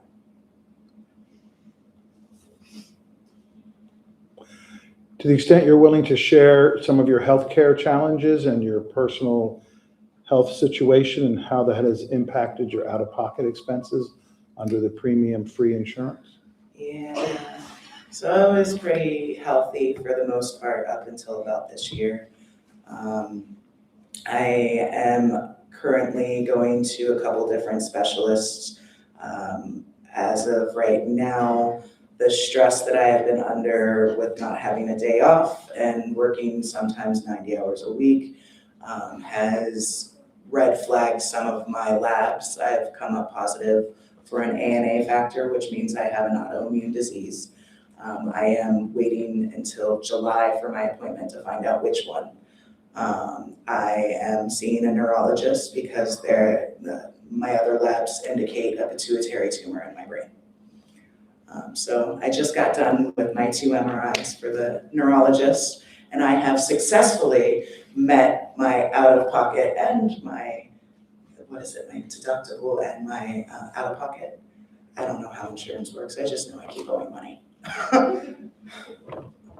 And you met that for last year or this year? Oh, no, for this year already. Already? Yes, sir. And where the hell are we? February? Not even, yes, February. Do you think you all are being selfish as teachers to ask Mr. Lurie to do something better than what the districts offer and to meet us somewhere between the union and the district? I think what was offered was very disheartening. I started in December of 2020, but my real stubs, I made like $300 that month because it was the end of December, right? My real pay stubs or my real W-2s start from the year of 2021 to 2022. And the fact that I was not new to education, but a new classroom teacher, I came in as a para that had just graduated and gotten my degree.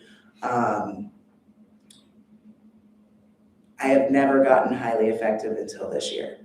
So if I would have continued my rate, I wouldn't have been offered anything else other than just the step they're offering everybody else.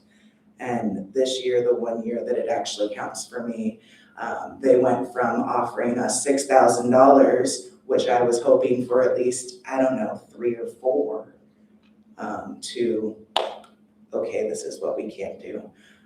We can't do it anymore, apparently, because it'll put them in the negative. It's just disheartening because I'm in the negative every time we get paid. You've sat through these hearings these last 2 days? Yes, sir. In fact, you told me last night you were missing your 10-year-old, I think you said? Last night was actually the first night, probably in 3 months, on a Thursday, that I was able to go home and tuck my child into bed. I was able to say goodnight to him when I left here at 8:30 when everybody was still going on. So yeah, I still try to make sure I do everything for my kids. But even more so is I have the same story that most teachers have. As I do work at North Naples, it is a very wealthy community over there, but I still have a student that came in that I give hygienic supplies to every single day. She came in excited and bragging that her Christmas present was a Five Below hand spray sanitizer. So I also give this child clothes, food. She comes in clothes that don't fit. Kids make fun of her. I do what I can to make sure that she has a belt, that she has a hoodie, that she is covered and protected. My kids already are at a disadvantage from being popular or from being accepted. And I just try to do what I can to make it so that they are considered one of the cool kids or the accepted kids. And that's part of the reason why I coach, right? I get that chance to reach out to my gen ed friends and remind them how great my kids with disabilities can truly be. What sense of recognition do you think you're getting when you can't get a raise to take care of your kids and you're going to have to move them again? I think people know that we're stuck, right? I think that if the district could offer us $7,000 a year, they would, right? But I know the 1 year that I did what I was supposed to do and I finally got that A on my midterm, like that's how I see evaluations. Those are our midterms, our finals, highly effective. I finally got that A, right? What was the point? It makes me not want to, I'm here for the kids, but it makes me not want to perform for them. Thank you. Because that's what it is. It's a dog and pony show when they come in to make sure they understand, right, what we do. But I did it, and now it's worth nothing. Thank you. You're welcome. Your witness. The union rests and would like direction from you, I think, counsel, unless he has rebuttal, that in terms of briefing and. This is supposed to be an expedited proceeding, so with regard to briefs, as soon as you have the. No, we didn't agree that it was expedited. No, Oh. Not expedited in the formal legal term. Oh. But the purpose of this is to, if you read the statutes. Correct. Okay, I'm sorry, I misunderstood, my error. So I would like briefs as soon as possible after you receive the transcript. Do we want to pick a time period? So do we, from receipt of transcript, we can always work with each other, but do you want to do 2 weeks, either calendar days, or do you want to say 15 days from the transcript, including weekends and holidays? So 15 calendar days from receipt of transcript, the post-hearing briefs would be due electronically. Is that fair, Len? That's great. Yes. Mr. Laurie, is that okay for you? Yes, please. And did I understand that the FOIA calculation was going to be March 13th? Yeah. So we'll be filing these briefs before March 13th, after March 13th, I assume. No, I'm sorry, that fourth calculation won't be till later in the year. Typically, it's around April, May, but right now, it doesn't even seem like last year, just to say, last year, we never even received the fourth calculation. So I hope we get it in April and May. Talking about a special session already. I know. All right, well, I'm going to start doing my work in advance of getting the transfer, because I think you guys have laid out the cases pretty clearly. I'm especially impressed with the quality of the exhibits you gave me. You made it pretty clear. So I'm going to get to work, and I'll hold tab on your safe out within a few days of your release. you, sir. Thank you all. Thank you. Thank you. Thank you, teachers.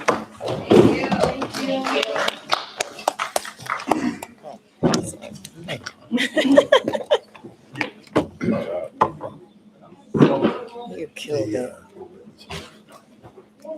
I know, they're amazing. Yeah. Hey, you're a good guy. Thank you. I'm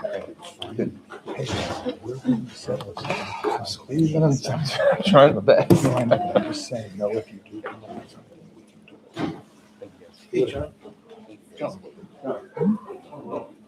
As you got the.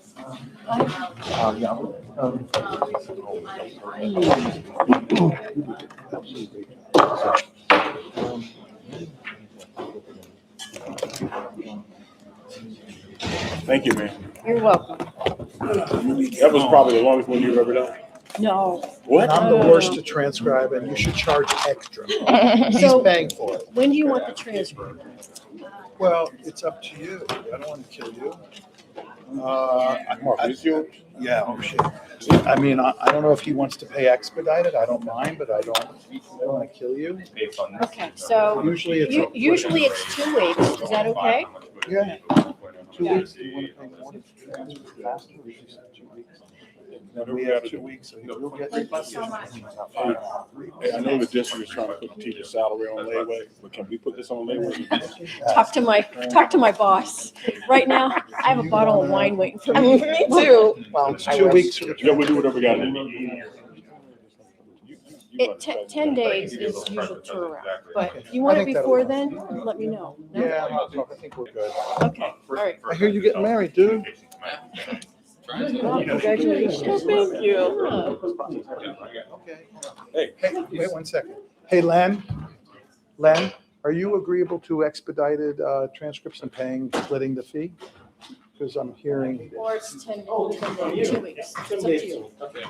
I'll split it with you if you want to. It's gonna be 2 weeks. Yeah. Ask the bosses. Yeah, thank you. Thank you.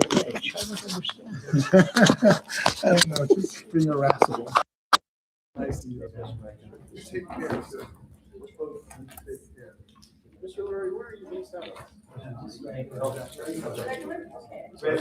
straight drive across. Okay. Oh, thank you. People saying in the chat.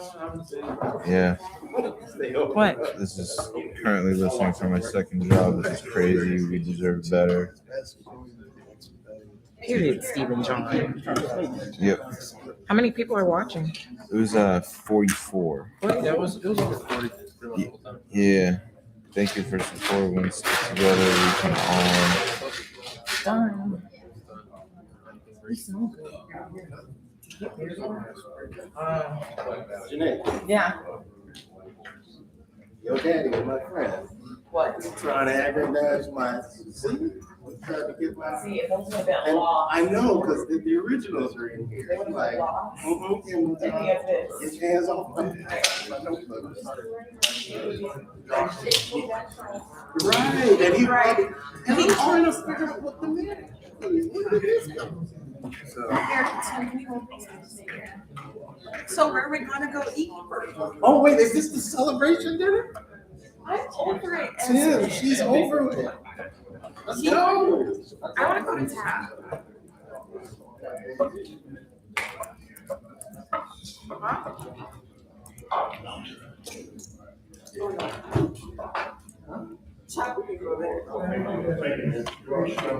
Tim, I feel guilty though. It's after 7. All my back's gonna be stored. That is true. It's not an organized. Steve, stop the stream. Stopping it. Are you commenting with the people? Just here and there. No, that'd be awesome. No, that's what I was saying. I thought that would be awesome. Yeah. Just a Look at couple. image. Couple comments. I got a great job, guys. We appreciate you all. Can Mr. Mark be my uncle? Ah, So, okay. Cool. yeah, some touching, nice comments. To,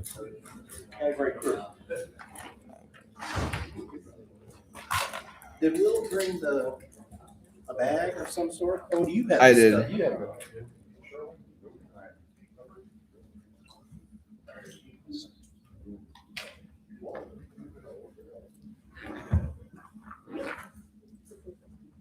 All right, Steve, I got the microphones, but if you can take the camera, are you gonna